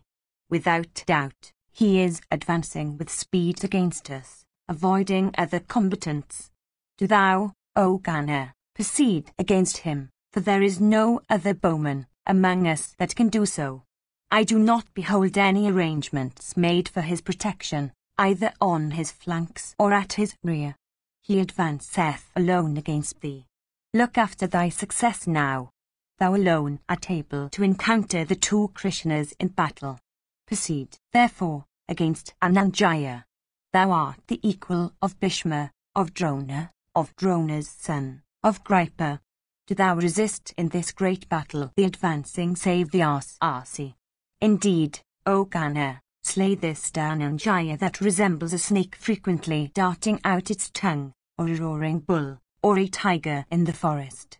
There, those kings, those mighty warriors of the Dhritarashtra's army, through fear of Arjuna, are quickly flying away, regardless of one another. Save thee, O Suta's son, there is no other man, O hero, that can, in battle, dispel the fears of those retreating combatants. All those Kuras, O tiger among men, obtaining thee as their refuge in this battle, stand depending on thee and desirous of thy protection. Mustering thy great prowess, O mighty armed one, proceed against Vrishani's race, who is always gratified by the diadem-decked Arjuna. Karna said, Thou seemest now to be in thy usual frame of mind, and thou art now agreeable to me. Do not, O mighty armed one, entertain any fear of Ananjaya. Behold the might of my arms today, and behold my skill.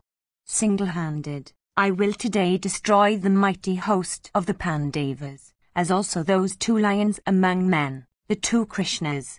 I say this truly unto thee. I will never return from the field today without slaying 2 heroes. Or, slain by those 2, I shall today sleep on the field of battle.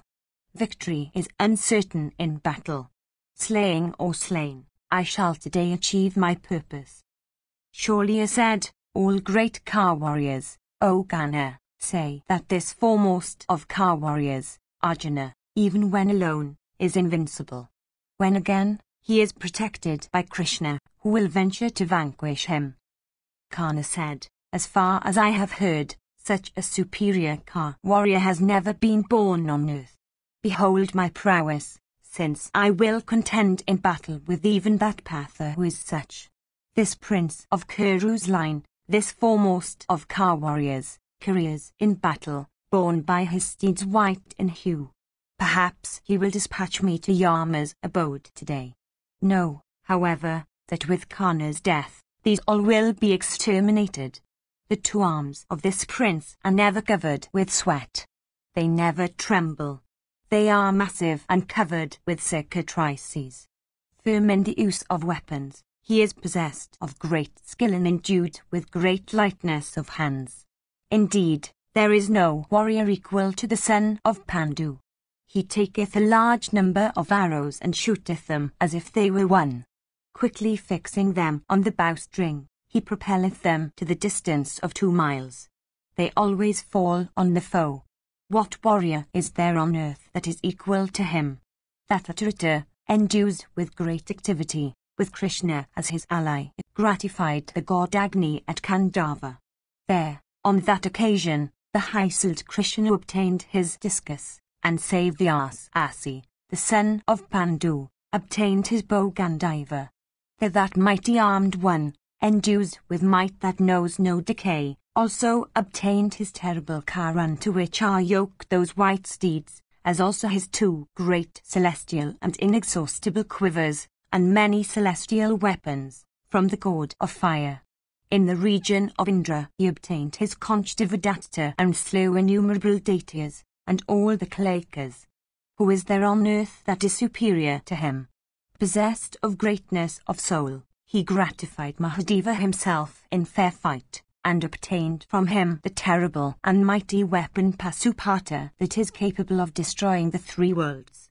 The several regions of the world, united together, gave him their weapons of immeasurable energy, with which that lion among men quickly destroyed in battle those united Asuras, the Kalakunjas.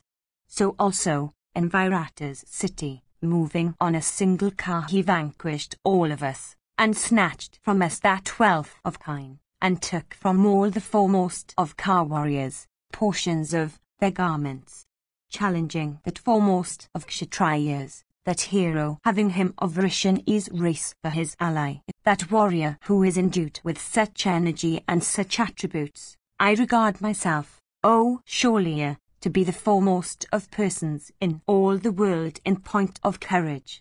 He is, again, protected by that Geshava of great energy, who is Narayana himself and who is without a rival, that Hisud Vasudeva, that ever-victorious Vishnu armed with conch, discus, and mace, whose attributes all the world united together cannot, in narrating, exhaust in 10,000 years. Beholding the two Krishnas together on the same car, fear entereth my heart together with courage. Partha is the foremost of all bowmen, while Narayana is unrivaled in encounters with the discus. Even such are Vasudeva, and the son of Pandu. Indeed, the mountains of Himavat may move from the spot where they stand, but not the two Krishnas. Both of them are heroes, possessed of great skill, firm in the use of weapons, and mighty car warriors. Both of them have adamantine frames. Who else, O Shaurya, save myself, would proceed against Falguna and Vasudeva that are even such? The desire cherished by me today, viz., that of a battle with the son of Pandu, O ruler of the Madras, will be fulfilled without delay. Soon will that wonderful and matchless and beautiful battle take place. Either I will overthrow those two in battle today, or the two Krishnas will today overthrow me. Saying these words unto Shaurya, Karna, that slayer of foes, began to utter loud roars in that battle, like those of the clouds. Approaching then thy son, that foremost one among the Kuras, and saluted respectfully by him, Karna said unto that prince as also unto those two mighty armed warriors, Kripa and Boa chief Kritavarma, and the ruler of the Gandhras with his son, and the preceptors and his own younger brothers, and all the foot soldiers and horsemen and elephant riders. These words rushed towards Asaluta and Arjuna and closed up their path all around, and caused them to be tired with exertion, so that, ye lords of the earth, I may easily slay those two after ye all will have mangled them deeply. Saying, so be it. Those foremost of heroes, desirous of slaying Arjuna, speedily proceeded against him. Those mighty car warriors then, obeying the behest of Karna, began to strike Dhananjaya with innumerable arrows in that battle. Like the great ocean containing a vast quantity of water receiving all rivers with their tributaries, Arjuna received all those warriors in battle. His foes could not notice when he fixed his excellent arrows on the bowstring and when he let them off. All that could be seen was that men and steeds and elephants, pierced with the arrows sped by Dhananjaya, continually fell down, deprived of life. Like men with diseased eyes that are unable to gaze at the sun, the Kauravas on that occasion could not gaze at Jaya, who seemed to be possessed of the energy of the all-destroying sun that rises at the end of the Yuga, having arrows for his rays, and Gandhiva for his beautiful circular disc. Smiling the while, Partha with his own showers of arrows cut off the excellent arrows sped at him by those mighty car warriors. In return, he struck them with innumerable arrows, drawing his bow Gandhiva to a complete circle. As the sun of fierce rays between the months of Jyeshta and Ashada easily drieth up the waters, of the earth, even so Arjuna, baffling the arrows of his foes, consumed thy troops, O King of Kings. Then Kripa, and the chief of the Bhijas, and thy son himself shooting showers of shafts, rushed towards him. Drona's son also, that mighty car warrior, rushed towards him, shooting his shafts. Indeed, all of them rained their arrows on him, like the clouds pouring torrents of rain on a mountain. The son of Pandu, however, with great activity and speed, cut off with his own shafts those excellent arrows sped at him with great care in that dreadful battle by those accomplished warriors desirous of slaying him, and pierced the chest of each of his adversaries with 3 shafts.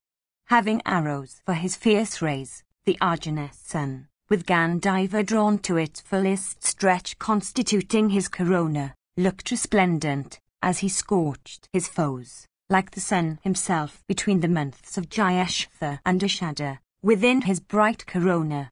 Then Drona's son pierced Dhananjaya with 10 foremost of shafts, and Keshava with 3, and the 4 steeds of Dhananjaya with 4, and showered many shafts on the ape on Arjuna's banner.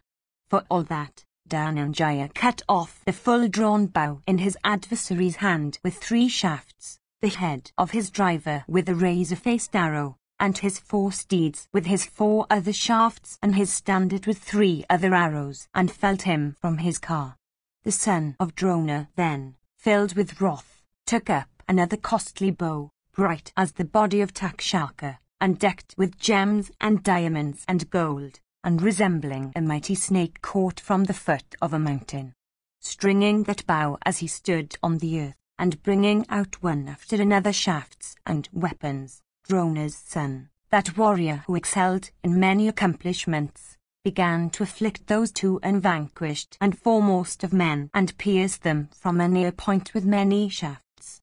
Then those mighty car warriors, Kripa and Boa and thy son, standing at the van of battle, fell upon and shrouded that bull among the Pandavas, shooting showers of shafts, like clouds shrouding the dispeller of darkness. Possessed of prowess equal to that of the 1,000-armed, Kartavirya, Partha then showered his shafts on Kripa's bow with arrow fixed on it, his steeds, his standard, and his driver, like the wielder of the thunder in days of yore showering his shafts on the Azura valley. His weapons destroyed by Partha's shafts, and his standard also having been crushed in that great battle, Kripa was afflicted with as many thousands of arrows by Arjuna as Ganga's son Bhishma before them, on the day of his fall, by the same diadem-decked warrior. The valiant Partha then, with his shafts, cut off the standard and the bow of thy roaring son. Destroying next the handsome steeds of Kritavarma, he cut off the latter's standard as well. He then began to destroy with great speed the elephant of the hostile force, as also its cars with their steeds and drivers and bows and standards. Thereupon that vast host of thine broke into 100 parts like an embankment washed off by the waters. Then Keshava, quickly urging Arjuna's car, placed all his afflicted foes on his right side. Then other warriors, desirous of an encounter, with their well-equipped cars bearing lofty standards, followed Dhananjaya, who was proceeding with great speed like Indra proceeding for the slaughter of Vritra. Then those mighty car warriors, Shikhandi and Satyaki and the twins, proceeding in the direction of Dhananjaya, checked those foes and, piercing them with keen arrows, uttered terrible roars. Then the Kuru heroes and the Srinjayas, encountering one another with rage, slew one another with straight shafts of great energy, like the Asuras and the Celestials in days of yore in great battle. Elephant warriors and horsemen and car warriors, wall chastisers of foes, inspired with desire of victory or impatient of proceeding to heaven, fell fast on the field. Uttering loud shouts, they pierced one another vigorously with well-shot arrows. In consequence of those high-souled warriors of great courage shooting their arrows at one another in that dreadful battle, and by that means causing the darkness there, the points of the compass, cardinal and subsidiary, became enveloped in gloom, and the very effulgence of the sun became totally shrouded. 80. Sanjaya said, "Then, O king, Dhananjaya, desirous of rescuing Kunti's son Bhima, who, assailed by many foremost of warriors of the Kuru army, seemed to sink under that attack, avoided, O Bharata, the troops of the Suta's son, and began, with his shafts, to dispatch those hostile heroes that were opposed to Bhima to the regions of death. Successive showers of Arjuna's shafts were seen overspread on the sky, while others were seen to slay thy army, filling the welkin with his shafts that resembled dense flights of feathery creatures. Dhananjaya, O monarch, at that time, became the very destroyer unto the Kurus.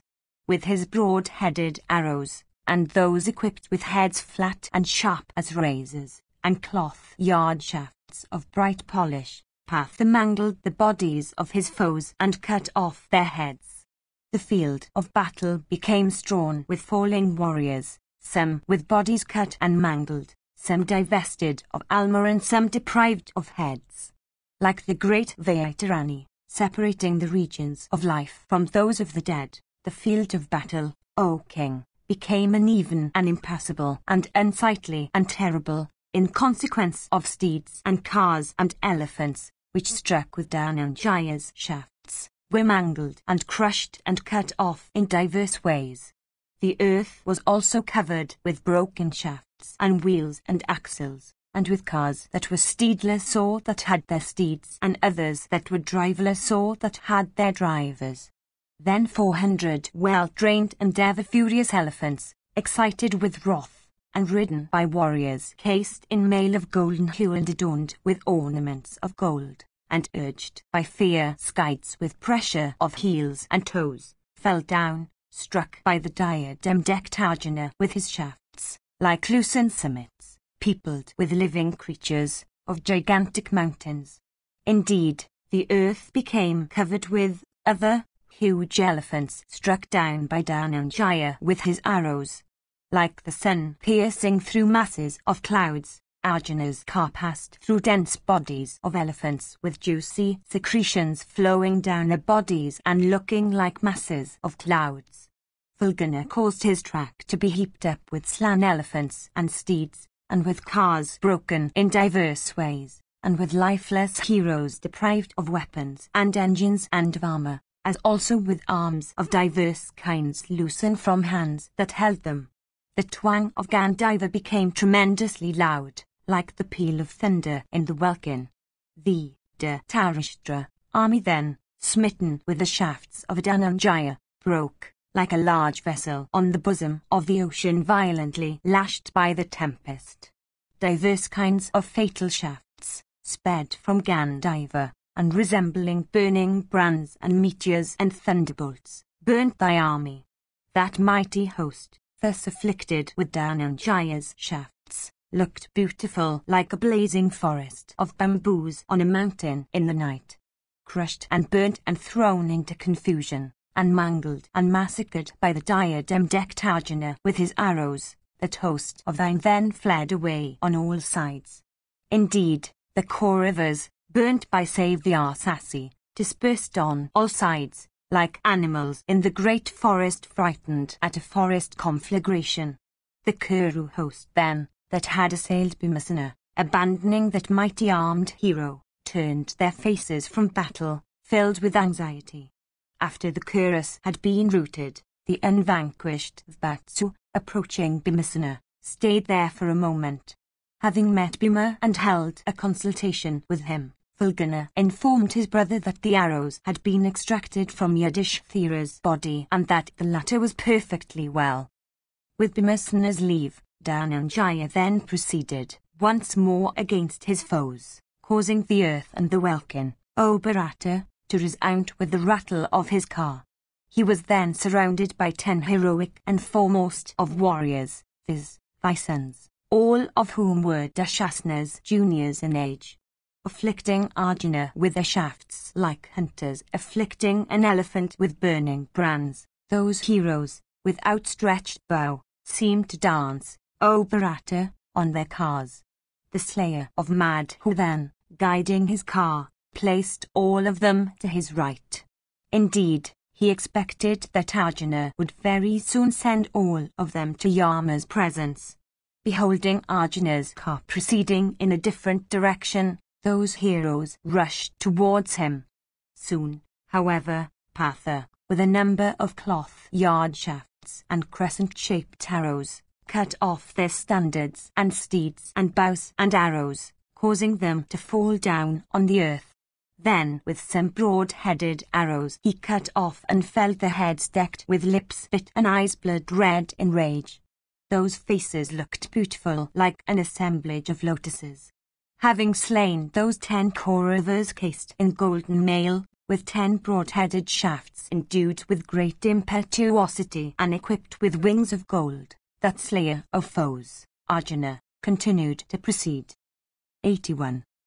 Sanjaya said, meanwhile 90 Kauravaka warriors rushed for battle against the 8-bannered Arjuna who was advancing, borne by his steeds of exceeding fleetness. Those tigers among men, having sworn a terrible oath about the other world, encompassed that tiger among men, Arjuna.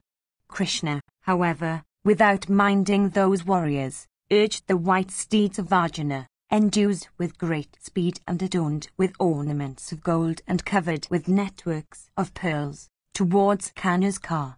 Those 90 Samsaptaka cars pursued Dhananjaya, that slayer of foes, pouring upon him showers of shafts, as he proceeded towards Kanna's car. Then Arjuna, with his keen shafts, cut off those 90 assailants endued with great activity, along with their drivers and bows and standards.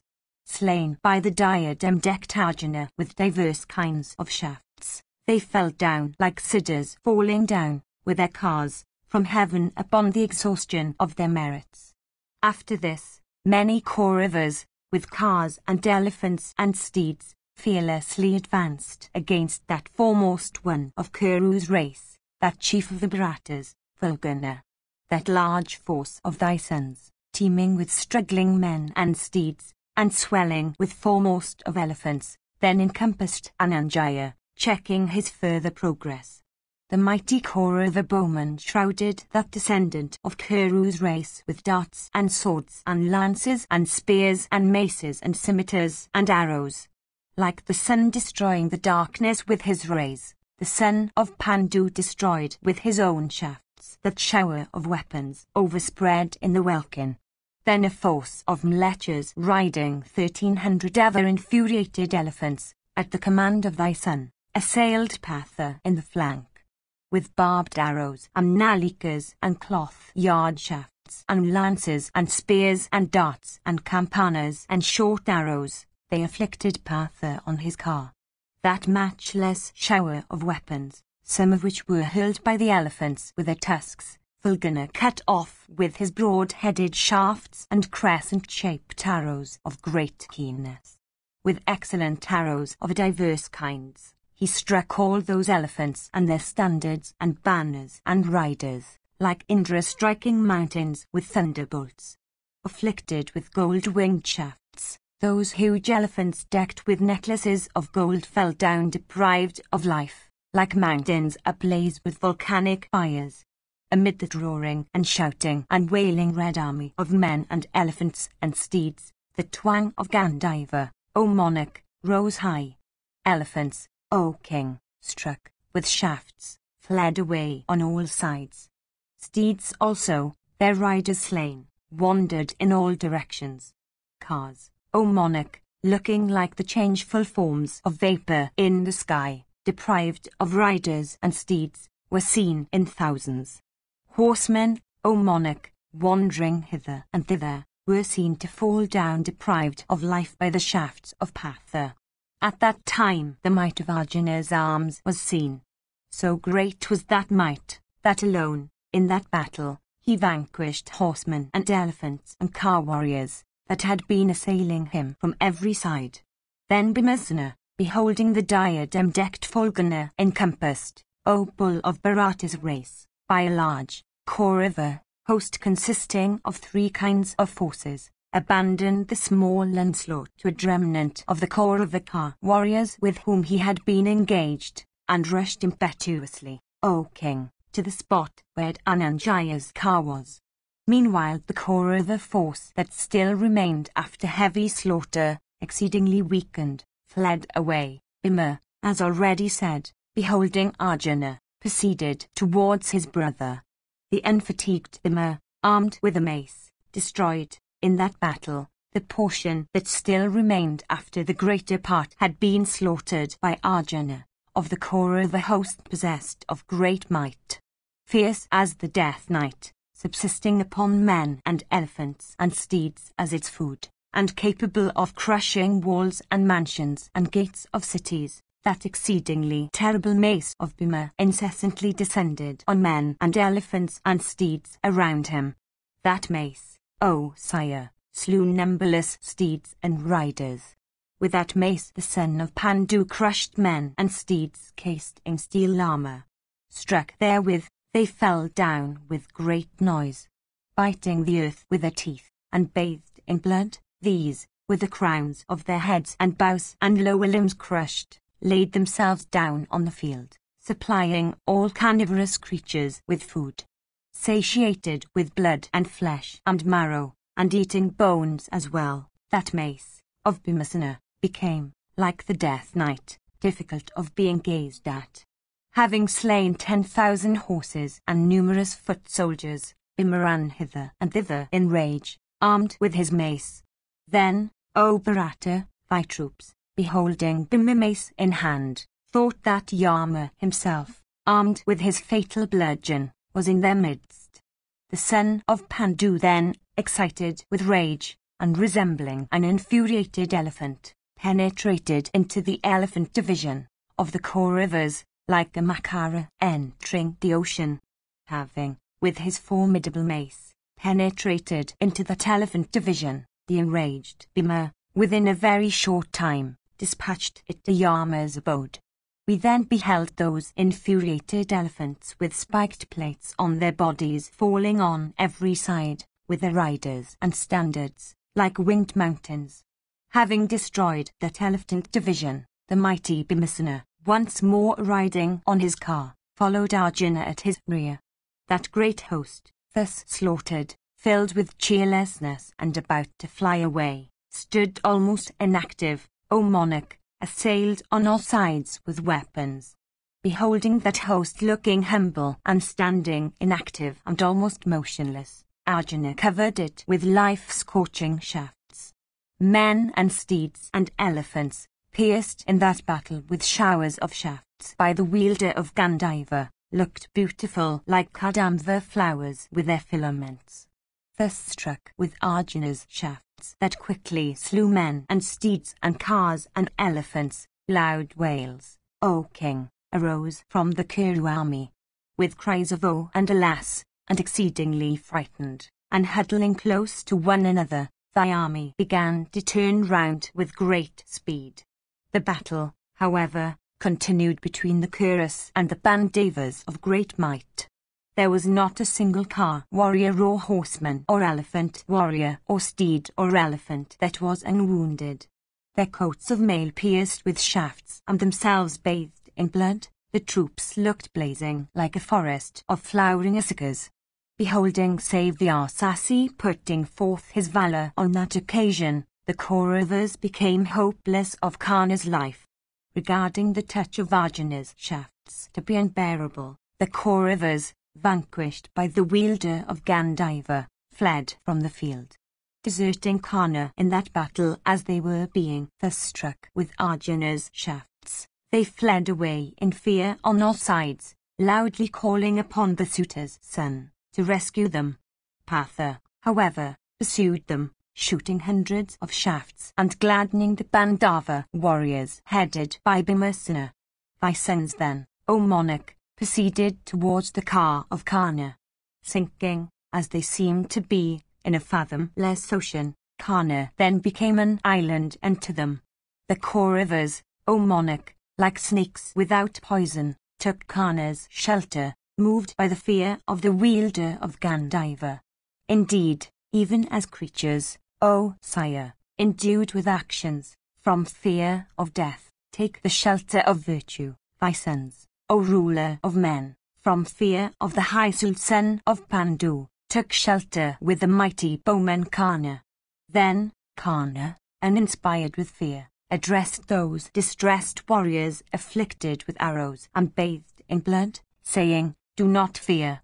Come to me. Beholding thy army vigorously broken by Patha, Karna, stretching his bow, stood desirous of slaughtering the foe. Seeing that the Kuras had left the field, Karna, that foremost of all wielders of weapons, reflecting a little, set his heart upon the slaughter of Patha and began to draw deep breaths. Bending his formidable bow, Adrata's son Vrisha once more rushed against the Panchalas, in the very sight of Savyasi. Soon, however, many lords of the earth, with eyes red as blood, poured their arrowy downpours on him like clouds pouring rain upon a mountain. Then thousands of arrows, O foremost of living creatures, shot by Karna, O sire, deprived many Panchalas of their lives. Loud sounds of wailing were uttered by the Panchalas, O thou with great intelligence, while they were being thus smitten by the suitor's son, that rescuer of friends, for the sake of his friends. 82. Sanjaya said, after the Kuras, O king, had been put to flight by the mighty Ka warrior Arjuna of white steeds, the suitor's son Karna began to destroy the sons of the Panchalas with his mighty shafts, like the tempest destroying congregated masses of clouds.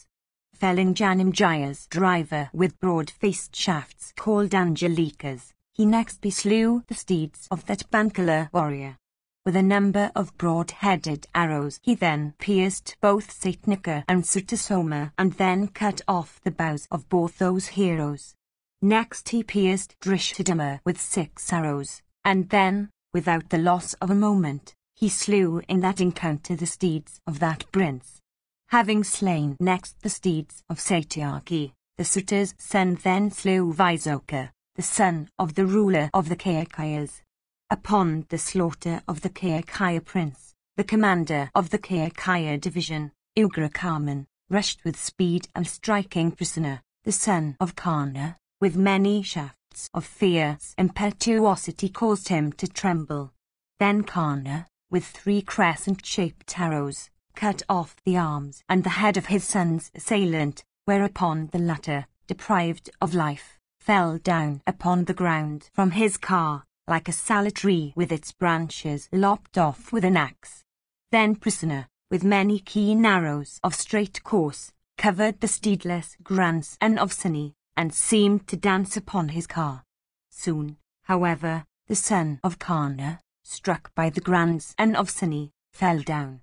Upon the slaughter of his son, Karna, with heart filled with rage, addressed that bull among the Sunnis from desire of slaying him, saying, Thou art slain, O grandson of Sunny, and sped at him an arrow capable of slaying all foes. Then Shikandi cut off that arrow with 3 shafts of his, and struck Karna himself with 3 other shafts. The fierce son of the suitor then, cutting off with a couple of razor-faced arrows the bow and the standard of Shikandi, struck and pierced Shikandi himself with 6 shafts, and then cut off the head of Drishtadama's son. The high-souled son of Adrata then pierced Sutasoma with a very keen shaft. During the progress of that fierce battle, and after Drishtadama's son had been slain, Krishna, O lion among kings, addressed Patha, saying, The Panchalas are being exterminated. Go, O Patha, and slay Karna. Thus addressed the mighty armed Arjuna, that foremost of men, smiled and then proceeded on his car towards the car of Adrata's son desirous, on that occasion of terror, of rescuing the Panchalas slaughtered by Karna, that leader of Ka warriors. Stretching his Gandiva of loud twang and fiercely striking his palms with her bowstring, he suddenly created a darkness by means of his arrows and destroyed large numbers of men and steeds and cars and standards. The echoes of that twang travelled through the welkin. The birds, no longer finding room in their own element, took shelter in the caverns of mountains. With his full-drawn bow, Arjuna looked resplendent. Indeed, as the diadem-decked Partha, at that terrible moment, fell upon the foe, Bhimasena, that foremost of heroes, proceeded on his car behind that son of Pandu, protecting his rear. Those two princes then, on their cars, proceeded with great speed towards Karna, encountering their foes along the way. During that interval, the Suta's son fought fiercely, grinding the Somakas. He slew a large number of car warriors and steeds and elephants, and covered the 10 points of the compass with his shafts. Then Uttamura and Janamejaya, and the enraged Yadamanu and Shikandi, uniting with Prashata's son, Drishtadyumna, and uttering loud roars, pierced Karna with many shafts. Those 5 foremost of Bankalaka warriors rushed against Karna, otherwise called Vaikartana, but they could not shake him off his car like the objects of the senses failing to shake off the person of purified soul from abstinence. Quickly cutting off their bows, standards, steeds, drivers and banners, with his shafts, Karna struck each of them with 5 arrows and then uttered a loud roar like a lion.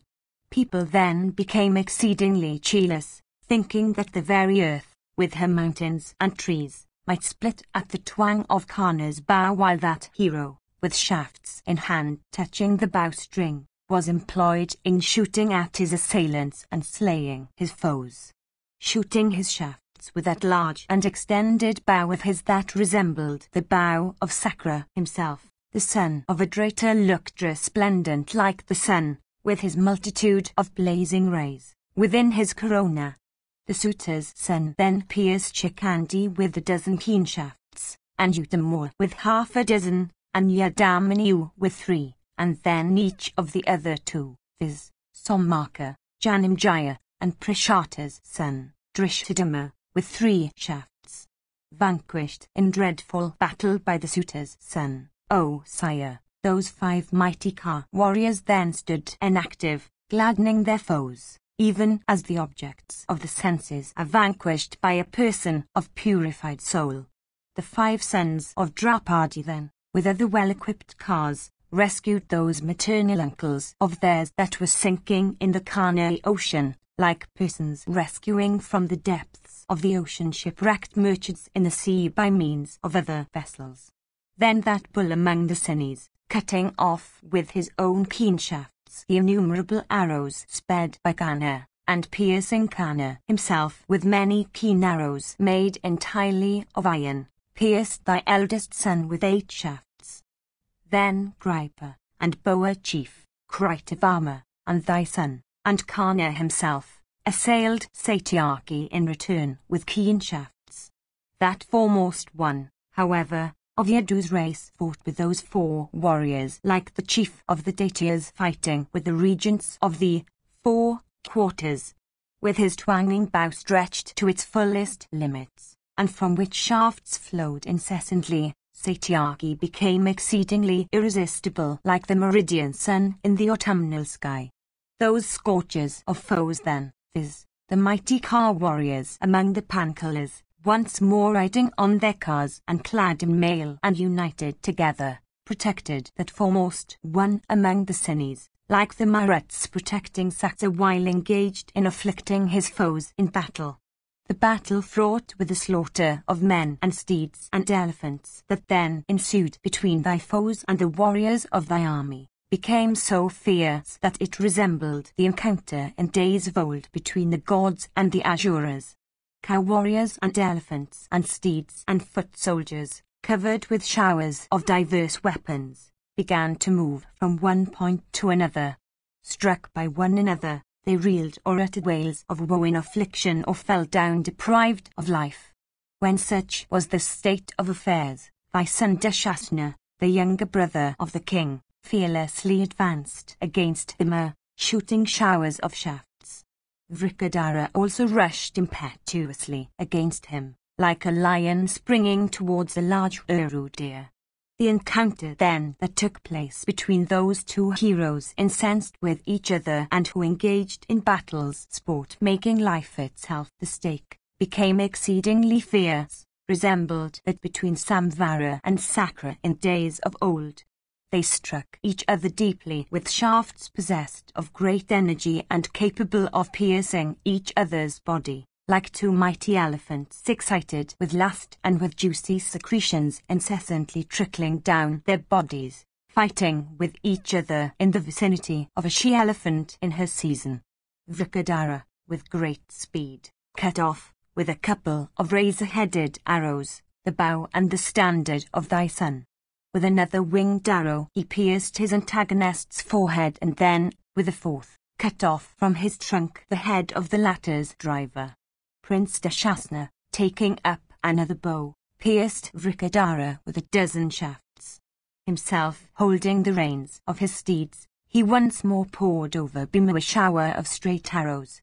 Then Dushasna sped a shaft bright as the rays of the sun, decked with gold, diamonds, and other precious gems, capable of piercing the body of his assailant, and irresistible as the stroke of Indra's thunder. His body pierced therewith, Vrikadara fell, with languid limbs and like one deprived of life and with outstretched arms, upon his own excellent car. Recovering his senses, however, he began to roar like a lion. 83. Sanjaya said, fighting fiercely, Prince Dushasna achieved the most difficult feats in that encounter. With a single shaft he cut off Bhima's bow, and then with 6 shafts he pierced his foe's driver. Having achieved those feats, the prince, endued with great activity, pierced Bhima himself with 9 shafts. Indeed, the high-souled warrior, without losing a moment, then pierced Bhimasena with many shafts of great energy. Filled with rage at this, Bhimasena, endued with great activity, sped at thy son a fierce dart. Beholding that terrible dart impetuously coursing towards him like a blazing brand, thy high-souled son cut it off with 10 shafts shot from his bow drawn to its fullest stretch. Seeing that difficult feat achieved by him, all the warriors, filled with joy, applauded him highly. Thy son then once more pierced Bhima deeply with another shaft. Blazing with wrath at sight of Dushasna, Bhima then addressed him, saying, Pierced I have been, O hero, quickly and deeply, by thee. Bear now, however, once more, the stroke of my mace. Having said this, the enraged Bhima took up that terrible mace of his for Dushasna's slaughter. Once more addressing him, he said, O thou of wicked soul, I shall today drink thy blood on the field of battle. Thus addressed, thy son sped at Bhima with great force, a fierce dart resembling death itself. Bhima also, his form filled with wrath, whirled his terrible mace and hurled it at his antagonist. That mace, precipitately breaking Dushasna's dart, struck thy son on his head. Indeed, perspiring like an elephant, with juicy secretions trickling down his body, Bhima, in that dreadful battle, hurled his mace at the prince. With that weapon, Bhimasena forcibly threw Dushasna down from his car at a distance measured by the length of 10 bows. Struck with the impetuous mace, Dushasna, thrown down on the ground, began to tremble. All his steeds also, O king, were slain, and his car too was reduced to atoms by that falling weapon. As regards Dushasna himself, his armor and ornaments and attire and garlands were all displaced, and he began to writhe, afflicted with agony.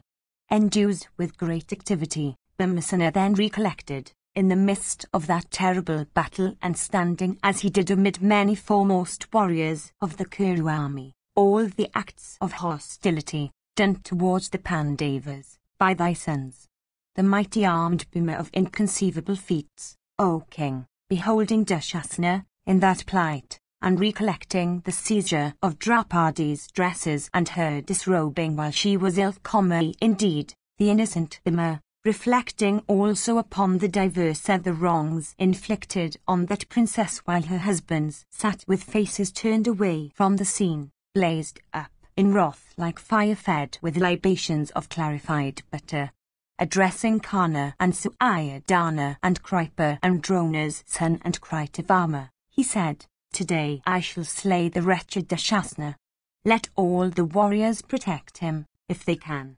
Having said this, Bhima of exceeding strength and great activity suddenly rushed, from desire of slaying Dushasana, like a lion of fierce impetuosity rushing towards a mighty elephant. Vrikadara, that foremost of heroes, rushed towards Dushasana in that battle and attacked him in the very sight of Suayodhana and Karna. Jumping down from his car, he alighted on the ground, and fixed his eyes steadfastly on his fallen foe. Drawing then his whetted sword of keen edge, and trembling with rage, he placed his foot upon the throat of Dushasana, and ripping open the breast of his enemy stretched on the ground, quaffed his warm life-blood. Then throwing him down and cutting off, O king, with that sword the head of thy son, Bhima of great intelligence, desirous of accomplishing his vow, again quaffed his enemy's blood little by little, as if for enjoying its taste. Then looking at him with wrathful eyes, he said these words, "I regard the taste of this blood of my enemy to be superior to that of my mother's milk, or honey, or clarified butter, or good wine that is prepared from honey, or excellent water, or milk, or curds, or skimmed milk, or all other kinds of drinks there are on earth that are sweet as ambrosia or nectar." Once more, Bhima of fierce deeds, his heart filled with wrath, beholding Dushasana dead, laughed softly and said, "What more can I do to thee? Death has rescued thee from my hands." They, O king, that saw Bhimasena, while he filled with joy at having quaffed the blood of his foe, was uttering those words and stalking on the field of battle, fell down in fear. They that did not fall down at the sight, saw their weapons drop from their hands. Many, from fear, cried out feebly and looked at Bhima with half-shut eyes.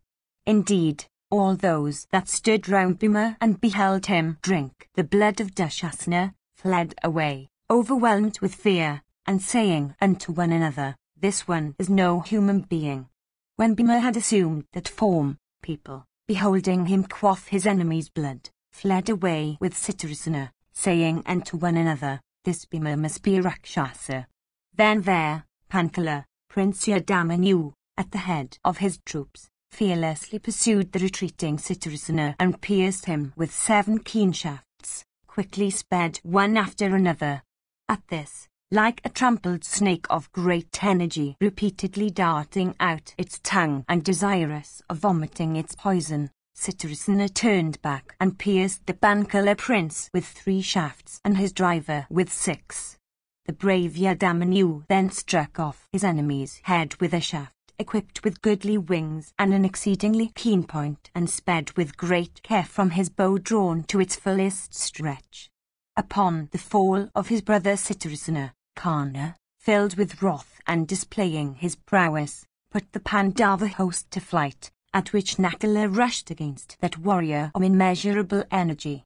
Bhima, having slain there, at the very sight of Karna, the vindictive Dushasana, took up a little quantity of his blood, and, endued with stentorian lungs, he said these words in the hearing of all those foremost of heroes of the world, "O wretch amongst men, here I drink thy life blood from thy throat."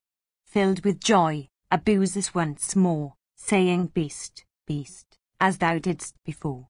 And he continued, "They that danced at us then, saying, 'Beast, beast,' even we will dance at them now," repeating their own words. Our sleep at the palace at Brahmanakoti, the administration of deadly poison to our food, the bites of black cobras, the setting fire to the house of lack, the robbing of our kingdom by gambling, our exile in the woods, the cruel seizure of Draupadi's beautiful dresses, the strokes of shafts and weapons in battle, our miseries at home, the other kinds of sufferings we endured at Virata's abode, all these woes borne by us through the counsels of Shakuni and Duryodhana and Radha's son, proceeded from thee as their cause. through the wickedness of Dhritarashtra and his son, we have endured all these woes. Happiness has never been ours. Having said these words, O king, the victorious Vrikadara once more spoke these words unto Keshava and Arjuna. Indeed, bathed in blood, with blood flowing from his wounds, with face exceedingly red, filled with great wrath, Bhimasena, endued with great activity, said these words, Ye heroes, that which I had vowed in respect of Dushasana in battle, I have accomplished today. I will soon accomplish my other vow by slaying that second beast, viz., Duryodhana, in this sacrifice of battle. Striking the head of that wicked souled one with my foot in the presence of the Kauravas, I shall obtain peace. Having said these words, Bhima, filled with great joy, drenched with blood, uttered loud shouts, even as the mighty and high Sudindra of 1,000 eyes had roared after slaying the Asura, Vritara. 84. Sanjaya said, after the slaughter of Dushasana, O king, 10 of thy sons, heroes that never retreated from battle, all of whom were great car warriors, endued with mighty energy, and filled with the poison of wrath, shrouded Bhima with their shafts. Nishanjan, and Kavashin, and Pasim, and Dindadara, and Danigraha, and Alalupa, and Saha, and Shanda, and Vataviga, and Shuvakasas, these 10, afflicted at the slaughter of their brother, united together and checked the mighty armed Bhimasena with their shafts. Resisted on all sides with their shafts by those great car warriors, Bhima, with eyes red as fire with fury, looked resplendent like the destroyer himself in rage. Partha, however, with 10 broad-headed shafts of great impetuosity, equipped with golden wings, dispatched to Yama's abode those 10 Brata princes decked with golden bracelets.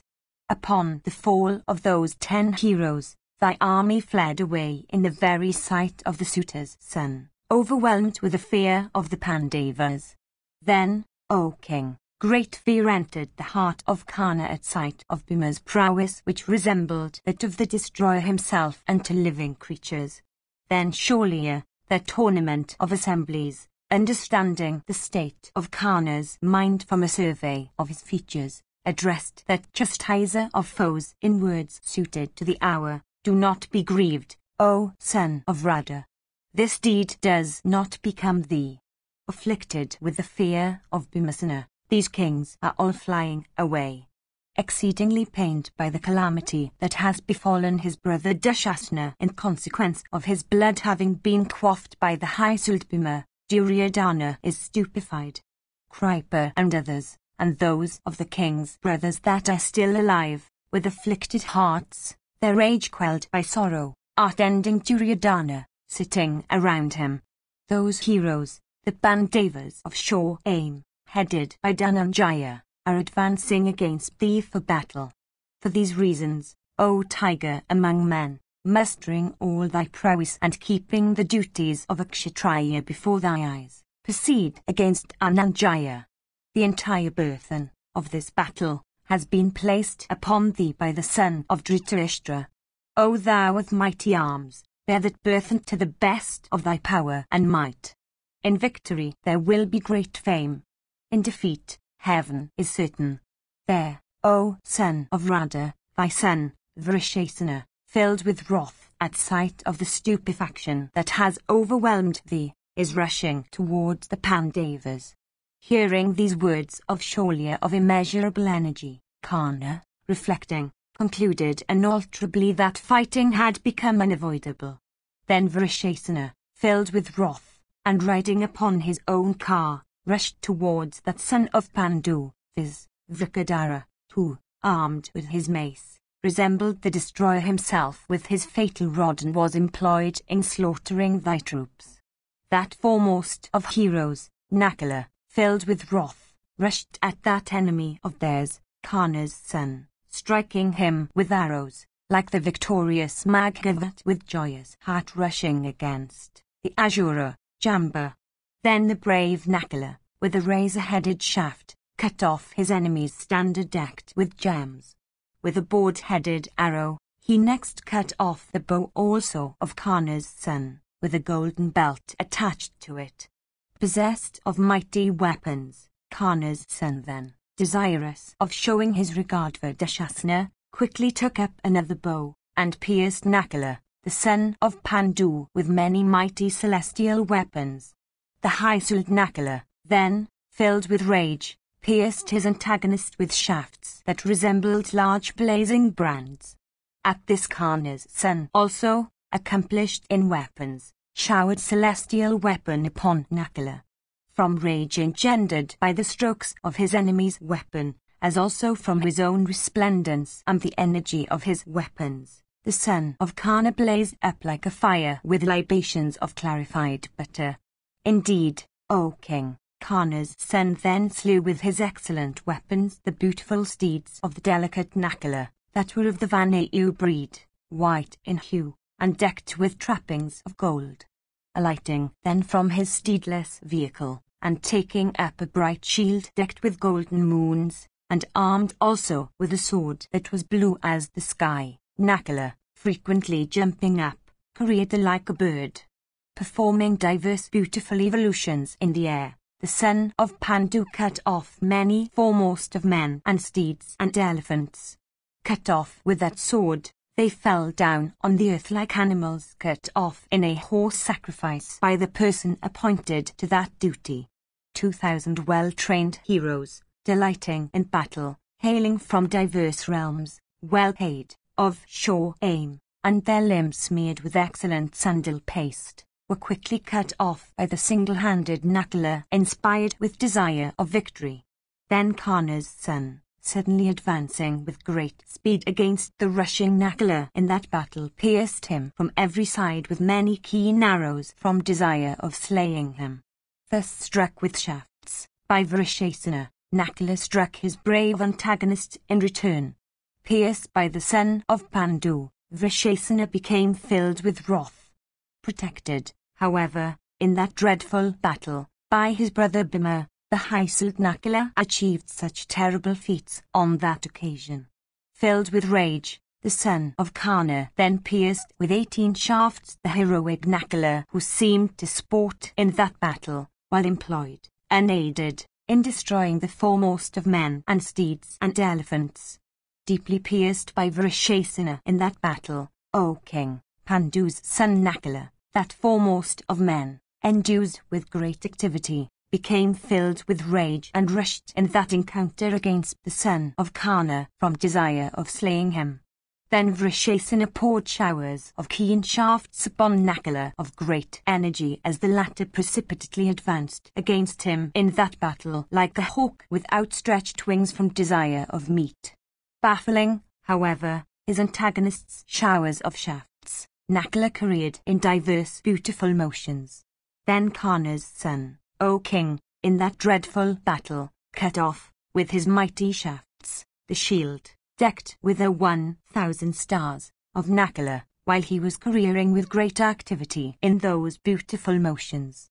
Without losing a moment, that resister of foes, Vrishasana, with 6 sharp razor-headed shafts, then cut off that naked sword of Nakula, polished and keen-edged, made of steel, capable of bearing a great strain and of destroying the bodies of all foes, and terrible and fierce as the poison of the snake, while he was whirling it rapidly.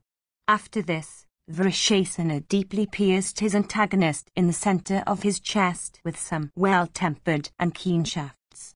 Having achieved those feats in battle that were applauded by all noble persons and that could not be achieved by other men, the high-souled Nakula of great activity, afflicted with those shafts, proceeded to the car, O king, of Bhimasana. The steedless son of Madri, thus afflicted by Karna's son, sprang upon Bhima's car like a lion springing upon a mountain summit, in the sight of Dhananjaya. The high-souled and heroic Vrishasana then, filled with wrath, poured his arrowy showers upon those 2 mighty car warriors for piercing those 2 sons of Pandu. After the destruction of that car belonging to the son of Pandu, Nakula, and after his sword also had been speedily cut off with Vrishasana's shafts, many other foremost of Kuru heroes, uniting together, approached the Pandava brothers, and began to strike them with showers of shafts. Then those two sons of Pandu, Bhima and Arjuna, filled with wrath, and resembling two fires fed with libations of clarified butter, poured terrible showers of arrows upon Vrishesana and the other assembled warriors around him. The son of the wind god then, addressing Falguna, said, "Behold, Nakula here is being afflicted. The son of Karna is resisting us. Proceed, therefore, against Karna's son." Hearing these words, the diadem-decked Arjuna approached the car of his brother Vrikadara. Beholding that hero arrived near, Nakula addressed him, saying, "Do thou speedily slay this one." Thus addressed in that battle by his brother, Nakula, standing before him, the diadem-decked Arjuna, that formidable hero, precipitately caused his eight-bannered vehicle, guided by Keshava himself, to be driven towards Vrishesana. 85. Sanjaya said, learning that Nakula had been deprived of his car, afflicted with arrows and mangled with the weapons of Karna's son, and that he had his shafts, bow, and sword cut off, these 11 formidable resistors of all foes, the 5 heroic sons of Drupada, the grandson of Sini forming the 6th, and the 5 sons of Draupadi quickly proceeded on their loud-sounding cars drawn by bounding steeds, with banners waving in the air, and guided by accomplished drivers. Those well-armed warriors began to destroy the elephants and cars and men and steeds with shafts that resembled formidable snakes. Then Hridika's son and Gripa and Drona's son and Duryodhana and Shakuni's son and Vika and Kratha and Ivra, those foremost of Kauravaka warriors, speedily proceeded against them, armed with their bows and mounted upon their cars of rattle deep as the roar of elephants saw the clouds. These Kaurava warriors, assailing those foremost of men and first of car warriors, those 11 heroes of the Pandava army, O king, with the mightiest of shafts, checked their progress. At this, the Kulindas, riding upon their elephants of impetuous speed that looked like mountain summits and that were of the hue of newly risen clouds, advanced against those Kaurava heroes. Well equipped, and covered with gold, those infuriated elephants, born in Himalayan regions and ridden by accomplished warriors longing for battle, looked resplendent like clouds in the welkin, charged with lightning. The prince of the Kulindas then vigorously assailed Gripa and his driver and steeds, with 10 shafts made wholly of iron. Struck, in return, with the shafts of Sharadvata's son, the prince fell down with his elephant on the ground. The younger brother of that prince then, assailing Gripa's car with a number of lances made wholly of iron and all bright as the rays of the sun, uttered loud roars. The ruler of the Gandhras, however, cut off the head of that warrior while still uttering those roars. Upon the fall of those Kulindas, those mighty car warriors of thy army, filled with joy, blew their sea-born conchs, and, armed with bows, rushed against their enemies. The battle then that once more took place between the Kurus on the one side and the Pandavas and the Saranjayas on the other, with arrows and scimitars and darts and swords and maces and battle-axes, became fierce and awful and exceedingly destructive of men and steeds and elephants.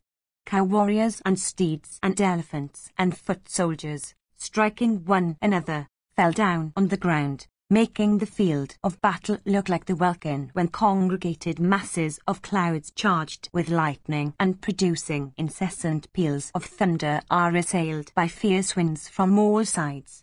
Then the chief of the Bijas struck the huge elephants, the car warriors, the innumerable foot soldiers, and the horse under Satanika.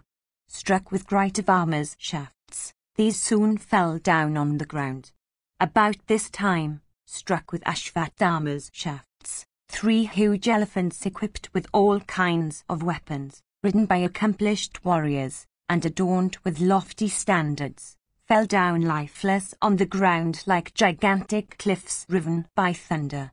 Then the third brother of the Kulinda chief assailed by son Duryodhana with some excellent shafts in the center of the chest.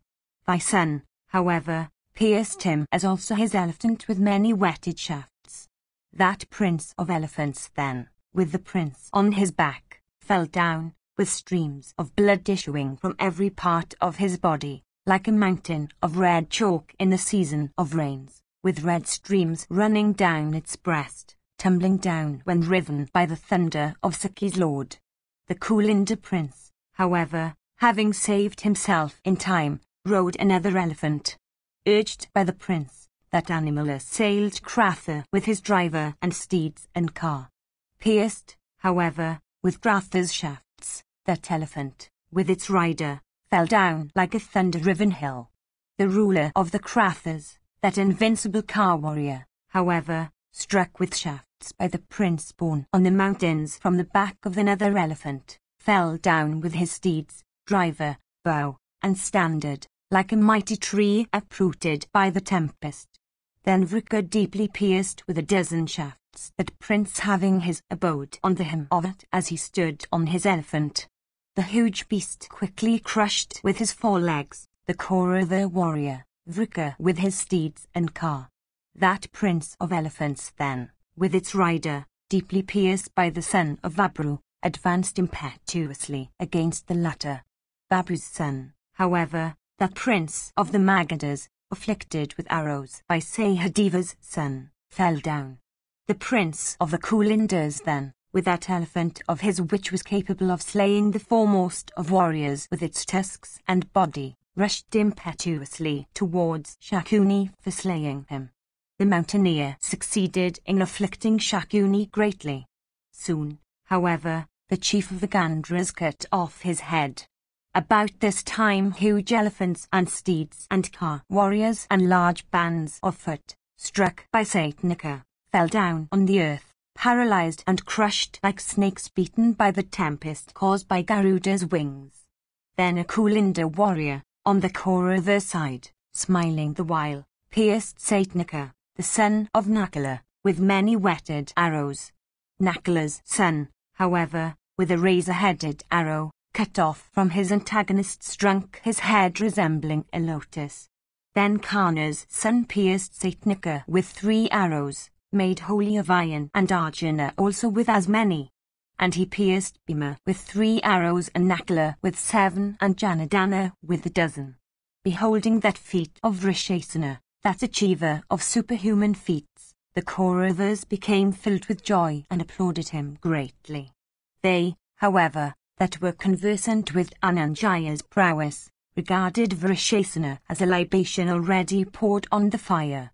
The diadem-decked Arjuna then, that slayer of hostile heroes, seeing Madri's son Nakula, that foremost of men, deprived of his steeds in the midst of all, and beholding Janardana mangled with arrows, rushed in that battle against Vrishesana, who was then staying in front of the suitor's son, Karna.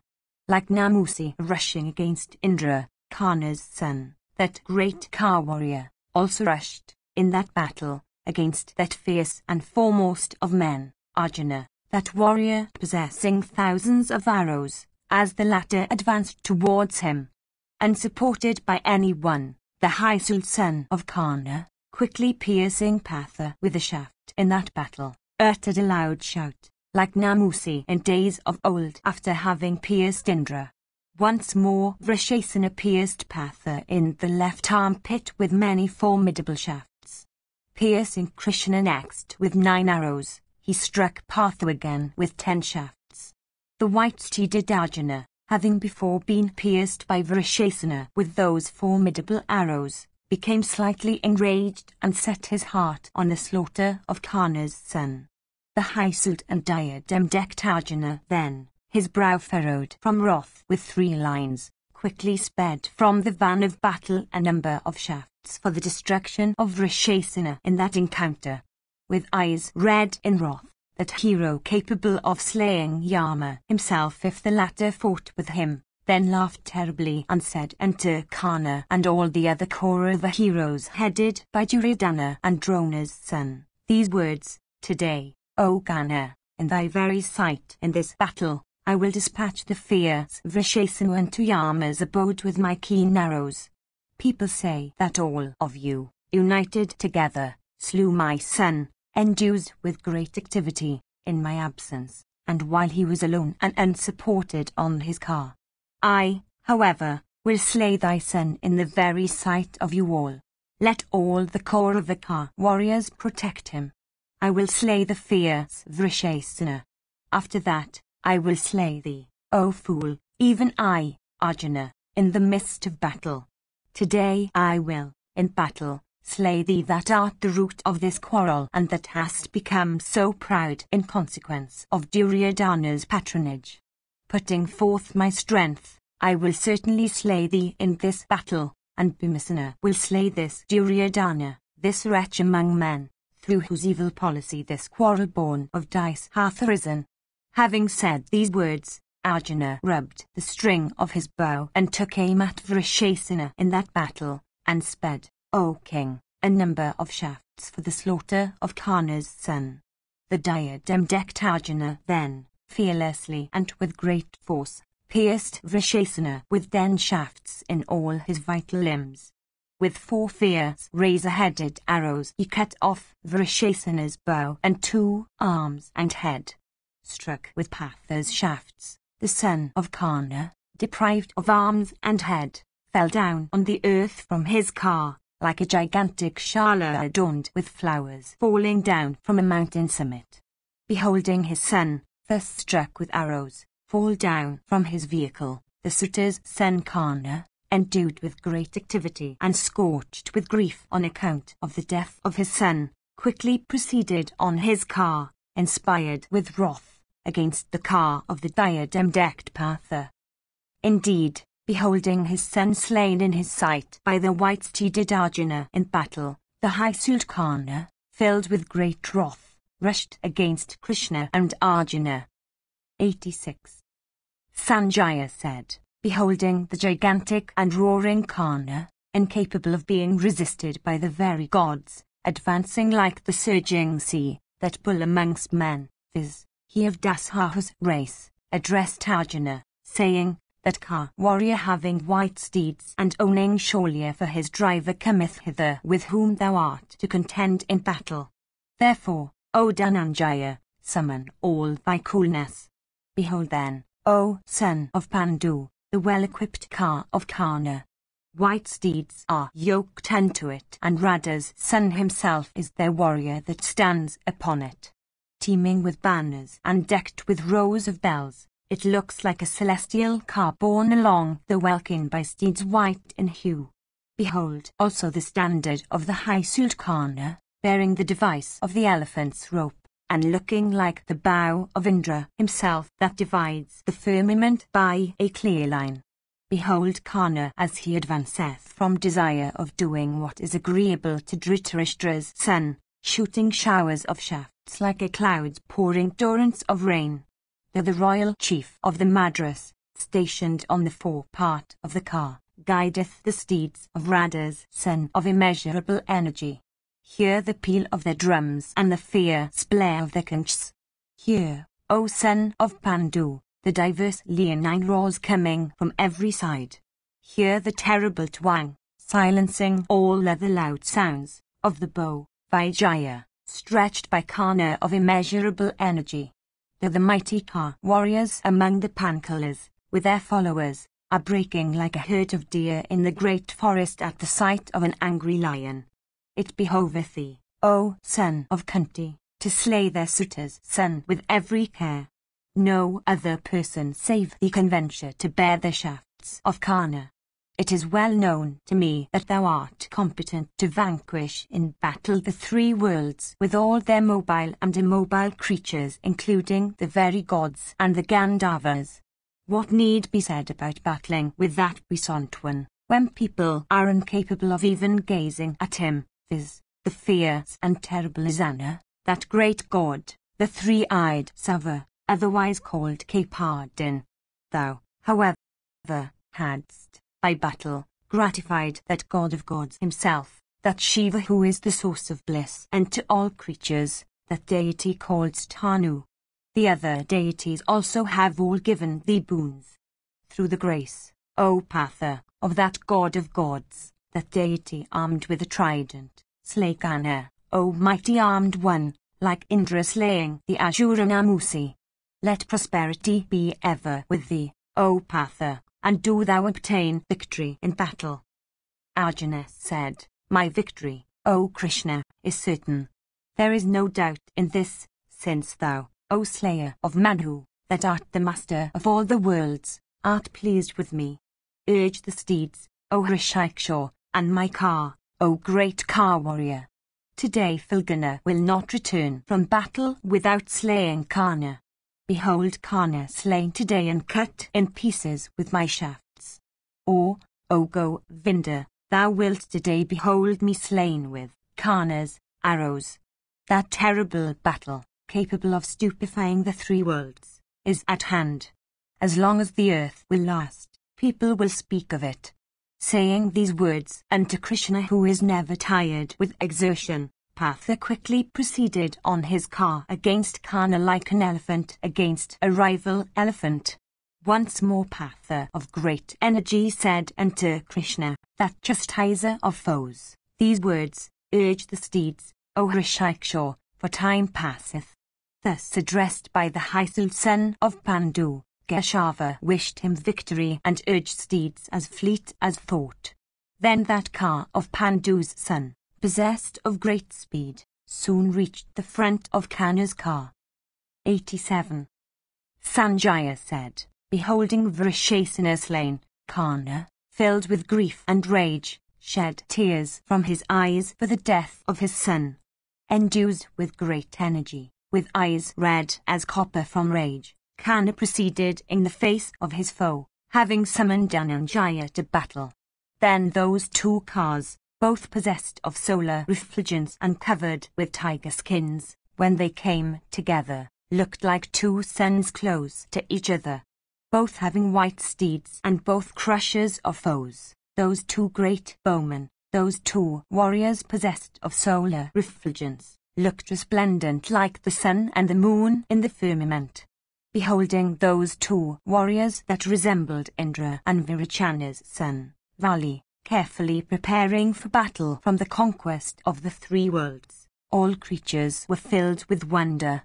Seeing those two warriors rushing towards each other with the clatter of car wheels, the twang of bows, the sound of palms, the whiz of arrows, and leonine shouts, and seeing also their standards, viz., that of Kana bearing the elephant's rope and that of Patha bearing the ape, approach each other, all the lords of the earth became filled with wonder.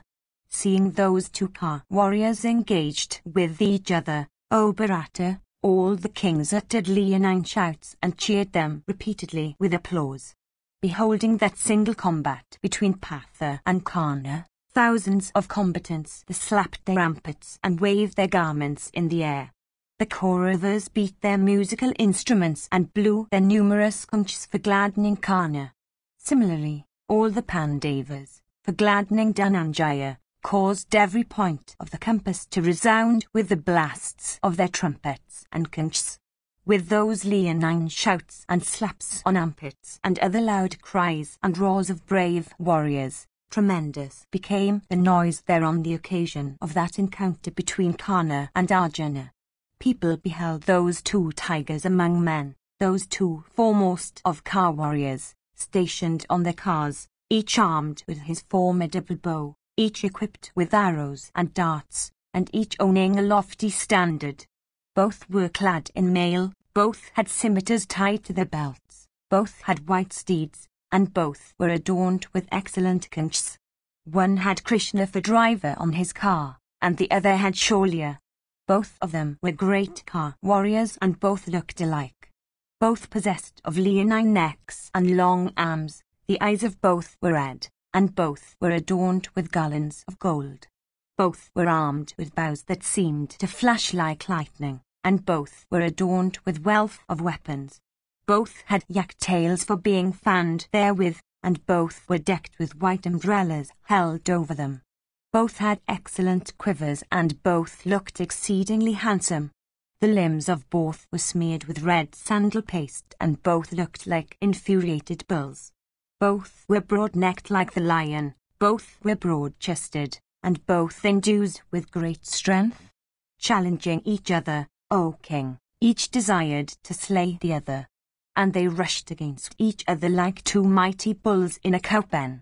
They were like a couple of infuriated elephants, or of angry mountains, of infant snakes, of virulent poison, of all-destroying yamas. Enraged with each other like Indra and Vritra, they looked like the sun and the moon in splendor. Filled with wrath, they resembled two mighty planets risen for the destruction of the world at the end of the Yuga. Both of them born of celestial fathers, and both resembling gods in beauty, they were of godlike energy. Indeed, they looked like the sun and the moon come of their own accord on the field of battle. Both of them endued with great might, both filled with pride in battle, they were armed with diverse weapons. Beholding those two tigers among men, those two heroes endued with the impetuosity of tigers, thy troops, O monarch, were filled with great joy. Seeing those two tigers amongst men, viz., Karna and Dhananjaya, engaged in battle, a doubt entered the hearts of all as to which of them would be victorious. Both armed with superior weapons, and both well practiced in battle, both made the welkin resound with the slaps on their armpits. Both possessed of great celebrity in consequence of prowess and might. They resembled the Asura Samvara and the chief of the Celestials in respect of their skill in battle. Both equal to Kartavirya Ud Azaratha's son in battle, both resembled Vishnu himself in energy or Bhava himself in fight. Both had white steeds, O king, and both were born on foremost of cars. Both of them, again, had foremost of drivers in that great battle. Beholding, O monarch, those two great car warriors looking resplendent on their cars, the bands of Siddhas and Churanas that came, they became filled with wonder. The Dhartarashtras then, O bull of Bharata's race, with their troops, encompassed the high Sultana, their tournament of battle, without losing any time. Similarly, the Pandavas headed by Drishthadhyumna, filled with joy, encompassed that high Sultpatha who was unrivaled in battle. Karna became the stake, O monarch, of thy army in that battle, while Partha became the stake of the Pandavas.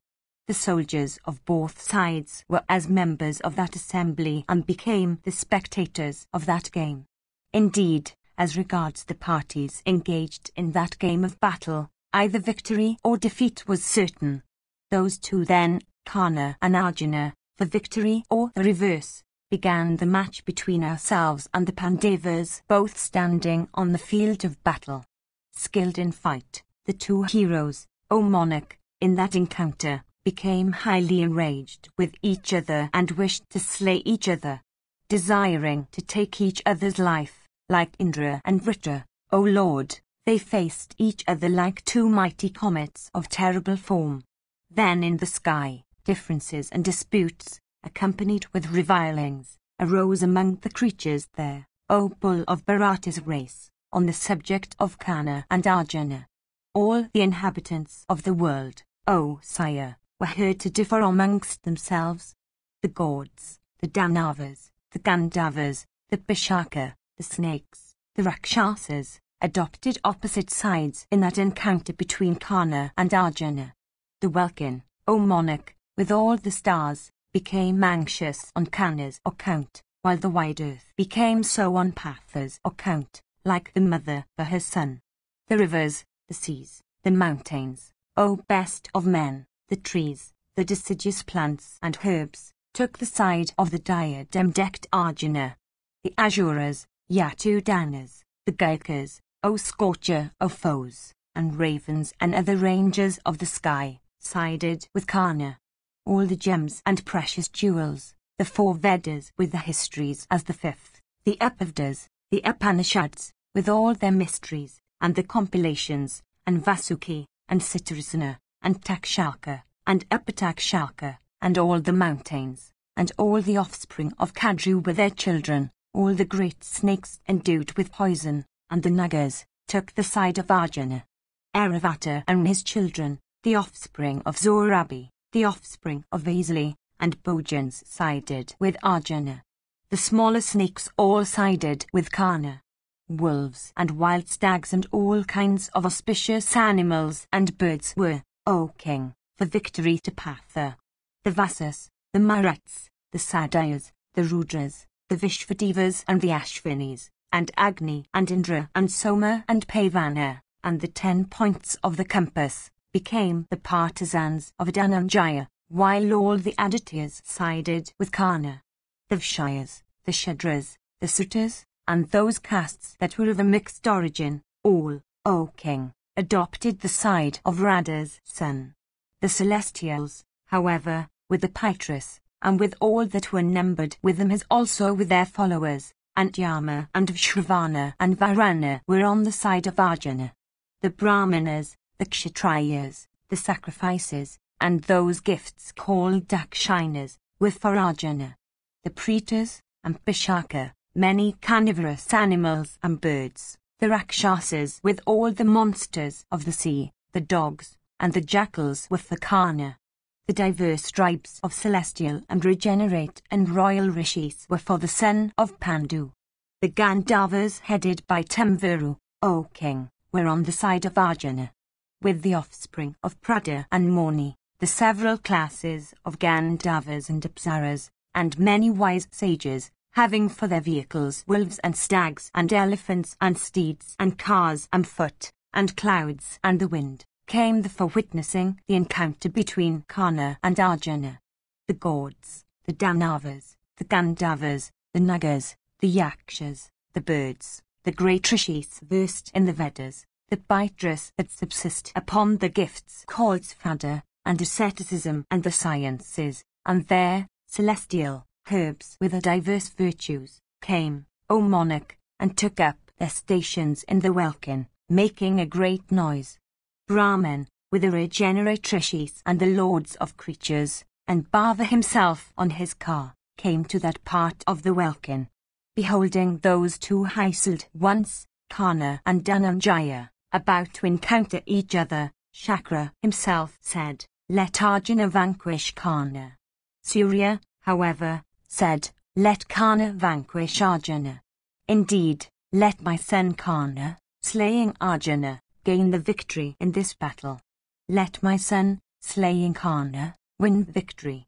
Even thus did Surya and Vasava, those two foremost of personages, who were the and had adopted opposite sides, dispute with each other. Beholding those two high-souled ones, Karna and Dhananjaya, about to engage themselves in battle, the gods and the Asuras adopted opposite sides. The 3 worlds with the celestial rishis and all the gods and all other creatures trembled at the sight. The gods were on the side of Patha, while the Asuras were on that of Karna. Thus all creatures were interested in that encounter, siding with this so that leader of car warriors, the Karu or the Pandava hero. Beholding the self-born Lord of creation, viz., Brahman, the gods urged him, saying, "Let, O God, the success of these 2 lions among men be equal. Let not the vast universe be destroyed in consequence of this encounter between Karna and Arjuna. O self-born one, say but the word, let the success of these 2 be equal." Hearing these words, Maghavat, bowing down unto the grandsire, represented this unto that God of gods, that foremost one of all intelligent beings, saying, "Formerly it was said by thy holy self that the 2 Krishnas are always sure to win victory. Let it be, now, as thou then saidest. Be gratified with me, O Holy One." At this, Brahman and Asana replied unto the chief of the celestials, saying, "The victory of the high-souled Vijaya is certain, of that save the Arsasi who gratified the eater of sacrificial libations in the forest of Kandava and who, coming to heaven, rendered assistance to thee, O Sakra. Karna is on the side of the Danavas. It is proper, therefore, that he should meet with defeat. By this, without doubt, the purposes of the gods will be achieved. One's own business, O chief of the Celestials, should always be important. The High Sultanagana, again, is devoted to truth and to morality. He must always be victorious, without doubt. He by whom the High Sultan Holy God, having the bull on his standard, was gratified, why should not he, O thou of 100 eyes, be victorious, he, that is, who hath for the driver of his car that Lord of the universe, Vishnu himself. Possessed of great energy of mind and great strength, Partha is a hero, accomplished in arms and endued with ascetic merit. Possessed also of great energy of body, he beareth the entire science of weapons. Indeed, Partha hath every accomplishment. He ought to be victorious, since that would accomplish the purposes of the gods. In consequence of his greatness, Partha transgresses destiny itself, whether favourable or unfavourable, and when he does so, a great destruction of the creatures takes place. When the two Krishnas are excited with wrath, they show regard for nothing. These two bulls among beings are the creators of all real and unreal things. These two are Nara and Narayana, the two ancient and best of rishis. There is none to rule over them. They are rulers over all, perfectly fearless. They are scorchers of all foes. In heaven or among human beings, there is none equal to either of them. The three worlds with the celestial rishis and the Charanas are behind these two. All the gods and all creatures walk behind them. The entire universe exists in consequence of the power of these two. Let Karna, that bull among men, obtain these foremost of regions of bliss here. Let him obtain identity with the Vasas or the Maruts. Let him, with Drona and Bhishma, be worshipped in heaven, for the Kartana's son is brave and is a hero. Let the victory, however, belong to the two Krishnas. After those two foremost ones among the gods, Brahman and Isana, said so, the deity of 1,000 eyes, worshipping those words of Brahman and Isana and saluting all creatures himself, said, Ye have heard what has been said by the two gods for the benefit of the universe. It will be even so and not otherwise. Stay ye then, with cheerful hearts. Hearing these words of Indra, all creatures, O sire, became filled with wonder and applauded, O king, that deity. The celestials then showered diverse kinds of fragrant flowers and blew their trumpets. Indeed, the gods, the Danavas and the Gandharvas all waited for witnessing that matchless single combat between those two lions among men. The two cars, O king, upon which Karna and Arjuna were stationed, had white steeds yoked unto them both. And both had excellent standards, and both produced a loud rattle. Many foremost of heroes, approaching the brave Vasudeva and Arjuna as also Shaulya and Karna, began each to blow his conch. The battle then commenced, between the two warriors, overwhelming all timid persons with fear. Fiercely they challenged each other like Sakara and Samvara. The standards of the two heroes, perfectly bright, looked exceedingly beautiful on their cars, like the planets Rahu and Ketu risen in the firmament at the time of the universal dissolution. The elephant's rope on Karna's banner, looking like a snake of virulent poison and made of jewels and gems and exceedingly strong and resembling the bow of Indra, looked resplendent, as it waved in the air. That foremost of apes, again, belonging to Partha, with jaws wide open and terrible, and difficult of being gazed at, like the sun himself, inspired fear by his formidable teeth. The impetuous ape on the standard of the wielder of Gandhaiva, becoming desirous of battle, rushed from his station and fell upon Karna's standard. Endued with great impetuosity, the ape, darting forward, struck the elephant's rope with his nails and teeth, like Garuda falling upon a snake. Decked with rows of little bells, hard as iron, and resembling the fatal noose, in the hands of Yama or Varuna, the elephant's rope, filled with wrath, closed with the ape. Thus in that fierce single combat between those two heroes, which was the result of what had been settled at the time of the match at dice, their standards first battled with each other. Meanwhile the steeds of the one neighed at the steeds of the other.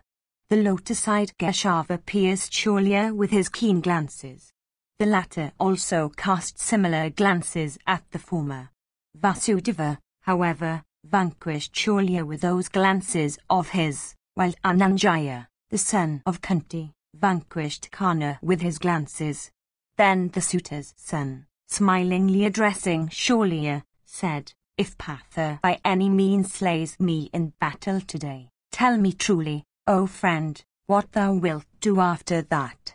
Shaulya answered, saying, "If thou art slain, I myself will slay both Krishna and Ananjaya." Once more the ruler of the Madras said, "If, O Gana, the white-steeded Arjuna slays thee in battle today, I myself, on the single car, will slay both Madhava and Fulgana." Sanjaya continued. Arjuna also asked Govinda a similar question. Krishna, however, smiling, said unto Partha these words of grave import: "The sun himself may fall down from his place, the earth herself may split into 1,000 fragments, fire itself may become cold. Still Karna will not be able to slay thee, O Dhananjaya. If, however, any such occurrence takes place, know then that the destruction of the universe will be at hand. As regards myself, I will, using my bare arms, slay both Karna and Shaulya in battle." Hearing these words of Krishna, the ape-honored Arjuna, smiling, replied unto Krishna, who was never fatigued with exertion, saying, "Shaulya and Karna, united together, are not a match for myself alone, O Janardana. Thou shalt today, O Krishna, behold Karna with his standard and banners, with Shaulya and his car and steeds, with his umbrella and armor and darts and shafts and bow, cut in pieces with my shafts in battle. Thou shalt today behold him with his car and steeds and darts and armor and weapons, reduced to dust like a tree in the forest crushed by a tusker. Today the widowhood of the wives of Radha's son is at hand. Verily, they must have in their last night's dreams seen signs of approaching evil, O Mahadeva. Verily, thou shalt today see the wives of Karna become widows. I cannot restrain my wrath at what was done before now by this fool of little foresight when he beheld Krishna dragged to the assembly, and when laughing at us he abused us repeatedly in vile words. Today, O Govinda, thou shalt behold Karna crushed by me like a tree with its load of flowers crushed by an infuriated elephant. Today, O slayer of Madhu, thou shalt, after Karna's fall, hear those sweet words: "By good luck, O thou of Vrishani's race, victory hath been thine." Thou shalt today comfort the mother of Abhimanyu with a lighter heart for having paid thy debt to the foe. Today thou shalt, filled with joy, comfort thy paternal aunt Kunti. Today thou shalt, O Madhava, comfort Krishna of tearful face and King Yudhishthira the just with words sweet as nectar. 88. Sanjaya said, "Meanwhile the welkin, filled with gods and nagas and asuras and siddhas and yakshas, and with large bands of Gandharvas and Rakshasas, and asuras and regenerate rishis and royal sages and birds of excellent feathers, assumed a wonderful aspect. All human beings assembled that beheld those beings of wonderful aspect staying in the sky, and the sky itself resounded with the voice of musical instruments and song and adulatory hymns and laughter and dance, and divers other kinds of charming sounds. Then both the Kaurava and the Pandava warriors, filled with joy, and causing the earth and the 10 points of the compass to resound with the voice of musical instruments, the blare of conchs, and leonine roars and the din of battle, began to slaughter their foes. teeming with men and steeds and elephants and cars and weapons, unbearable to combatants in consequence of the falling of maces and swords and darts and rapiers, abounding in heroes, and crowded with lifeless bodies. The field of battle, crimsoned with gore, looked exceedingly resplendent. Indeed, the battle between the Kuros and the Pandavas then resembled the dim days of yore between the gods and the Asuras. After that fierce and awful battle had commenced between Dhananjaya and Adrita's son, each of those two heroes, clad in excellent mail, shrouded the 10 points of the compass and the host opposed to him with keen and straight arrows. A darkness having been caused there with the arrows shot on that occasion, neither thy warriors nor the enemy could any longer see anything. From fear all the warriors sought the protection of either Karna or Arjuna, like rays of light spread out in the welkin converging towards either the sun or the moon. The two heroes then, each baffling the other's weapons with his own, like the east and the west twins encountering each other, looked exceedingly resplendent like the sun and the moon risen after dispelling the darkness caused by the clouds and covering the welkin. Each having encouraged his troops, saying, "Do not fly away." The enemy and thy warriors stood their ground, encircling those two mighty car warriors like the gods and the Asuras standing around Vasava and Samvara. The two armies then greeted those two best of men with the sounds of drums and other instruments and with leonine roars, at which those two bulls among men looked beautiful like the sun and the moon greeted by roaring clouds gathered around. Each armed with a formidable bow drawn to a complete circle and looking like a solar or lunar corona, those two heroes of great splendor, shooting, in that battle thousands of arrows that constituted the rays, resembled two unbearable suns risen at the end of the Yuga for burning the entire universe with its mobile and immobile creatures. Both invincible, both capable of exterminating foes, each desirous of slaying the other, and each displaying his skill upon the other, those two warriors, Karna and the son of Pandu, closed fearlessly with each other in that dreadful battle, like Indra and the Asura Jamba. Invoking the mightiest of weapons then, those two formidable bowmen began, with their terrible shafts, to slay innumerable men and steeds and elephants, as also to strike each other, O king. Afflicted once more by those two foremost of men, the troops of both the Kuros and the Pandavas, consisting of elephants and foot soldiers and horsemen and car warriors, fled away on all sides like other animals in the forest when assailed by the lion. Then Duryodhana, and the chief of the Bhajas, and Sabala's son, and Kripa, and the son of Sharadvata's daughter, these 5 great car warriors, assailed Dhananjaya and Keshava with shafts capable of producing great pain. Dhananjaya, however, with his shafts, cut off at the same time the bows, the quivers, the steeds, the elephants, and the cars with their drivers, of those warriors, and mangling every one of them with excellent shafts, pierced the suitor's son with 12 arrows. Then 100 cars, 100 elephants, and a number of Saka and Takara and Yavana horsemen, accompanied by some of the foremost combatants among the Kambojans, quickly rushed against Arjuna from desire of slaying him. Speedily cutting off with the shafts and razor-headed arrows in his hands the excellent weapons of his foes, as also their heads, and steeds, and elephants, and cars, Dhananjaya felt his contending enemies on the field. Then in the welkin blasts of celestial trumpets were blown by the excellent gods. These were mingled with the praises of Arjuna. Blown by gentle breezes, excellent floral showers, fragrant and auspicious, fell upon Arjuna's head. Beholding that incident, which was witnessed by gods and men, all creatures, O king, were filled with wonder. Only thy son and the suitor's son, who were both of the same opinion, felt neither pain nor wonder. Then Drona's son, catching hold of Duryodhana's hand, and adopting a soothing tone, addressed thy son, saying, "Be gratified, O Duryodhana. make peace with the Pandavas. There is no need for quarrel. Fie on war. The preceptor, conversant with the mightiest of weapons and like unto Brahma itself, hath been slain. Other bulls among men, headed by Bhishma, have also been slain. As regards myself, I am unslayable, as also my maternal uncle. Rule the kingdom forever, sharing it with the sons of Pandu. Dissuaded by me, Dhananjaya will abstain. Janardana also doth not desire hostilities. Yudhishthira is always engaged in the good of all creatures. Vrikadara is obedient to him. So also are the twins. Peace being made between thee and the Pathas, all creatures will be benefited, through, as it would seem, thy desire.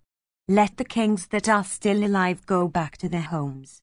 Let the troops abstain from hostilities. If thou dost not listen to my words, O king, struck by foes in battle, thou wilt have to burn with grief. Thou hast beheld, as well as the universe, what has been achieved by the single-handed Arjuna decked with diadem and garlands. The slayer of valor himself could not achieve its like, nor the destroyer, nor Prashitas, nor the illustrious king of the Yakshas. Dhananjaya, as regards his merits, is even much greater than that. He will never transgress whatever I say unto him. He will always follow thee. Be thou gratified, O king, for the benefit of the universe. Thou always honourest me greatly. I, too, bear a great friendship for thee. It is for this that I say so unto thee. I shall dissuade Karna also, provided thou art inclined to peace. Discerning persons say that there are 4 kinds of friends, viz., those that are naturally so, those that are made so by conciliation, those that become so through wealth, and lastly those brought under subjection by the exercise of power. All these elements are owned by thee with regard to the sons of Pandu. The Pandavas, O hero, are naturally thy friends. Obtain them again as friends for certain by conciliation. If upon thyself being gratified, they agree to become friends, do thou, O King of Kings, act in that way. These beneficial words having been said unto him by his friends, Duryodhana reflected for some time. Drawing deep breaths, he then, with a cheerless heart, said, It is as thou, O friend, hast said. Listen, however, to the words that I would say unto thee. The wicked-hearted Vrikadara, having slain Dushasana like a tiger, spoke words that still dwell in my heart. Thou also heardest the same. How then can there be peace? Arjuna again will not be able to bear Karna in battle, like a tempest whose force is weakened when encountering the mighty mountains of Meru. Nor will the sons of Pritha have the least confidence in me, thinking of the many acts of forceful hostility done by me towards them. Nor, O preceptor's son of unfading glory, doth it behove thee to say unto Karna, now abstain from battle. Fulgana is exceedingly tired today. Karna will soon slay him. Having with humility said these words repeatedly unto the preceptor's son, thy son commanded his own troops, saying, armed with arrows, rush against and slay these foes. Why stand ye inactive? 89. Sanjaya said, Then when the blare of conchs and the peal of drums became very loud, those 2 foremost of men, both owning white steeds, the suitors Sanvikatana and Arjuna, encountered each other in consequence, O king, of thy son's evil policy. Those 2 heroes endued with great impetuosity, Dhananjaya and Adrita's son, closed with each other like 2 infuriated Himalayan elephants, both of full-grown tusks, fighting with each other for the sake of a she-elephant in her season. Like a mass of clouds encountering another mass, or a mountain encountering a mountain, those 2 warriors, both pouring showers of arrows, encountered each other, their bows loudly twanging the while, and the wheels of their cars producing a deafening clatter, and their bowstrings and palms emitting loud sounds. Like 2 mountains, both endued with tall cliffs and abounding in trees and creepers and herbs, and both teeming with the diverse other denizens that are natural to them, moving towards each other for an encounter. Those two mighty warriors encountered each other, each striking the other with mighty weapons. The combat between the two heroes became furious, like that between the chief of the Celestials and Viracana's son in days of yore. Incapable of being endured by others and marked by a river whose distasteful water consisted of blood, the limbs of those two heroes, as also their drivers and animals, became exceedingly mangled. Like two large lakes, both teeming with lotuses of diverse kinds and fish and tortoises, and echoing with the voices of diverse kinds of fowl, and softly stirred by the wind, approaching each other, those two cars graced with standards approached each other, both endued with prowess equal to that of the great Indra, both resembling the great Indra himself. Those two mighty car warriors struck each other with shafts that resembled the great Indra's thunder, like the great Indra himself and the Asura, Vritara. Both the armies consisting of cars and elephants and steeds and foot soldiers, all equipped with beautiful armor and ornaments and robes and weapons, and those also that were in the welkin, were inspired with fear upon beholding that encounter of wonderful aspect between Arjuna and Karna. Others among the spectators, filled with joy and uttering leonine shouts, raised their arms, waving their fingers or the pieces of cloth they held, when Arjuna rushed against the son of Adrata, from desire of slaughter, like one infuriated elephant rushing against another. The Somakas then loudly shouted to Partha, saying, "Be quick, O Arjuna, go and pierce Karna. Cut off his head without delay, and, with it, the desire of Dhritarashtra's son for kingdom." Similarly many warriors of ours that were there, said unto Karna, Proceed, O Karna, and slay Arjuna with keen shafts. Let the sons of Pritha once more go to the woods forever. Then Karna first pierced Partha in that encounter, with 10 mighty shafts. Arjuna pierced him in return with 10 keen-pointed shafts, shot with great vigor, in the center of the chest. Indeed, the Suta's son and Arjuna then mangled each other with many shafts equipped with goodly wings. Desirous of obtaining advantage of each other's lapses in that dreadful encounter, with cheerful hearts they rushed against each other fiercely. Rubbing his 2 arms and the string also of Gandhiva, that fierce bowman, Arjuna, then sped showers of cloth yard shafts, and nalikas and arrows equipped with heads like boar's ears and razors, and angelikas, and crescent-shaped arrows.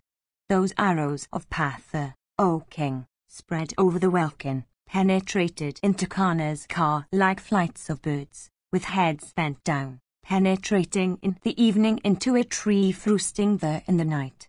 All those arrows, however, O king, that Arjuna, that victor over all foes, with furrowed brow and angry glances, sped at Karna, all those successive showers of shafts shot by the son of Pandu, were cut off by the Suta's son with his own arrows. The son of Indra then sped at Karna a fiery weapon capable of slaying all foes, covering the earth and the welkin and the 10 points of the compass and the very course of the sun with its effulgence. It caused his own body also to blaze up with light. The robes of all the warriors took fire, at which they fled away. Loud sounds also arose there, like what is heard when a forest of bamboos in a wilderness is on fire. Beholding that fiery weapon acting on all sides, the Suta's son Karna of great valor shot in that encounter the Varunastra for quenching it. That conflagration then, in consequence of Karna's weapon, became quenched. A large mass of clouds quickly caused all the points of the compass to be enveloped with darkness. Those clouds whose extremities presented the aspect of mountains, surrounding every side, flooded the earth with water. That fierce conflagration, though it was such, was still quenched by those clouds in a device. The entire welkin and all the directions, cardinal and subsidiary, were shrouded by clouds. Thus shrouded by clouds, all the points of the compass became dark and nothing could be seen. Then Arjuna dispelled those clouds caused by Kana, by means of the Vayavyastra. After this, Dhananjaya, incapable of being overmastered by foes, inspired Gandhaiva, its string, and his shafts, with mantras, and invoked into existence another weapon that was the favourite of the chief of the Celestials and that resembled the thunder in energy and prowess. Then razor-headed arrows, and angelikas, and crescent-shaped shafts, and nalikas, and cloth-yard shafts, and those equipped with heads like the boar's ear, all keen and sharp, issued from Gandhaiva in thousands, endued with the force and impetuosity of the thunder. Possessed of great might and great energy, those impetuous and keen shafts equipped with vulturine feathers piercing all the limbs, the steeds, the bow, the yoke, the wheels, and the standard of Kana, quickly penetrated into them like snakes frightened by Garuda penetrating into the earth. Pierced all over with arrows and bathed in blood, the high-souled Kana then, with eyes rolling in wrath, bending his bow of enduring string and producing a twang as loud as the roar of the sea, invoked into existence the Bhargava weapon, cutting off Patha's showers of shafts proceeding from the mouth of that weapon of Indra, which Arjuna had shot. Kana, having thus baffled his antagonist's weapon with his own, destroyed cars and elephants and foot soldiers of the Pandava army. Unable to endure the feats of Arjuna in that fierce battle, the mighty Ka warrior Kana did this, through the energy of the Bhargava weapon. Filled with wrath and possessed of great activity, the Suta's son, that foremost of men, laughing at the two Krishnas, pierced the foremost of Bankala warriors with well-shot arrows in that battle. Then the Bankalas and the Somakas, O king, thus afflicted by Kana with showers of shafts in that encounter, became filled with wrath and uniting together pierced the Suta's son with keen arrows from every side. Quickly cutting off those arrows with his own, the Suta's son, vigorously agitating them in that battle, afflicted with many shafts the cars, the elephants, and the steeds of the Pankalas. Their bodies pierced with those shafts of Kana, they fell down, deprived of life, on the earth, making loud sounds, like mighty elephants slain by an angry lion of terrible strength. Having slain those foremost of warriors, those heroes endued with great strength, those leaders of the Bankala forces who had always challenged him to battle, Kana, O king, as he shot his arrows, looked beautiful, like a mass of clouds pouring torrents of rain. Then thy warriors, thinking that Kana had won the victory, clapped loudly and uttered leonine roars. O chief of the Kuras, all of them then regarded the two Krishnas as brought by Kana under his power, seeing that valour, incapable of being borne by foes, of the mighty Ka warrior Kana.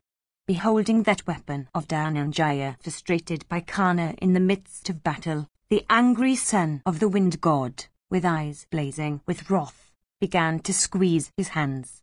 Indeed, the wrathful Bhima, his anger being provoked, drew deep breaths and addressing Arjuna of true aim, said, How, O Jaishu, could this wretch fallen off from virtue, this Suta's son, putting forth his might in battle, slay so many foremost of Pankala warriors, in thy sight?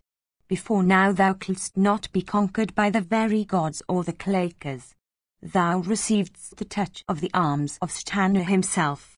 How, then, O diadem-decked Arjuna, could the Suta's son pierce thee first with 10 long shafts such as are used by Ka warriors? That the Suta's son should today have succeeded in baffling the arrows shot by thee seems to me to be very amazing. Recollect the woes of Krishna, and those disagreeable, keen, and cutting words that this wicked Sut and fearless son of a Sut used towards us, viz., sesame seeds without kernel. Recollecting all this, O save the Arsasi, quickly slay the wretched Kana in battle today. Why, O diadem-decked Arjuna, dost thou show such indifference towards this sect? This is not the time for showing thy indifference to Kana's slaughter. That patience with which thou didst vanquish all creatures and feed Agni at Kandava, with that patience, slay thou the Suta's son. I also will crush him with my mace. Then Vasudeva, beholding Partha's shafts baffled by Kana, said unto the former, What is this, O diadem-decked Arjuna, that Kana should succeed in crushing thy weapons today with this? Why dost thou, O hero, lose thy wits? Markest thou not that the Kauravas, standing behind Kana, are even now shouting in joy? Indeed, all of them know that thy weapons are being baffled by Kana with his. That patience with which, yuga after yuga, thou hadst slain persons having the quality of darkness for their weapons, as also terrible Kshatriyas, and Asuras born of pride, in many a battle, with that patience do thou slay Kana today. Putting forth thy might, strike off the head of that foe of thine with this Sudarsana, of edge-keen as a razor, that I give unto thee, like Sakra striking off the head of his foe Namusi, with a thunderbolt. That patience with which thou didst gratify the illustrious deity Mahadeva in the guise of a hunter, summoning that patience once again, O hero, slay their Suta's son with all his followers.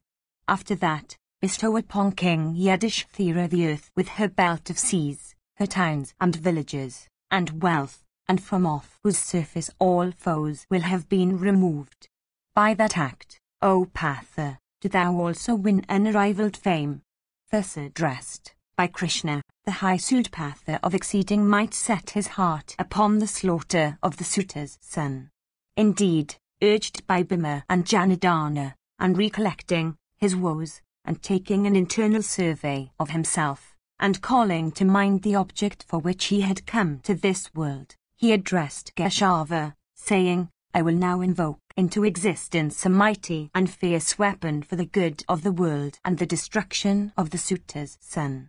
Let me have thy permission, as also Brahmins and Bhavas, and of all those that are conversant with Brahma. Having said these words unto the holy Keshava, save the Arsasi of immeasurable soul bowed unto Brahman and invoked into existence that excellent irresistible weapon called Brahmastra, which could be applied by the mind alone. Baffling that weapon, however, Kana looked beautiful as he continued, like a cloud pouring torrents of rain, to shoot his shafts. Beholding that weapon of the diadem-decked Arjuna baffled in the midst of battle by Kana, the wrathful and mighty Bhima, blazing up with rage, addressed Arjuna of sure aim and said, People say that thou art a master of the high Brahmastra, that mighty means, for achieving the destruction of foes. Do thou then, O save the Arsasi, use another weapon of the same kind. Thus addressed by his brother, save the Arsasi used a second weapon of the kind. With that, Partha of abundant energy shrouded all the points of the compass, cardinal and subsidiary, with arrows sped from Gandhiva that resembled fierce snakes and were like the blazing rays of the sun.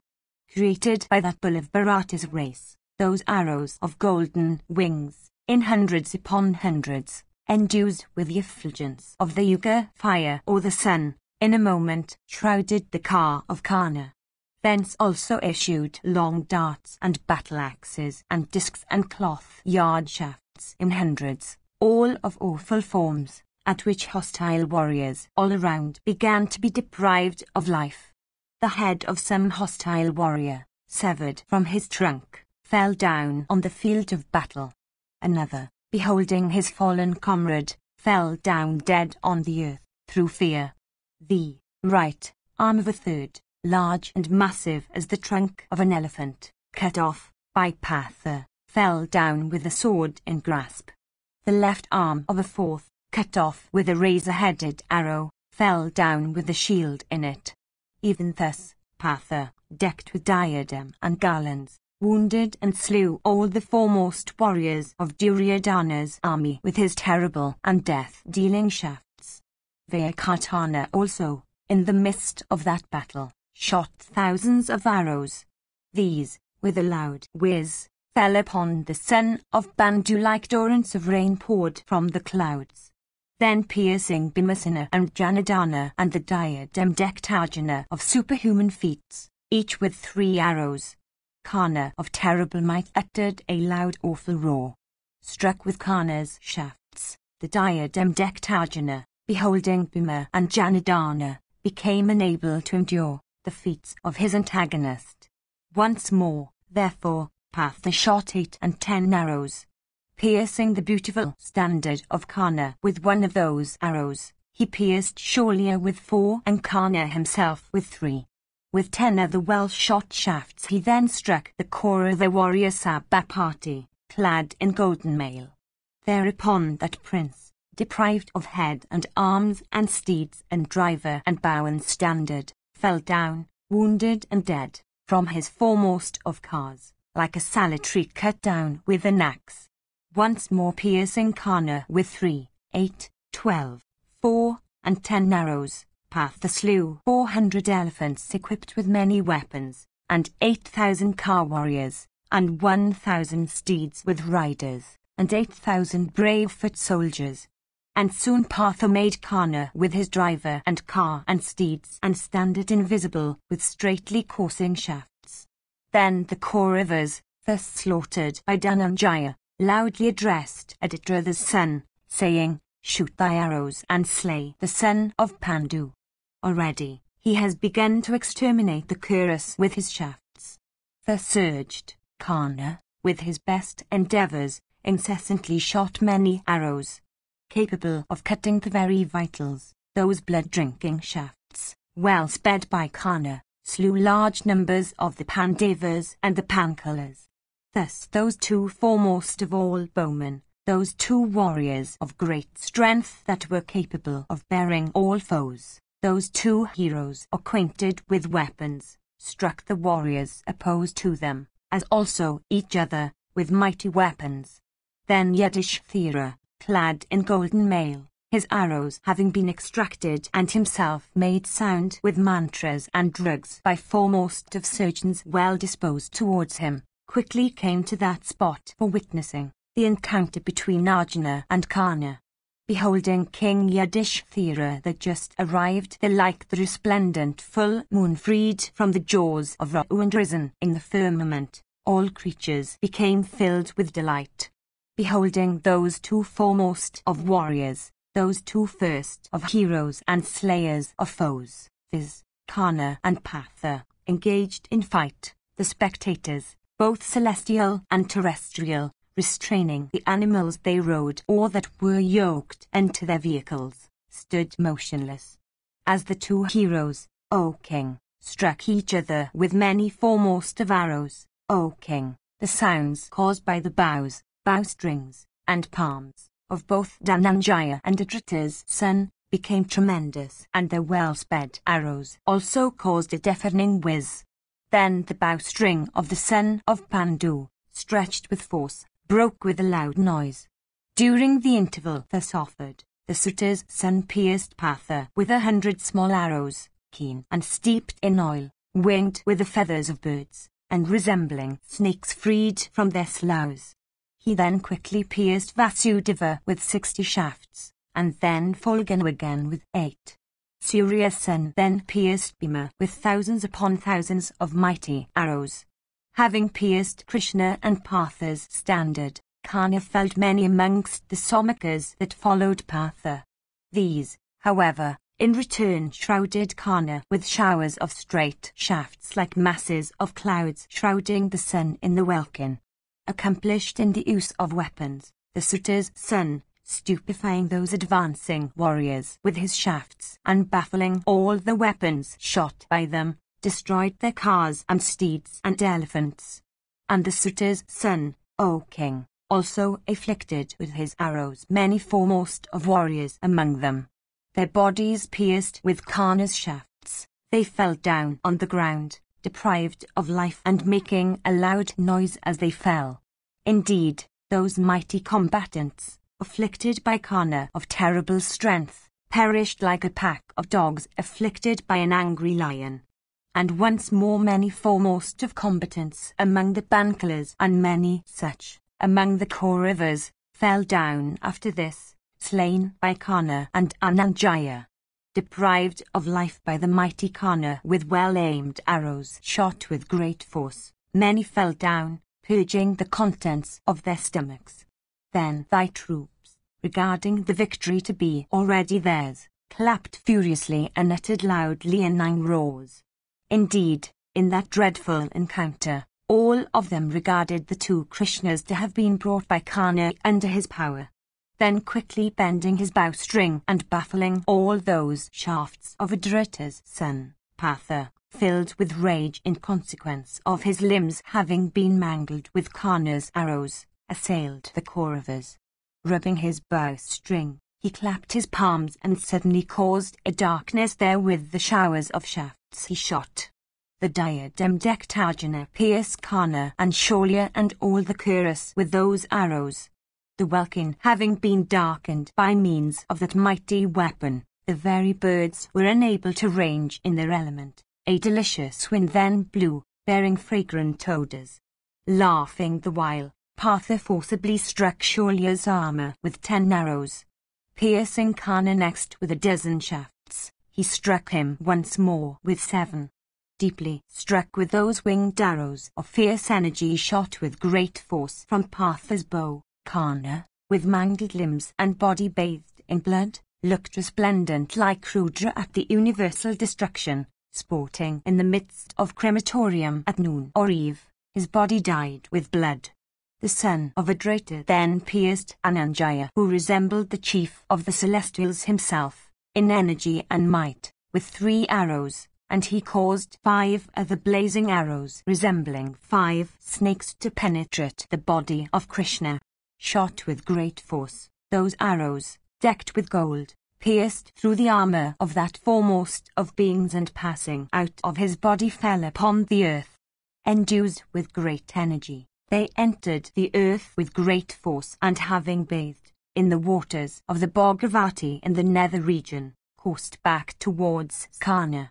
Those shafts were 5 mighty snakes that had adopted the side of Takshaka's son, Aswasana, whose mother Partha had slain at Kandava.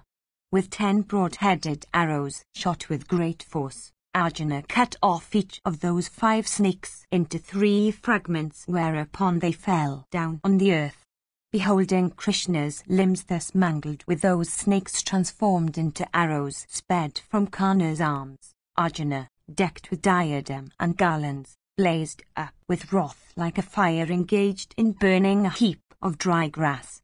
He then pierced Kana in all his vital limbs with many blazing and fatal shafts shot from the bowstring stretched to the very ear. Deeply pierced, Kana trembled in pain. With the greatest difficulty he stood, summoning all his patience. Dhananjaya having been filled with wrath, all the points of the compass, cardinal and subsidiary, the very splendour of the sun, and Kana's car, O king, all became invisible with the showers shot by him. The welkin seemed as if it were shrouded by a thick forest. Then that slayer of foes, that bull of Kuru's race, that foremost of heroes, viz., save the Arsasi, O king, soon slew in that battle 2,000 foremost of Kuru warriors, with their cars and steeds and drivers, forming the protectors of Kana's car wheels and wings and his vanguard and rearguard, and who constituted the very pick of Duryodhana's car force, and who, urged by Duryodhana, had been fighting with great energy. Then thy sons and the Kauravas that were still alive fled away, deserting Kana, and abandoning their dying and wounded, and their wailing sons and sires. Beholding himself abandoned by the terrified Kuras and seeing the space around him empty, Kana felt no agitation, O Bharata, but, on the other hand, rushed at Arjuna with a cheerful heart. 90.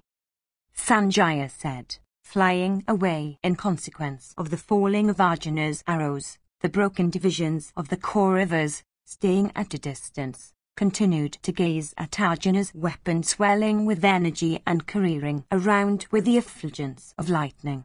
Then Karna, with showers of terrible shafts, baffled that weapon of Arjuna while it was still careering in the welkin, and which Arjuna had shot with great vigour in that fierce encounter for the destruction of his foe. Indeed, that weapon of Partha, which, swelling with energy, had been consuming the cuirass, the suitor's son now crushed with his shaft swinged with gold. Bending then his own loud-sounding bow of irrefragable string, Karna shot showers of shafts. The suitor's son destroyed that burning weapon of Arjuna with his own foe-killing weapon of great power which he had obtained from Rama, and which resembled, in efficacy, an Atharvan right. And he pierced Partha also with numerous keen shafts. The encounter then, O king, that took place between Arjuna and the son of Idrita, became a very dreadful one. They continued to strike each other with arrows like two fierce elephants striking each other with their tusks. All the points of the compass then became shrouded with weapons, and the very sun became invisible. Indeed, Karna and Partha, with their arrowy downpours, made the welkin one vast expanse of arrows without any space between. All the Kauravas and the Somakas then beheld a wider spread arrowy net. In that dense darkness caused by arrows, they were unable to see anything else.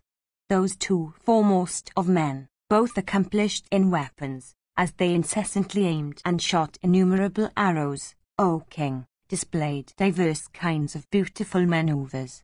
While they were thus contending with each other in battle, sometimes the suitor's son prevailed over his rival, and sometimes the diadem-decked Partha prevailed over his, in prowess and weapons and lightness of hands. Beholding that terrible and awful passage at arms between those two heroes, each of whom was desirous of availing himself of the other's lapses, all the other warriors on the field of battle became filled with wonder. The beings in the welkin, O king, applauded Karna and Arjuna. Indeed, many of them at a time, filled with joy, cheerfully shouted, sometimes saying, "Excellent, O Karna," and sometimes saying, "Excellent, O Arjuna." During the progress of that fierce encounter, while the earth was being pressed deep with the weight of cars and the tread of steeds and elephants, the snaker's Varsana, who was hostile to Arjuna, was passing his time in the nether region. Freed from the conflagration at Kandava, O king, he had, from anger, penetrated through the earth, for going to the subterranean region. That brave snake, recollecting the death of his mother and the enmity he on that account harboured against Arjuna, now rose from the lower region.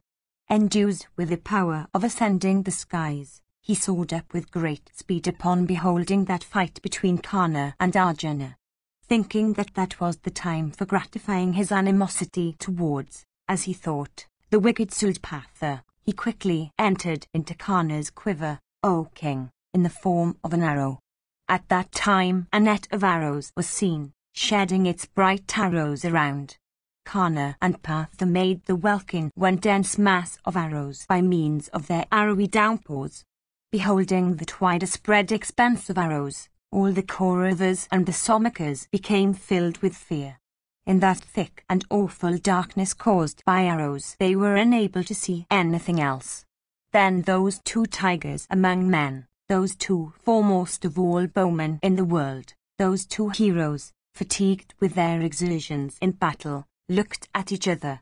Both of them were then fanned with excellent and waving fans made of young palm leaves and sprinkled with fragrant sandal water by many apsaras staying in the welkin. And Sakra and Surya, using their hands, gently brushed the faces of those two heroes. When at last Karna found that he could not prevail over Partha and was exceedingly scorched with the shafts of the former, that hero, his limbs very much mangled, set his heart upon that shaft of his which lay singly within a quiver. The suitor's son then fixed on his bowstring that for-killing, exceedingly keen, snake-mouthed, blazing, and fierce shaft, which had been polished according to rule, and which he had long kept for the sake of Patha's destruction. Stretching his bowstring to his ear, Kana fixed that shaft of fierce energy and blazing splendor, that ever-worshipped weapon which lay within a golden quiver amid sandal dust, and aimed it at Patha. Indeed, he aimed that blazing arrow, born in Airavata's race, for cutting off Filguna's head in battle. All the points of the compass and the welkin became ablaze, and terrible meteors and thunderbolts fell. When that snake of the form of an arrow was fixed on the bowstring, the regents of the world, including Sakra, set up loud wails. The suitor's son did not know that the snaker's Varsana had entered his arrow by the aid of his yoga powers. Beholding Vayakatana aim that arrow, the high-souled ruler of the Madras, addressing Kana, said, "This arrow, O Kana, will not succeed in striking off Arjuna's head. Searching carefully, fix another arrow that may succeed in striking off thy enemy's head." Endued with great activity, the suitor's son, with eyes burning in wrath, then said unto the ruler of the Madras, "O surely, Kana never aimeth an arrow twice. Persons like us never become crooked warriors." Having said these words, Kana, with great care, let off that shaft which he had worshipped for many long years. Bent upon winning the victory, "O king," he quickly said unto his rival, "Thou art slain, O Filguna." Sped from Kana's arms, that shaft of awful whiz, resembling fire or the sun in splendor, as it left the bowstring, blazed up in the welkin and seemed to divide it by a line such as is visible on the crown of a woman dividing her tresses. Beholding that shaft blazing in the welkin, the slayer of Kamsa, Madhava, with great speed and the greatest ease, pressed down with his feet that excellent car, causing it to sink about a cubit deep. At this, the steeds, white as the rays of the moon and decked in trappings of gold, bending their knees, laid themselves down on the ground. Indeed, seeing that snake, in the form of an arrow, aimed by Kana, Madhava, that foremost of all persons endued with might, put forth his strength and thus pressed down with his feet that car into the earth, whereat the steeds, as already said, bending down their knees, laid themselves down upon the earth when the car itself had sank into it. Then loud sounds arose in the welkin in applause of Vasudeva. Many celestial voices were heard, and celestial flowers were showered upon Krishna, and leonine shouts also were uttered. When the car had thus been pressed down into the earth through the exertions of the slayer of Madhu, the excellent ornament of Arjuna's head, celebrated throughout the earth, the welkin, heaven, and the waters, the suitor's son swept off from the crown of his rival, with that arrow, in consequence of the very nature of that snaky weapon and the great care and wrath with which it had been shot. That diadem, endued with the splendor of the sun or the moon or fire or a planet, and adorned with golden pearls and gems and diamonds, had with great care been made by the puissant self-born himself for Purandara. Costly as its appearance indicated, it was inspiring terror in the hearts of foes, contributing to the happiness of him that wore it, and shedding a fragrance. That ornament had been given by the chief of the Celestials himself with a cheerful heart unto Patha, while the latter had proceeded to slaughter the foes of the gods. That diadem was incapable of being crushed by Rudra and the Lord of Waters and Kuvara with Pinaka and noose and thunderbolt and the very foremost of shafts. It could not be endured by even the foremost ones among the gods. Vrisha, however, now broke it forcibly with his snake-inspired shaft. Endued with great activity, that wicked-natured snake of fierce form and false vows, falling upon that diadem decked with gold and gems, swept it away from Arjuna's head. That snake, O king, forcibly tore it away from Patha's head, quickly reducing into fragments the well-made ornaments set over with many a gem and blazing with beauty, like the thunderbolt driving a mountain summit decked with lofty and beautiful trees graced with flowers. Crushed by that excellent weapon, possessed of splendor, and blazing with the fire of the snake's poison, that beautiful and much like diadem of Partha fell down on the earth like the blazing disk of the sun from the Uster hills. Indeed, that snake forcibly swept away from Arjuna's head that diadem adorned with many gems, like the thunder of Indra felling a beautiful mountain summit adorned with lofty trees bearing budding leaves and flowers. And the earth, welkin, heaven, and the waters, when agitated by a tempest, roar aloud, O Bharata, even such was the roar that arose in all the worlds at that time. Hearing that tremendous noise, people, notwithstanding their efforts to be calm, became extremely agitated and reeled as they stood. Reft of diadem, the dark-complexioned and youthful Partha looked beautiful like a blue mountain of lofty summit. Binding then his locks with a white cloth, Arjuna stood perfectly unmoved. With that white gear on his head, he looked like the Udaya hill illumined with the rays of the sun. Thus that she-snake, whom Arjuna had killed at Khandava, of excellent mouth, threw her son in the form of an arrow, sped by Surya's son, beholding Arjuna of exceeding energy and might standing with his head at a level with the reins of the steeds, shook away his diadem only, that well-made ornament, formerly owned by Aditi's son and endued with the effulgence of Surya himself. But Arjuna also, as will appear in the sequel, did not return from that battle without causing the snake to succumb to the power of Yama. Sped from Karna's arms, that costly shaft resembling fire or the sun in effulgence, viz., that mighty snake who from before had become the deadly foe of Arjuna, thus crushing the latter's diadem, went away. Having burnt the gold-decked diadem of Arjuna displayed on his head, he desired to come to Arjuna once more with great speed. Asked, however, by Kana, who saw him but knew him not, he said these words, Thou hadst sped me, O Kana, without having seen me. It was for this that I could not strike off Arjuna's head. Do thou quickly shoot me once again, after seeing me well. I shall then slay thy foe and mine too. Thus addressed in that battle by him, the Suta's son said, Who are you possessed of such fierce form? The snake answered, saying, Know me as one that has been wronged by Partha. My enmity towards him is due to his having slain my mother. If the wielder of the thunderbolt himself were to protect Partha, the latter would still have to go to the domains of the king of the Pitris. Do not disregard me. Do my bidding. I will slay thy foe. Shoot me without delay. Hearing those words, Karna said, Karna, O snake, never desires to have victory in battle today by relying on another's might. Even if I have to slay 100 Arjunas, I will not, O snake, still shoot the same shaft twice. Once more addressing him in the midst of battle, that best of men, viz., Surya's son, Karna, said, Aided by the nature of my other snaky weapons, and by resolute effort and wrath, I shall slay Partha. Be thou happy and go elsewhere.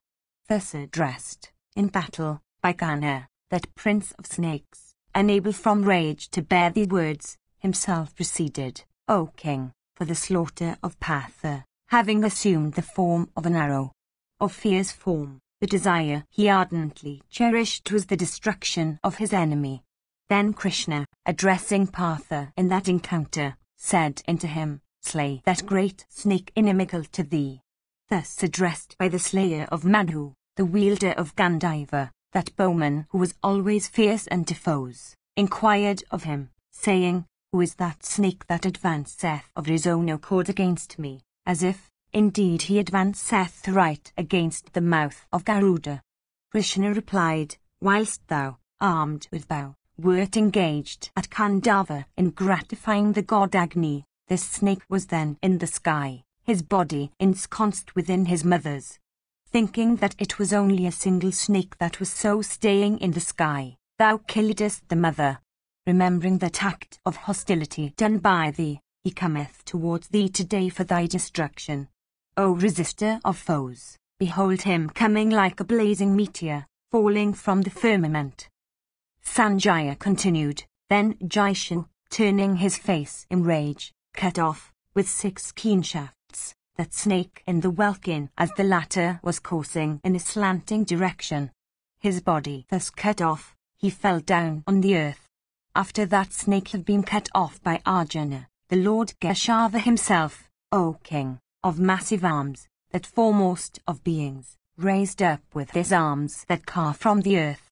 At that time, Karna, glancing obliquely at Dhananjaya, pierced that foremost of persons, viz., Krishna, with 10 shafts whetted on stone and equipped with peacock feathers. Then Dhananjaya, piercing Karna with 12 well-shot and keen arrows equipped with heads like the boar's ear, sped a cloth-yard shaft endued with the energy of a snake of virulent poison and shot from his bowstring stretched to his ear. That foremost of shafts, well shot by Arjuna, penetrated through Karna's armor, and as if suspending his life breaths, drank his blood and entered the earth, its wings also having been drenched with gore. Endued with great activity, Vrisha, enraged at the stroke of the shaft, like a snake beaten with stick, shot many mighty shafts, like snakes of virulent poison vomiting venom. And he pierced Janardana with 12 shafts, and Arjuna with 99. And once more piercing the son of Pandu with a terrible shaft, Karna laughed and uttered a loud roar. The son of Pandu, however, could not endure his enemy's joy. Acquainted with all the vital parts of the human body, Partha, possessed of prowess like that of Indra, pierced those vital limbs with hundreds of arrows even as Indra had struck Vala with great energy. Then Arjuna sped 90 arrows, each resembling the rod of death at Karna. Deeply pierced with those shafts, Karna trembled like a mountain riven with thunder.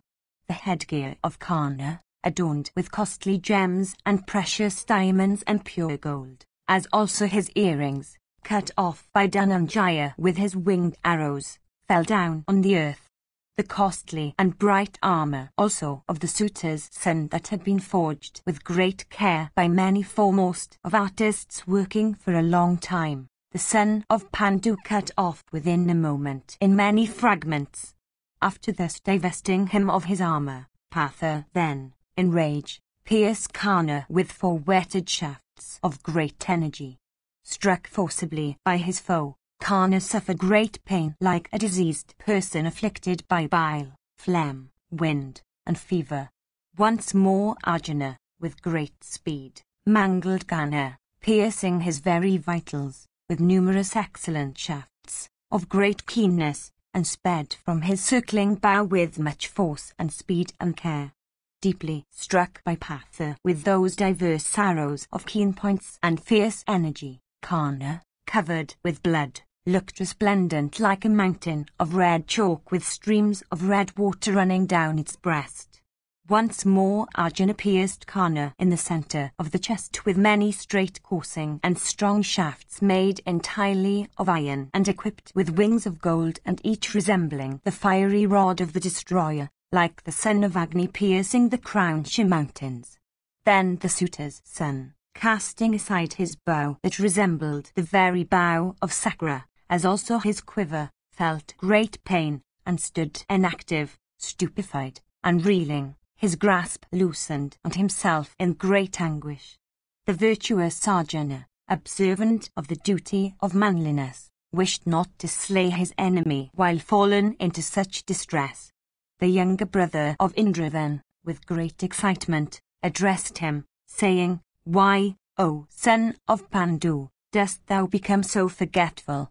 They that are truly wise never spare their foes, however weak, even for a moment. He that is learned earneth both merit and fame by slaying foes fallen into distress. Lose no time in precipitately crushing Karna, who is always inimical to thee and who is the first of heroes." The suitor's son, when able, will once more advance against thee as before. Slay him, therefore, like Indra slaying the Asura Namusi, saying, so be it, O Krishna. And worshipping Janardana, Arjuna, that foremost of all persons in Kuru's race, once more quickly pierced Karna with many excellent arrows like the ruler of heaven, piercing the Asura, Samvara. The diadem-decked Partha, O Bharata, covered Karna and his car and steeds with many carved arrows, and putting forth all his vigor he shrouded all the points of the compass with shafts equipped with wings of gold. Pierced with those arrows equipped with heads like the calf's tooth, Adrita's son of Praorchest looked resplendent like an Asoka or palace or salmily decked with its flowery lode or a mountain overgrown with a forest of sandal trees. Indeed, with those numerous arrows sticking to his body, Karna, O monarch, in that battle, looked resplendent like the prince of mountains with its top and glens overgrown with trees or decked with flowering kankaras. Karna, also shooting repeated showers of arrows, looked, with those arrows constituting his rays, like the sun coursing towards the Easter hills, with disk bright with crimson rays.